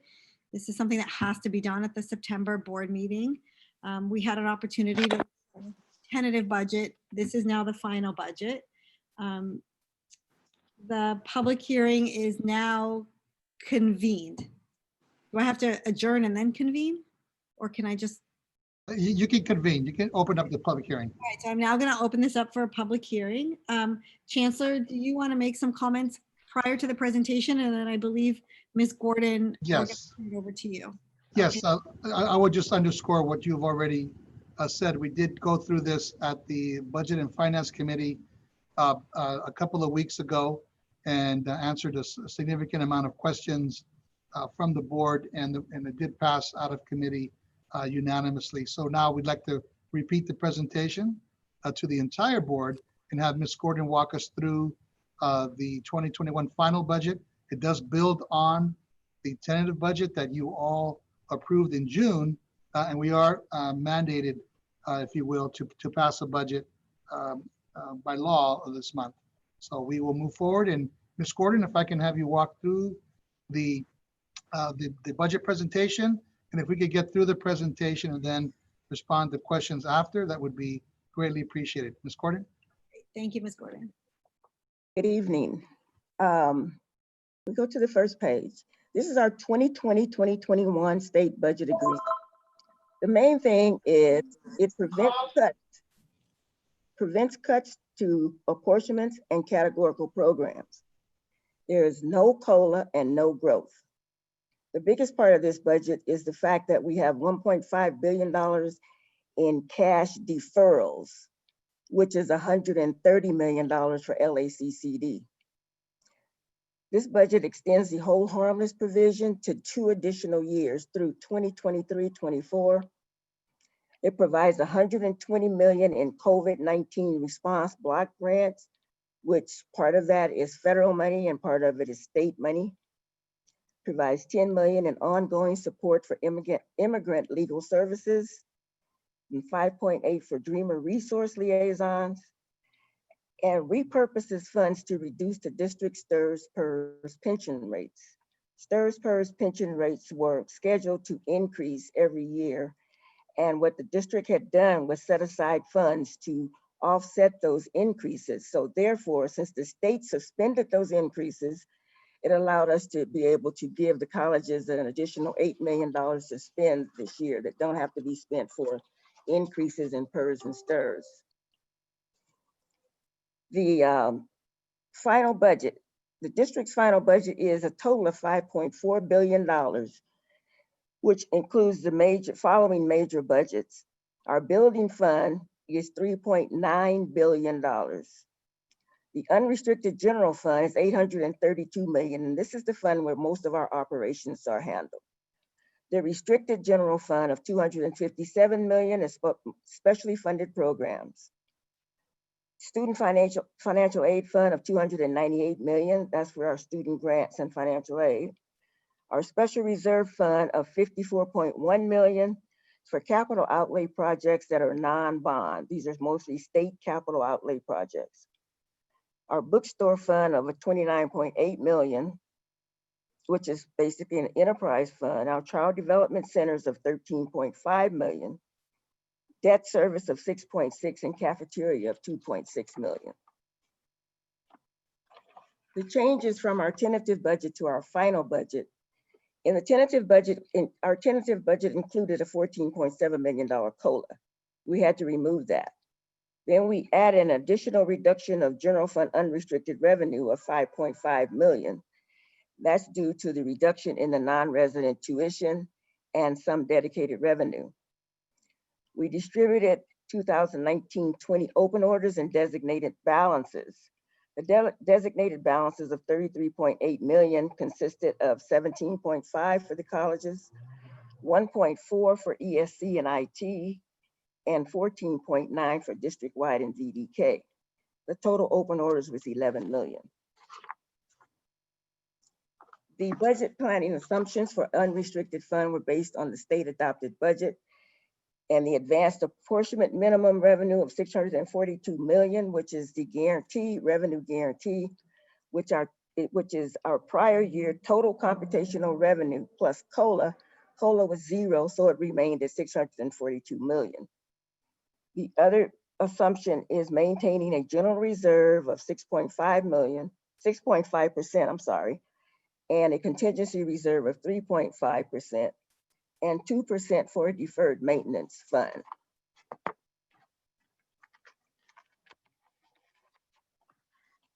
The budget planning for restricted funds.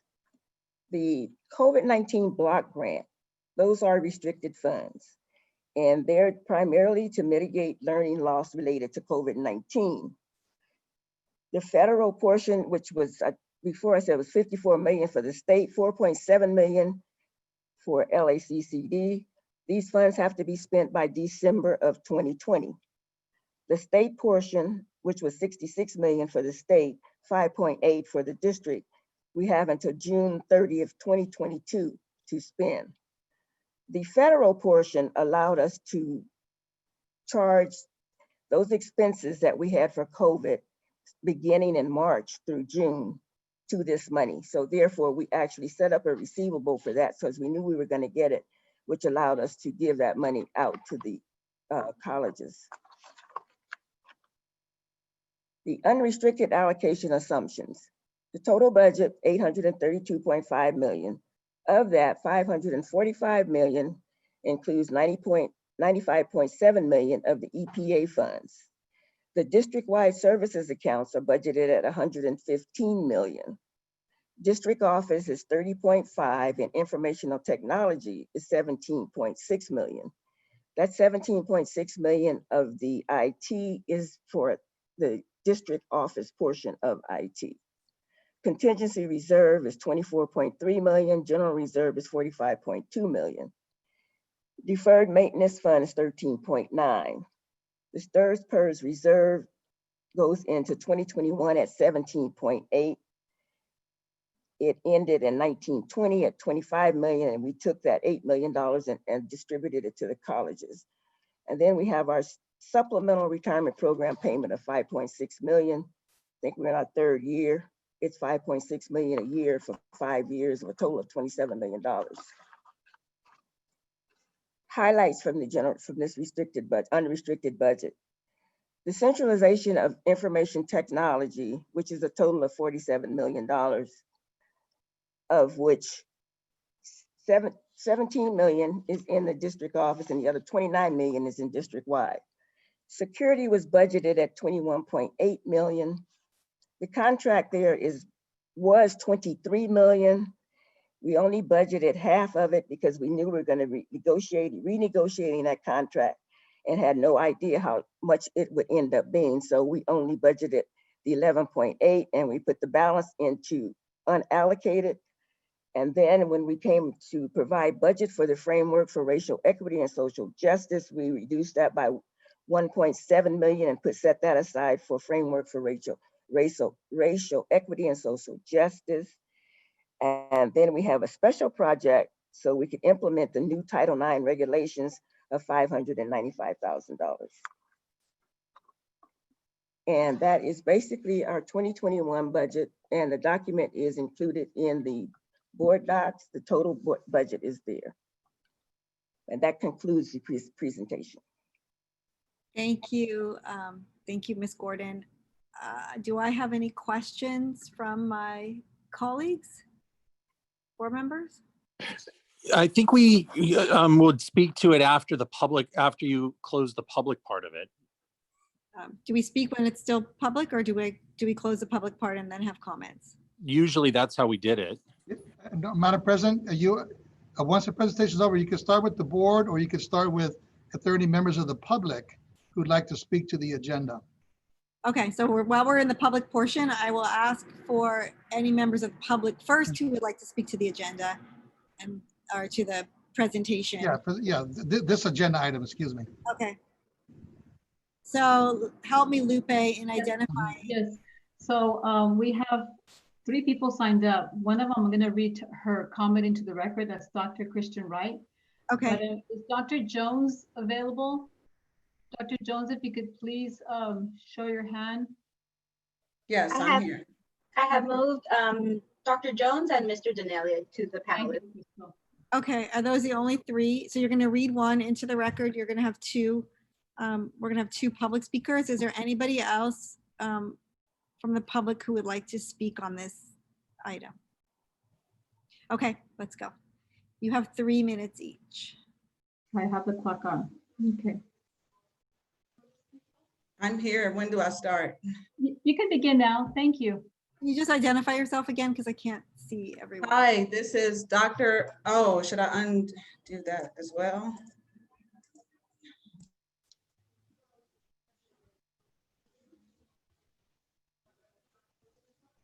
Hi. Unmute yourself. Thank you. Good evening and greetings, everyone. I want to submit for consideration comments regarding current efforts by the LACCD to support Black students specifically. Looking at this budget, again, I'm Dr. Maisha Jones, Associate Professor of Sociology at LA Southwest College, also Department Chair for Behavioral and Social Sciences. I read and reviewed the framework. I serve on the AAOI Student Support Subcommittee. I pay dues for BFSA. I support my campus Umoja program, and as part of that participation, attended a Summer Learning Institute and a Student Leadership Conference hosted by the statewide Umoja Initiative. My research, publications, conference presentations focus on specifically Black male student success. My lived experience as a Black woman, a mother of a Black son, also informed my positionality in centering Black student success. Considering this extensive knowledge, awareness, and critical understanding, I strongly believe that we must put action behind our words, referring to the framework. If we commit to supporting Black student success, we must decide today to institutionalize Umoja programs on all 9 campuses. To adequately fund and staff these programs, budgets have been submitted and presented to AAOI leadership regarding the appropriate level of funding commensurate with achieving programmatic and student success that doesn't align with what I see as just 1.7 million for the framework, which should encapsulate a lot more than Umoja programs. But we want to ensure their sustainability, their scalability. Umoja has programs, principles, values, pedagogy, and service components that are culturally relevant and grounded in practices with empirical evidence proven to improve and enhance student success. I find that the multiple efforts at creating language, a separate task force, work groups, subgroups, they're exhaustive if not counterproductive when we all agree that our mission is the same, our goals are aligned, and our strategic plans connect to systemic change that begins with emojifying our outreach efforts, our recruitment efforts, our retention efforts, onboarding, teaching, hiring, professional development, and other necessary efforts to address institutional barriers to Black student success. If we're not utilizing data to drive our decision-making in regards to how we account for the direction of funding to support Black students, specifically, once again, by providing the necessary resources, not more rhetoric nor empty promises, I ask, do we genuinely and authentically demonstrate that we care? Thank you all for your time and consideration. Thank you. Thank you so much, Professor Jones. I appreciate you coming here this evening. Thank you. Thanks. Okay, who is our next speaker? Damien, sir, you have 3 minutes. Okay, thank you very much. First of all, thank you guys for having me. President Hoffman, Board of Trustees, Councilor Rodriguez, college presidents, everyone, I appreciate your time. I'm going to speak just as a classified worker and just kind of as an individual. When I hear that there's a $5.4 million budget and I see 1.7 million given to the framework and the racial equity, it's a little bit disheartening, I'll be honest. You know, how I was raised and how I was taught was like, the things that are important to you that are near and dear to your heart are kind of where you spend your time and money. And when I look at this, like, this just is not reflective of that. You know, 1.7 is not enough. It's not nearly enough. What I would ask is a few things that you guys just really look at this and really do some soul searching and kind of ask yourself, like, is this as far as we can go? How do you think Black people honestly would feel like about this? If you did a poll across the entire district for all the Black workers, anonymous, and they knew there would be no repercussions for their answers, what do you think they would honestly say about this? How satisfied do you think they would be with $1.7 million? I'm not sure that too many of them would be. So I really think that we need to take a strong look at that. I think there's a lot that we can do infrastructurally to kind of help this process along, right? We've talked about, like Dr. Jones mentioned, we know a lot of the problems. We know we do not have enough Black faculty. We know we do not have enough Black administration. I'm a proud member of AFT 1521. I know there's a lot of Black members a part of our union. I know there's a lot of minorities as a part of our union. So I hate hearing the excuses that there aren't qualified folks out there. We can't find these folks. Like, these folks are available. And I think one of the biggest things that we need to look at, I definitely appreciate the chancellor's efforts. I appreciate the fact that there's flexibility within the framework that allows us to kind of address issues and going forward. But I will leave you with the words of Councilman Weston that he gave us in one of the meetings we had recently, and it's that Black people really should be driving this bus. We're the ones with the lived experience. We're the ones who've been going through this discrimination. We're the ones known that it's been a problem. I've seen that it's been a problem in the workforce since I was 23 years old. We have a lot of the solutions to that. So instead of reaching and grasping, you know, I'm just hoping that the advisory committee is something that is taken seriously, that we're, you know, given the seat at the table, and that we're able to help the district forward. Thank you so much, Mr. Daniele. Thank you for speaking this evening. I see that Stephen Butcher also has his hand up, and then you still have something to read into the record, correct? Yes, I do. Okay, Would you like me to go ahead? do you want to speak?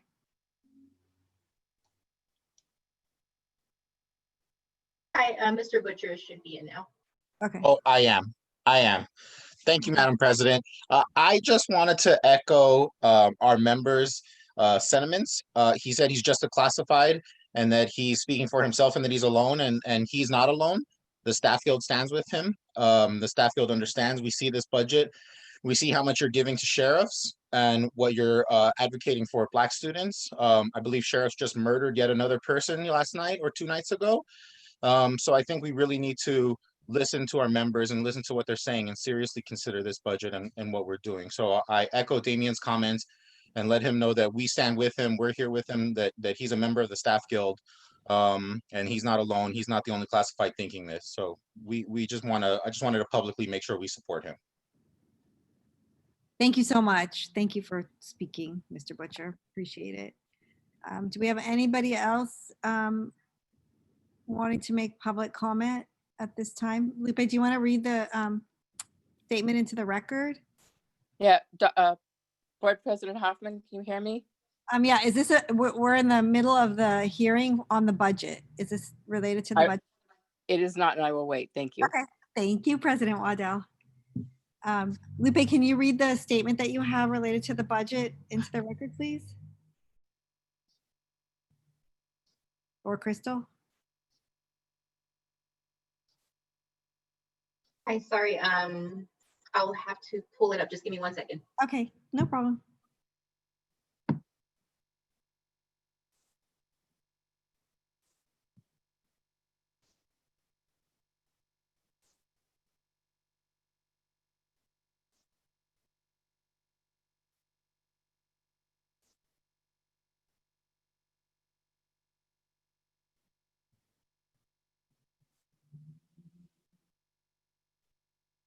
Okay, sorry about that. Here we go.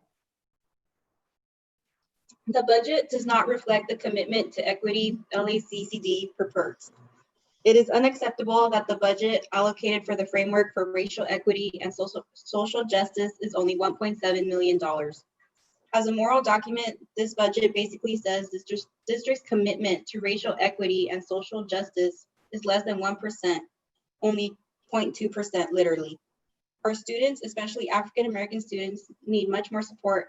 And the fact that the LACCD budget allocates almost 70 million for reserves, 21 million for security, 30 million to district office, that generates no FTEs, but only $1.7 million for racial equity and social justice is unacceptable. That the allocations to campuses are insufficient to institutionalize important programs like Umoja is also unacceptable. Outside of campus allocations, where is the district's commitment in funding to support African-American students? I also am concerned that there is no parity in support of different student groups as a percentage of the LACCD student population. For example, how much is allocated to support international students, undocumented students, African-American students? I realize that these groups are not mutually exclusive, but if LACCD funds one group that is 5% of the population exponentially more than another group that is 10% of the population, there is not even a parity, much less equity. How much does the district allocate for international outreach versus African-American outreach? How much is allocated for undocumented students? 5% of LACCD population versus Black students, 9% of student population.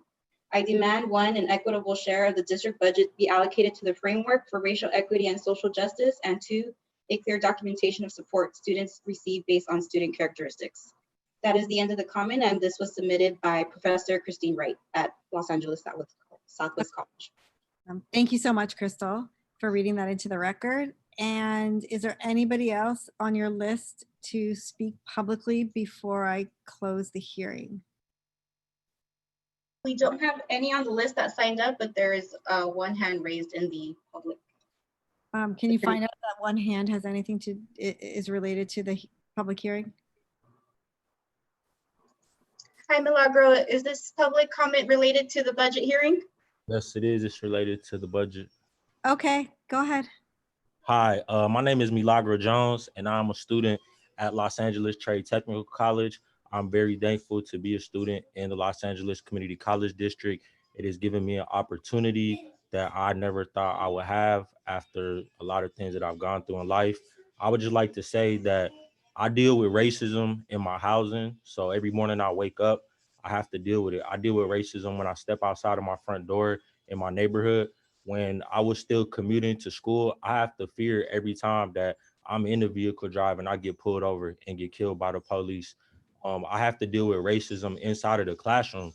My most recent semester, I had to deal with racism not only from my peers, the students, but also from a professor who told me that he's tenured and that basically he can do what he wants when it comes to how he's going to talk racially towards me or the others. I have to deal with racism on every level, but I don't let it stop me, and I'm not going to let it make me quit pursuing my education. But I think that the fact of the matter is that people like me need to be further invested in by people that are in your privileged positions.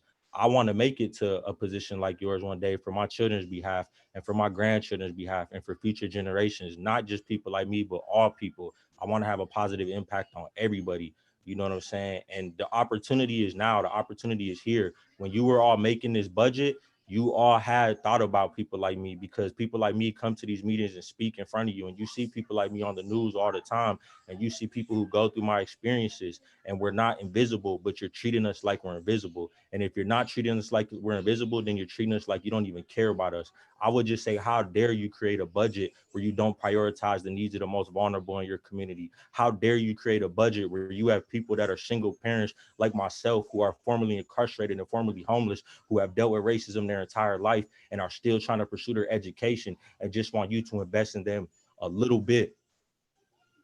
Y'all just don't care, and it hurts.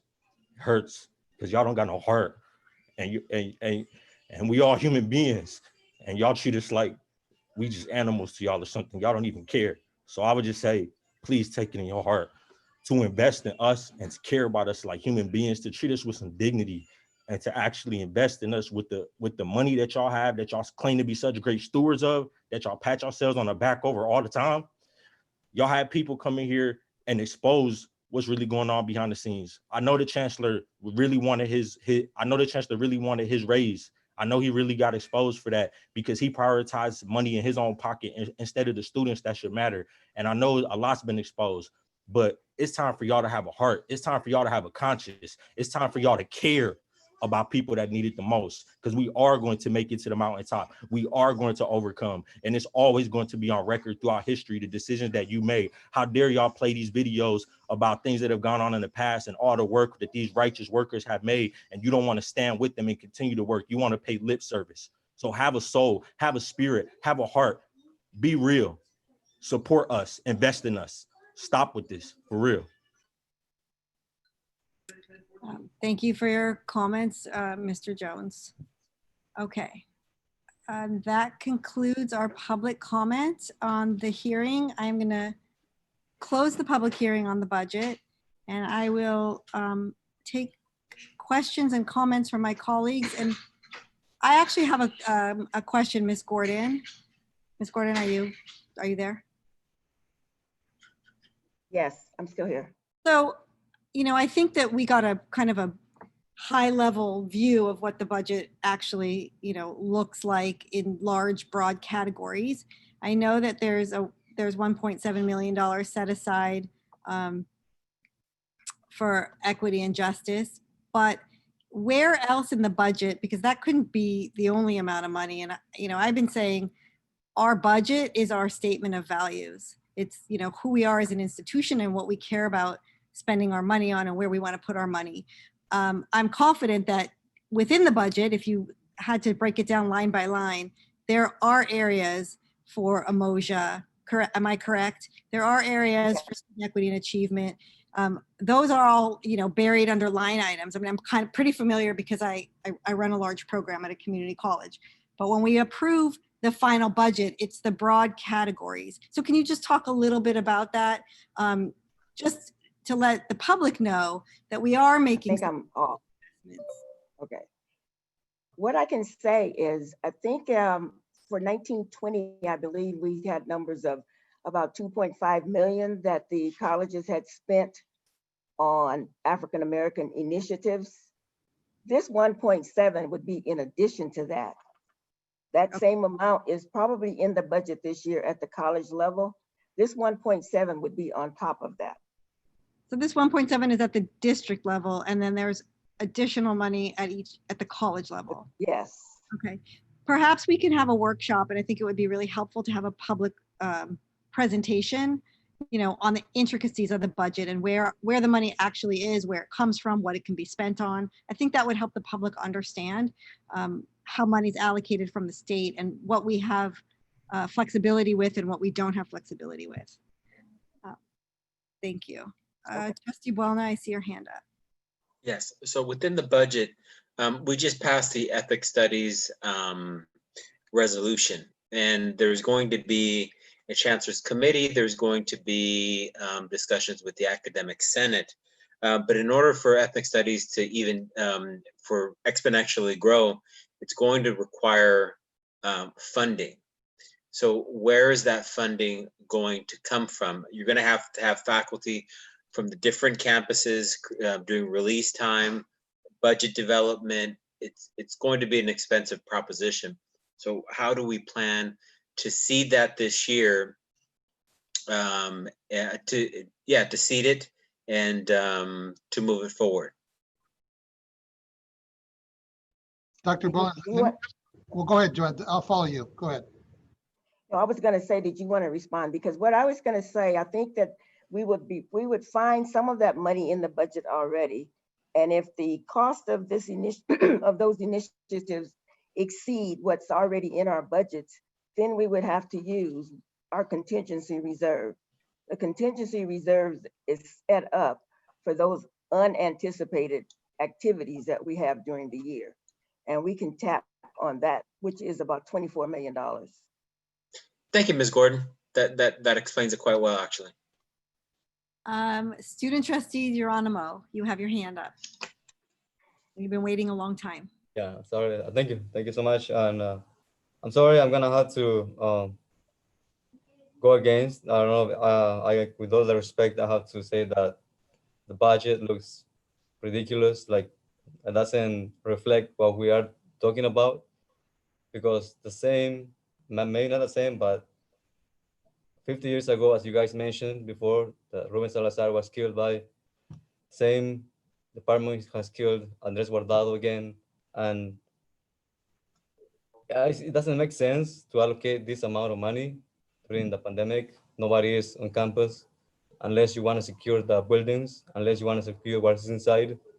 And but again, we can have cadets patrolling and employ more students. And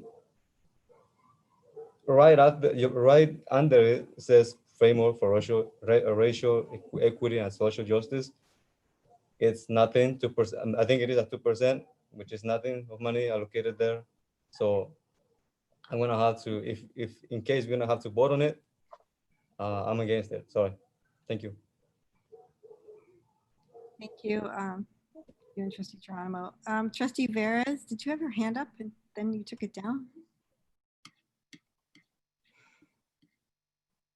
Maybe not.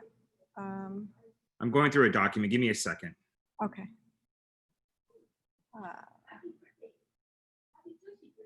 Mr. Svanken, you have your hand up. Yeah, I have a few questions, so I can start, and then you, Trustee Veras is ready, I can come back. Mine are really technical.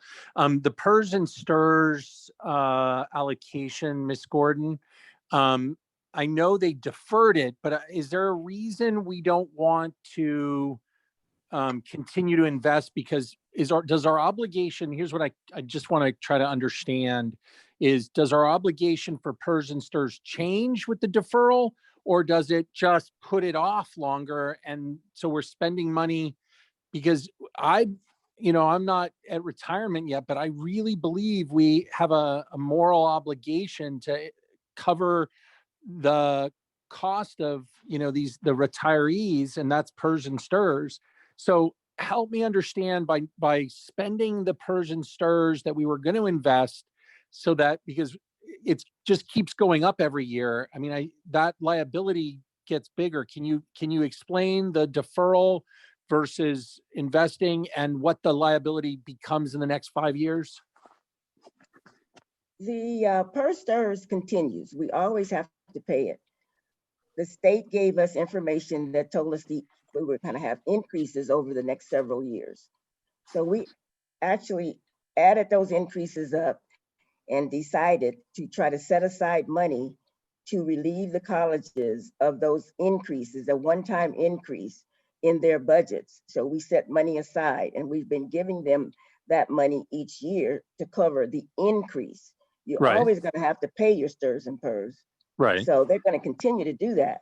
This particular year, since the state suspended those increases, they didn't suspend the payments to PERS and STIRS, they just suspended the increase.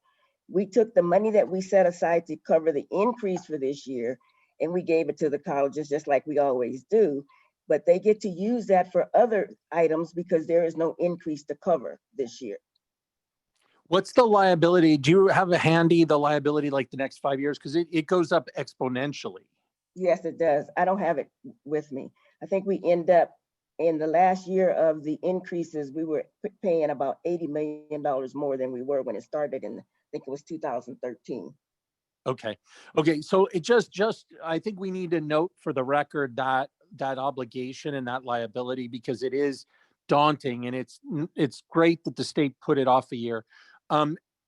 Does this budget take into consideration any anticipated help from the federal government? Because I'm worried that depending on what happens, the next few weeks, in November, that we don't know what the federal government's going to do in order to help local governments and colleges sort of survive COVID and the impacts of COVID, because tax revenues are down, housing, there's an anticipation, a lot of our money comes from taxes on housing, and people are hurting and they may lose their homes in 3 to 6 months, or 6 months to a year.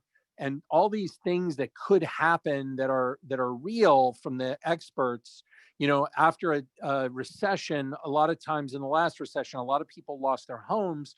And so tax revenues drop. What kind of anticipation did you incorporate? Did you plan for any federal money, or only what we are given already? The only federal money that we were putting in this budget, and we haven't put it in yet, is the money that we're getting, and it is restricted. It's restricted for COVID-19 expenditures. Okay. And then what about the state potentially, if things take a turn for the worse? They're talking about a double, essentially a twin pandemic, they're calling it. So they're talking about a really bad bump potentially, and I don't know if it's still going to happen, but they've been predicting it for a while, in increasing COVID, and then we're coming on flu season, so everybody should get their flu shots. That's just that's what the health department says, not Scott. If we don't get the states what they deferred, what you have it in there, but what happens to our budget if we don't get that money? That's a good question. If we don't get that money, we will still have the $130 million deferral. We know we're going to have that. The state has talked about they're expecting to get it to help them. But if we don't get it, then that will probably cause us to have some budget cuts, not just deferrals in 21-22. Okay. Okay. So it just pushes it off, the pain off, till next year. Yes. Okay, so it won't hit our budget. Ms. Hoffman, do you want to come back to me, because I have one other area I want to pursue, but I don't want to take up all the time. Sure. Trustee Veras? Yeah, thank you. Jeanette, can you walk me through a couple of line items and just how you're putting together the assumptions from one year to the next? We have our bookstore fund, we have our cafeteria fund, and we have our utilities. Since we really don't have students and staff on our campuses, or those three areas, and I know I was actually digging around for a presentation that Dr. Smith gave us in the facilities committee. But now that I think we're understanding that we're probably going to be online longer than expected, that showed some savings there. But can you talk about the assumptions that you went through to build those numbers into the budget? Well, for the bookstore fund, we take those numbers from the campuses. The campuses give us what they project that they're going to be making for the year. So we get those from the campus. So we get it from the campus, but are we, what's the assessment of what the number should be this year as compared to, I mean, I know we went through a 3 months last budget, but just to understand where it's going. The revenue would be less in 2021 than it was projected to be in 1920, because they're going to lose, they're losing some revenue in their bookstore funds. Absolutely, but and also those numbers though. I mean, I don't know the numbers. Yeah, I'm assuming that the cafeteria fund, I'm assuming the bookstore fund, I'm assuming the utilities are going to be substantially different numbers than we've ever sort of assessed. And I'm just trying to understand them better as our line items and what are suppositions, because I would say that although the state's doing a deferral, they're also doing reassessment of budget each and every time, you know, a significant milestone, taxes are coming in slower. You know, we may actually need to get back. I mean, we're going to do mid-year budget stuff, so we may need to get back and look at revisions on top of that. But those are, you know, I asked those three areas. There's probably more, but I wanted to get to the areas that reflect the fact that we're not on the campuses and online now, and how we're creating the assumptions for those light items. And like I said, it could be like I'm assuming bookstore, cafeteria, just because they're really big light items. Utility, since I've had it presented before. There's other things I'm probably missing, but I just want to understand how the physical impact of not being on campus, how it's related in the budget.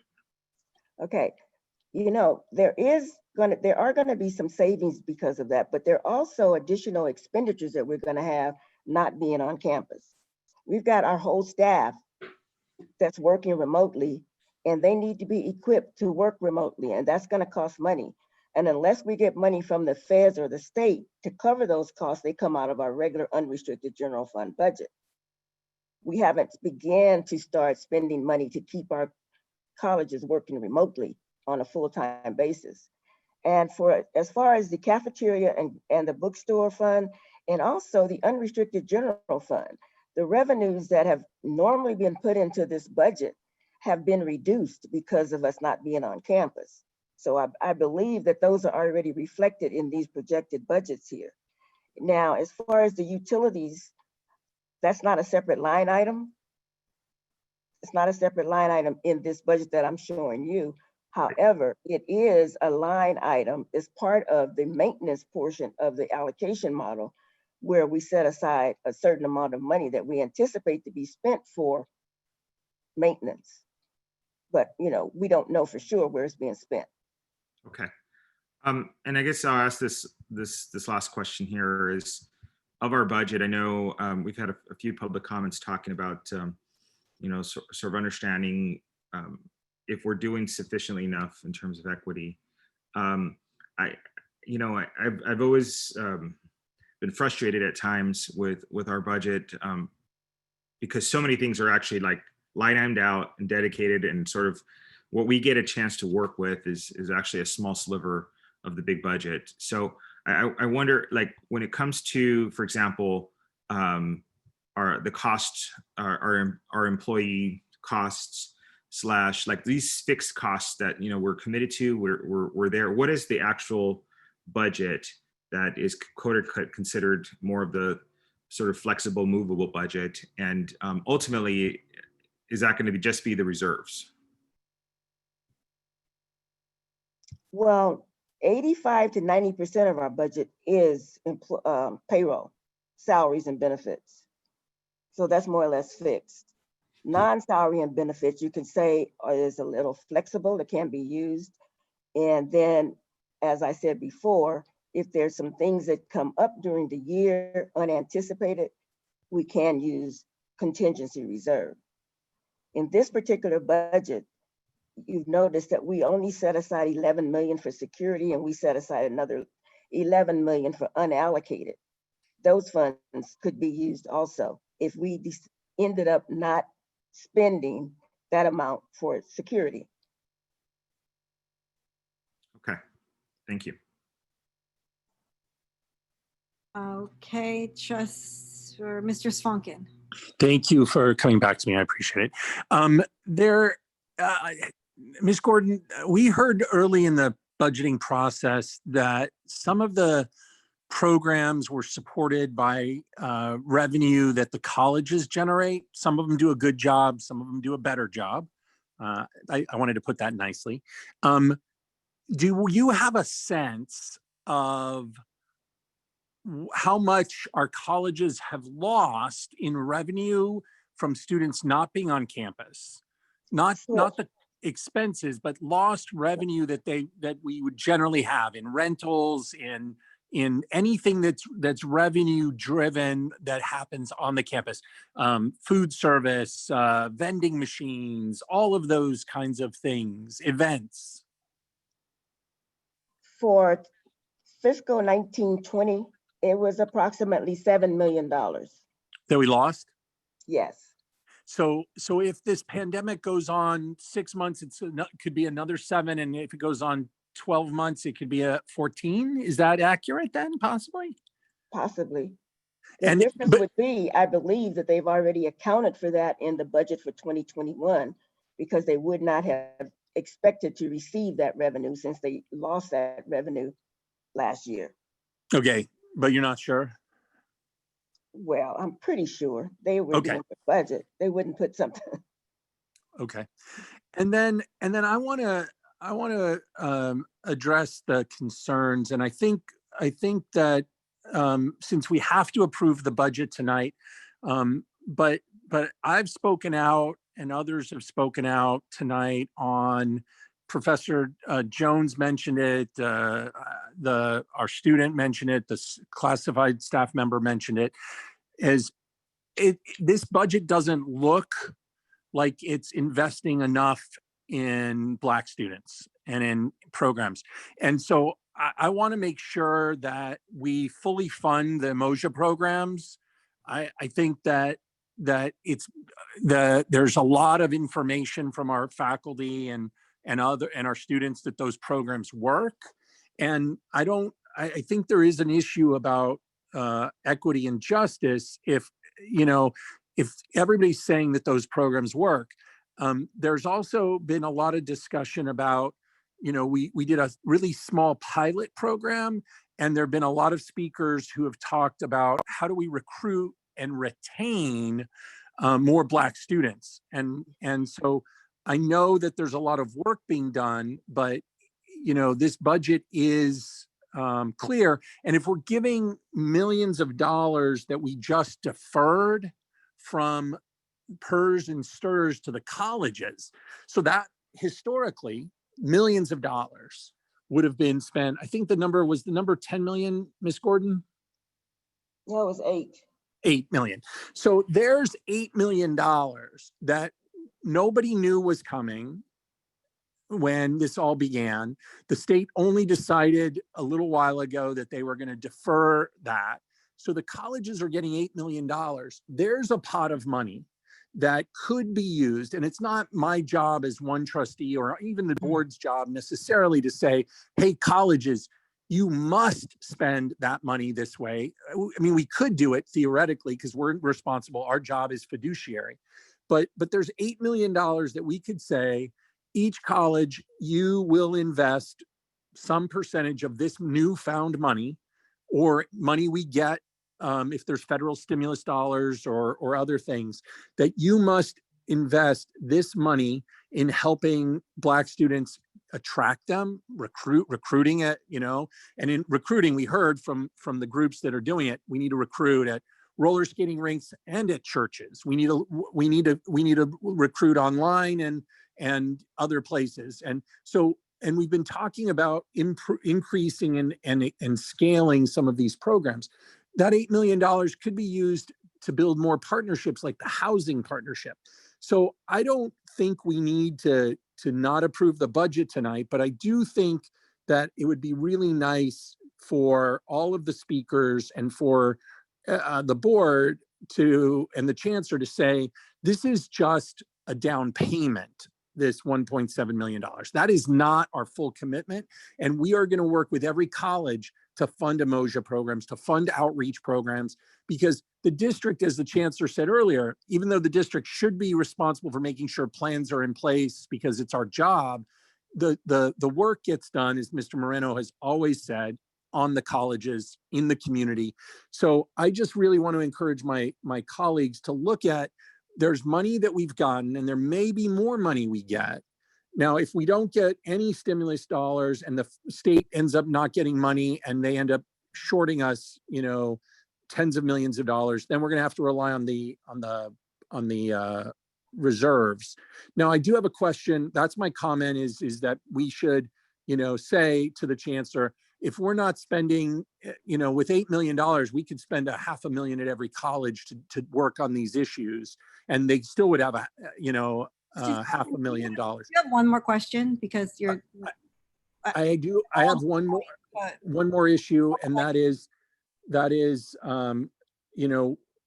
if we how much is the ending balance or the carryover, Ms. Gordon? Because for those of you that follow the district, we have historically, we've spent a lot of money lately, and I'm not exactly sure where it's all come from. So how big is the ending balance or the carryover? The ending balance this year is $137 million, which includes open orders of 11 million. So do we have anything more than the 10% reserve, or will we have a little bit more cushion? The money that we have in excess of the 10% reserve is designated for several different areas. The balances that the colleges have at the end of the year have to be carried over and given back to them. The balances in certain district-wide accounts have to be given back to them. What's that pardon? amount? What's that amount? Do you have a sense?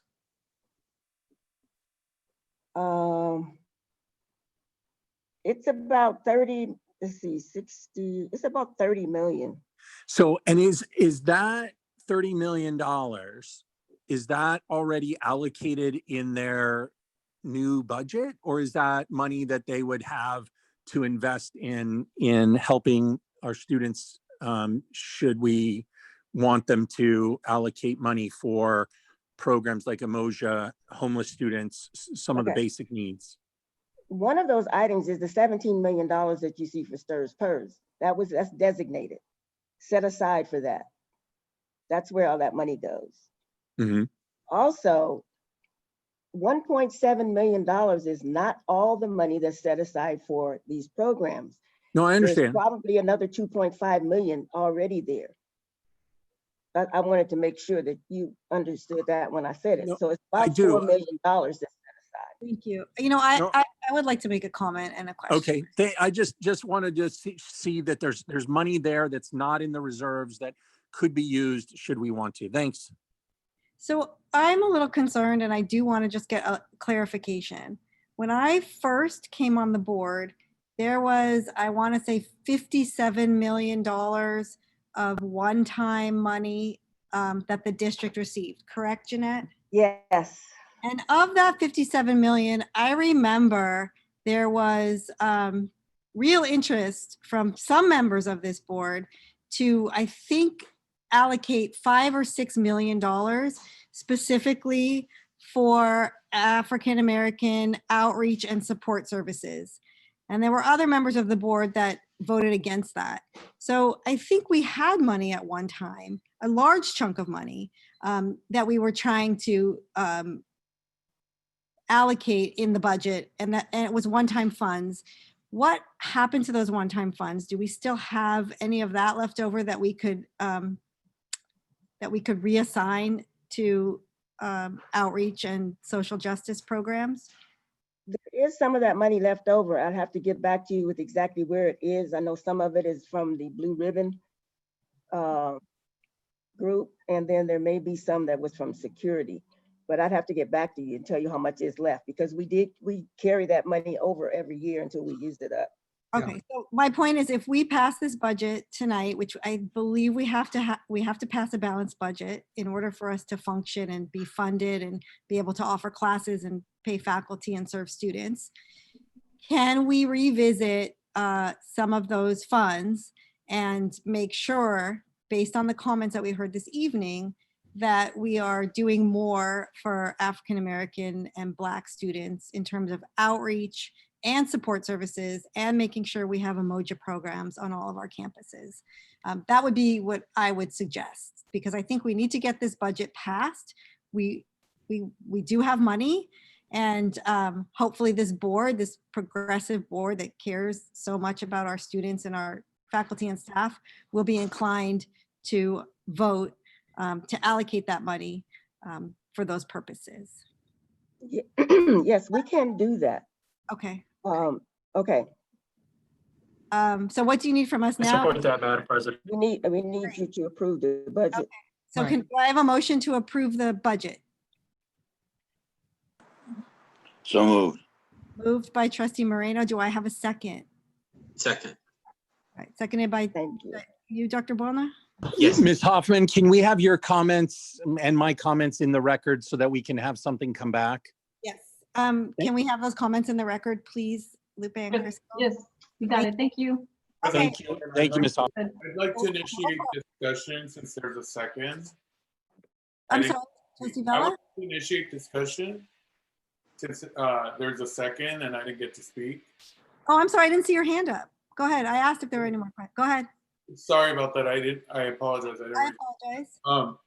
So I'd like to kind of go further and agendaize in our budget committee as well as in IESS a comprehensive outreach budget item post this adopted budget that would look at in priority our African American outreach programs as well as the rest of our students and the most underserved populations that we have from our equity report.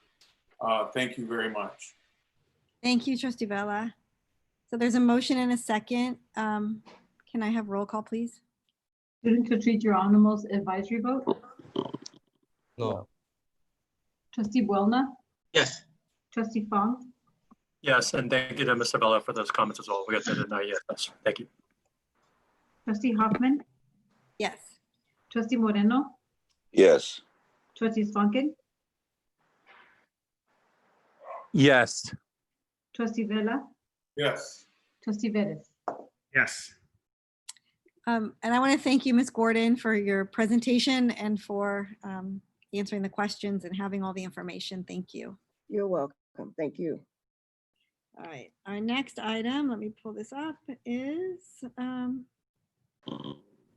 item Z. Madam, but please close the public hearing. Oh, I thought I closed the public hearing before we voted. Oh, okay. She did. She did Okay. without objection. She did it. Okay, thank you. I'm sorry. I'm just checking my notes here. Thanks. Thank you, Chancellor. I know these things get confusing sometimes when you only do them once a year. Thank you. Now we are on item Z. This is a recommendation from the Chancellor. Authorize the filing of a service mark application for the district logo. Wow, thank you. And do you want to speak to this, please? Yes, actually, our district logo has been hijacked, and we didn't have this protection in the past. So we'd like to seek that now and go through the formal application process to file a service mark. So we'd appreciate your support. Okay. Do I have a motion? So moved. Okay, and do I have a second? Second. Great. And I have just one question. So is this retroactive? We pass this and then do we go to all these groups that are sort of hijacking our logo and make them remove it, or how does that work? No, I believe it's moving forward. We have the legal right to seek remedy if indeed someone is using it and state that we have that. So I don't believe we can go back. But there's only one group that we're aware of. It's a very similarly close logo. It doesn't, I mean, it's got the leaves and the whole bit. It looks eerily close, but my understanding is it's on a go forward basis.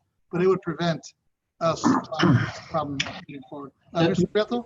Yeah, Madam President and Chancellor, yes. I mean, we still have to go through this process. Okay. So you're, Groups that were using our logo. One was a group that used to come to meetings and they were consultants. And they were using the logo. And another group has a Twitter account with this logo. understood. Yes, Madam President. So we're going to go through the trademark process. We'll do this as quickly as we can now that this has been authorized, and then it will allow us once it's passed. I don't have a time estimate. I can get back to you and report now that it's been authorized as we move forward. So we're already working with Mr. Boyer to make sure we have all the correct colors and information. He's already started that process working with our staff, and we will try to get this done as quickly as possible. Okay, thank you. Can I have a roll call, please, Lupe? Student to Feed Your Animals advisory vote. Yes. Trustee Buelna, Yes. Trustee Fong, Yes. Trustee Hoffman. Yes. Trustee Moreno, Yes. Trustee Swankin, Yes. Trustee Vella, Yes. Trustee Vettis. Yes.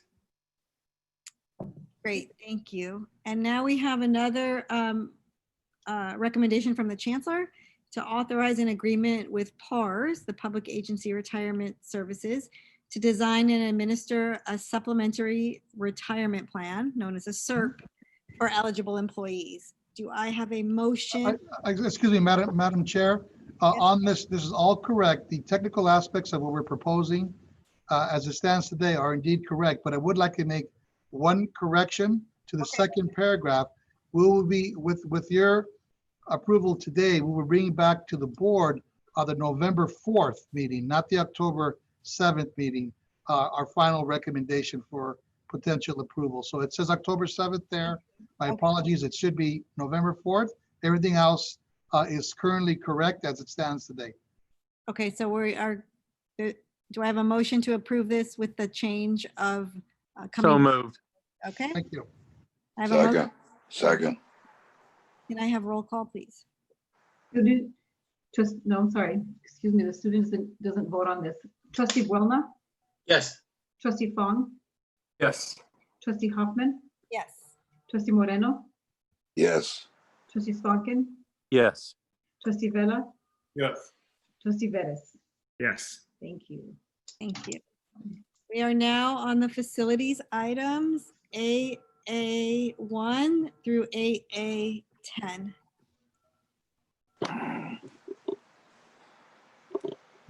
Is there anybody who wishes to get more information on any of these items?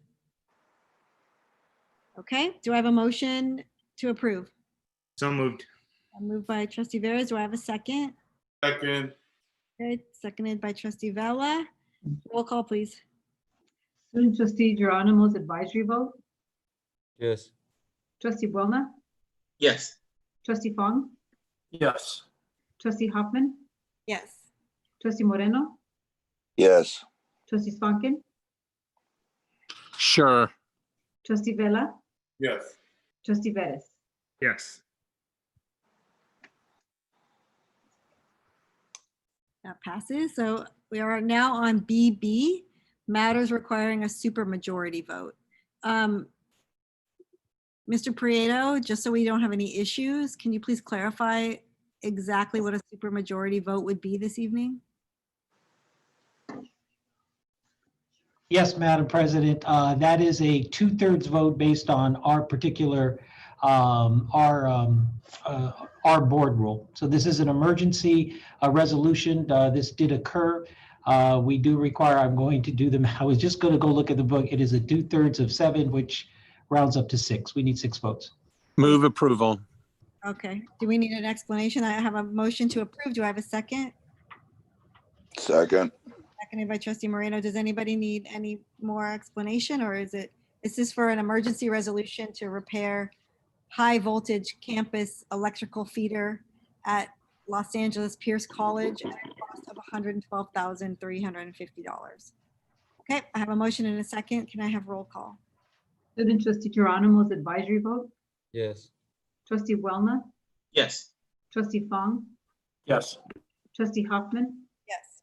Trustee Moreno, Yes.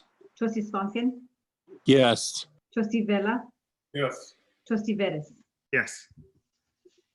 We're on item CC, announcements and indications of future proposed actions by members of the Board of Trustees. Are there any announcements you'd like to make at this time? Any board members? Let me look for hands. Trustee Fong. Thank you, Madam President, and thank you so much for all the amazing presentations here today. Really appreciate all the wonderful presentations to all my colleagues and to the Chancellor. Thank you so much. Just also want to put out there as well that on August 28th, 2020, it was the 57th anniversary of the historic March on Washington, where Dr. Martin Luther King delivered his I Have a Dream speech. Just want to reflect on that moment and thank you. And as we continue to fight for equity, social justice, and racial justice. Thank you so much. Thank you, my colleague, Mike Fong, for reminding us. Thank you. Anybody else? Okay. We are now on DD, which is public comment, and this is for non-agenda items. I know that President Waddell, you had public comment you wanted to make at the end of the meeting because we missed you at the resource table, and I apologize. Is there anybody else signed up for public comment at this time? I think there are people signed up and I'm certainly, perhaps they should go first. Are you sure? Okay. Yeah. Okay. So first one is, Can we find out how many people there are before we decide? How much time? Okay. we have 4 individuals. Okay. If we only have 4 individuals, you each have 3 minutes. So I'm gonna calling once, calling twice. All right. Do we still have 4 individuals? Looks like we still have 4 individuals. I'm Yes, here. we do. All right. So we have 4 individuals wishing to make public comment. Go ahead. You can start to Okay. First one is Miss Maria Quintero. Miss Maria Quintero. Maria, you have 3 minutes. Can you hear me?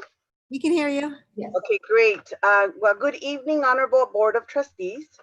As our communities face uncertain times with the COVID-19 pandemic, our East Los Angeles College community also finds itself under attack by a small group of colleagues who have chosen to share false information in efforts to discredit and undermine the process for selecting a president that has long been placed and preserved by East LA leadership.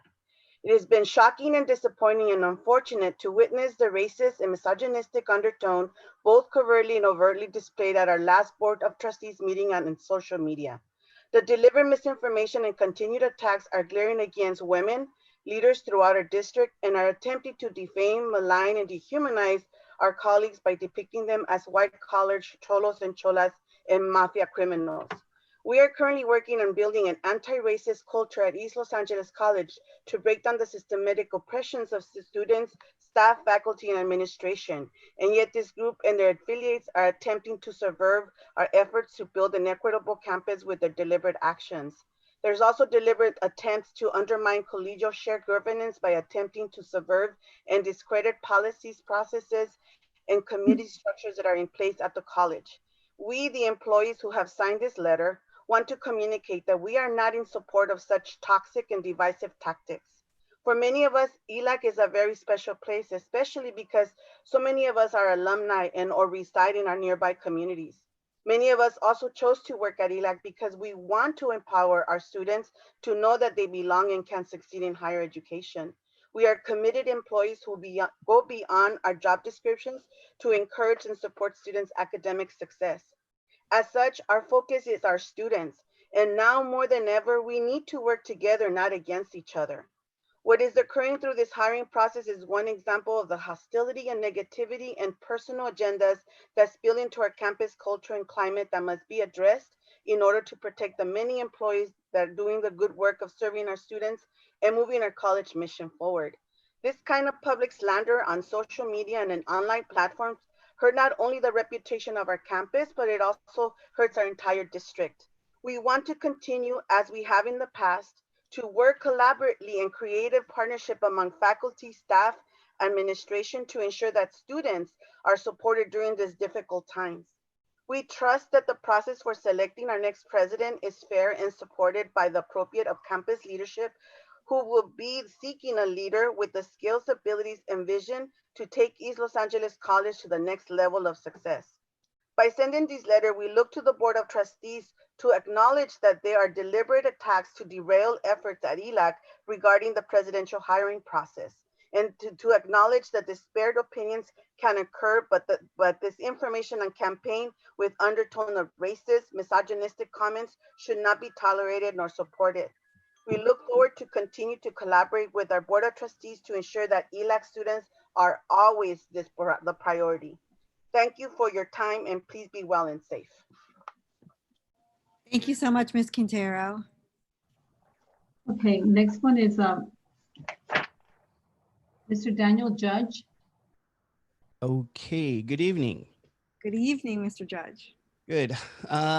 Okay, I would like to thank the Chancellor for reaching out to me regarding concerns with transparency and conflict of interest issues over the hiring process at East Los Angeles College for our next college president.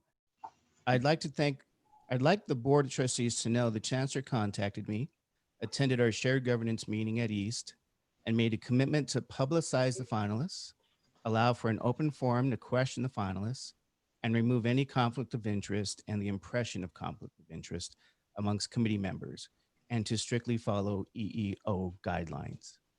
Chancellor Rodriguez, this is a fantastic commitment to the community of East Los Angeles and the college. I want to thank you for your commitment to following state and federal laws, which will provide a legitimate beginning for the new college president at East Los Angeles College. I also want the Board of Trustees to know that the concern was not from a small group of faculty. On a related issue, the results of the campus-wide survey regarding non-collegiality at the campus was taken, and some disturbing results of the survey were communicated to our campus last Thursday. This was over a 2-year period, the survey. Although this data may be embarrassing, problems have been documented in the survey, so please read the survey.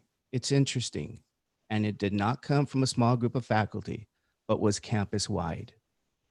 Thank you for your time, and you have a good evening.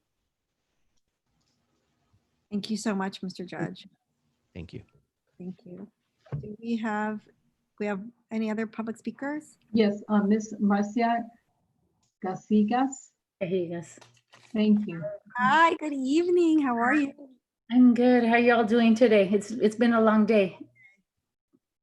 So I am President Hoffman, Chancellor Rodriguez, members of the board. I'm here to update you on the work of the Child Development Centers. We continue to work with young children, and albeit a distance learning platform, and it's not easy, and it's definitely not practical. But the faculty and classified that working with the young children district-wide are they're working hard to create a learning environment together with families on Zoom, and we've been successful. We also have been supporting families with training opportunities and much needed resources.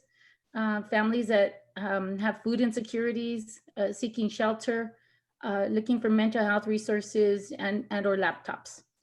We're also supporting the practicum students of the child development departments district-wide by offering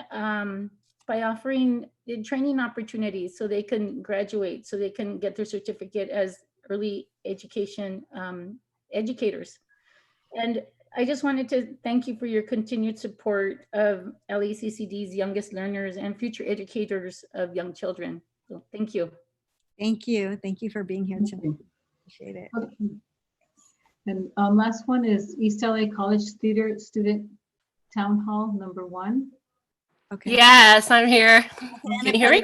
President Waddell is after her. Okay. LA College student, Twitter student. Unmute yourself.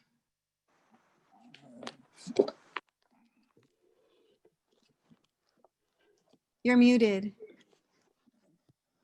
Can you hear me? Can you hear me now? Yes, you're on. Okay, thank you, Board of Trustees. This is a non-agenda item. The students of ELAC Theater Arts Department present to you our call to action letter. This letter was previously provided to the secretary via email in advance of today's meeting, so you should already have a copy. It's a set of 7 slides, and they're all the same color, green, because that's my favorite color. The most dedicated students of ELAC Theater Arts, who shall remain anonymous, crafted this well thought out letter detailing our general shared experiences as theater students at ELAC Theater. It details the demands of ELAC Theater Arts students in regards to fundamental change we desire in pursuit of racial justice for Black, Indigenous, people of color students, and transformative change in the educational policies and sense of community within the department. We also demand that you promote a beloved BIPOC professor who has worked in the department for 15 years to full-time status. Thank you from the students of ELAC Theater Arts. Thank you so much, and thank you for waiting the whole meeting to speak. All right, President Waddell, you are the last public speaker. You get the last word. Madam President, thank you so much. I had some technical issues earlier, so, but I have to say this was a very thoughtful and intriguing meeting. And sort of on a side note, I just want to say that housing presentation absolutely made my day or my evening. Our housing insecure and homeless students need more than a bed. And I look forward to hearing more about this kind of program. This is the kind of program we should be involved with. So thank you very much for your involvement. I also want to thank you for the resolution on Labor Day. Very appropriate, and thank you for that. Back in my lane for a minute, the collective bargaining agreement, the agreement between the Faculty Guild and management that codifies wages, hours, and working conditions is really the most important activity that the Faculty Guild takes on. So I'm very pleased to announce that the Faculty Guild and the district have reached a tentative agreement on our 2020-2023 successor agreement. Thank you, Board President Hoffman, trustees, and chancellor for providing guidance and direction to management. And we look forward to finalizing the tentative agreement at the next month's meeting. In closing, fill out and send in your census form and enjoy Labor Day of service in your community. Thank you all so much. Thank you. Thank you, President Waddell. Okay, that concludes public comment. Milagro Jones also isn't? I'm sorry? I think Milagro Jones has raised his hand. He's already spoke. Oh, spoke. Thank you. Yeah, 3 minutes. Thank you. Ms. Hoffman, I have a question for the chancellor.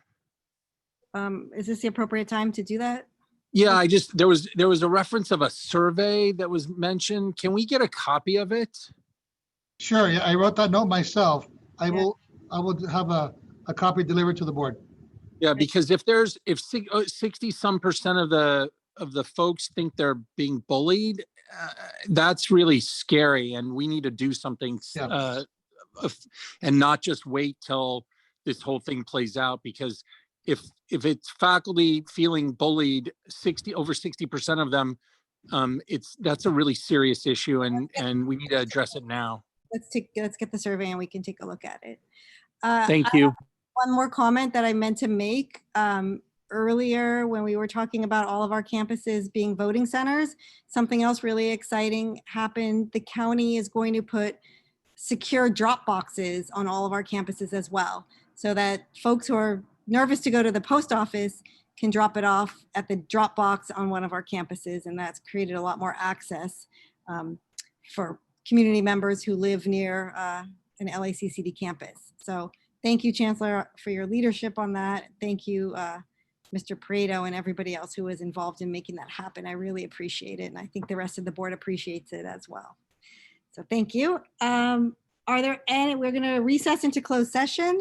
Is there anybody who has signed up to address the board on any closed session matters this evening? No, ma'am, no one signed up. Okay, well, I want to thank everybody for sitting through a long board meeting. It was a productive board meeting. We are going to recess into closed session. What I'd like to do, colleagues, is take a 10-minute break. So if we could come back at about 8:50, that's 10 minutes to 9. Let's take a 10-minute break and then we will go into closed session. Thank you so much. Good night, everyone. Good night, President Hoffman. Thank you.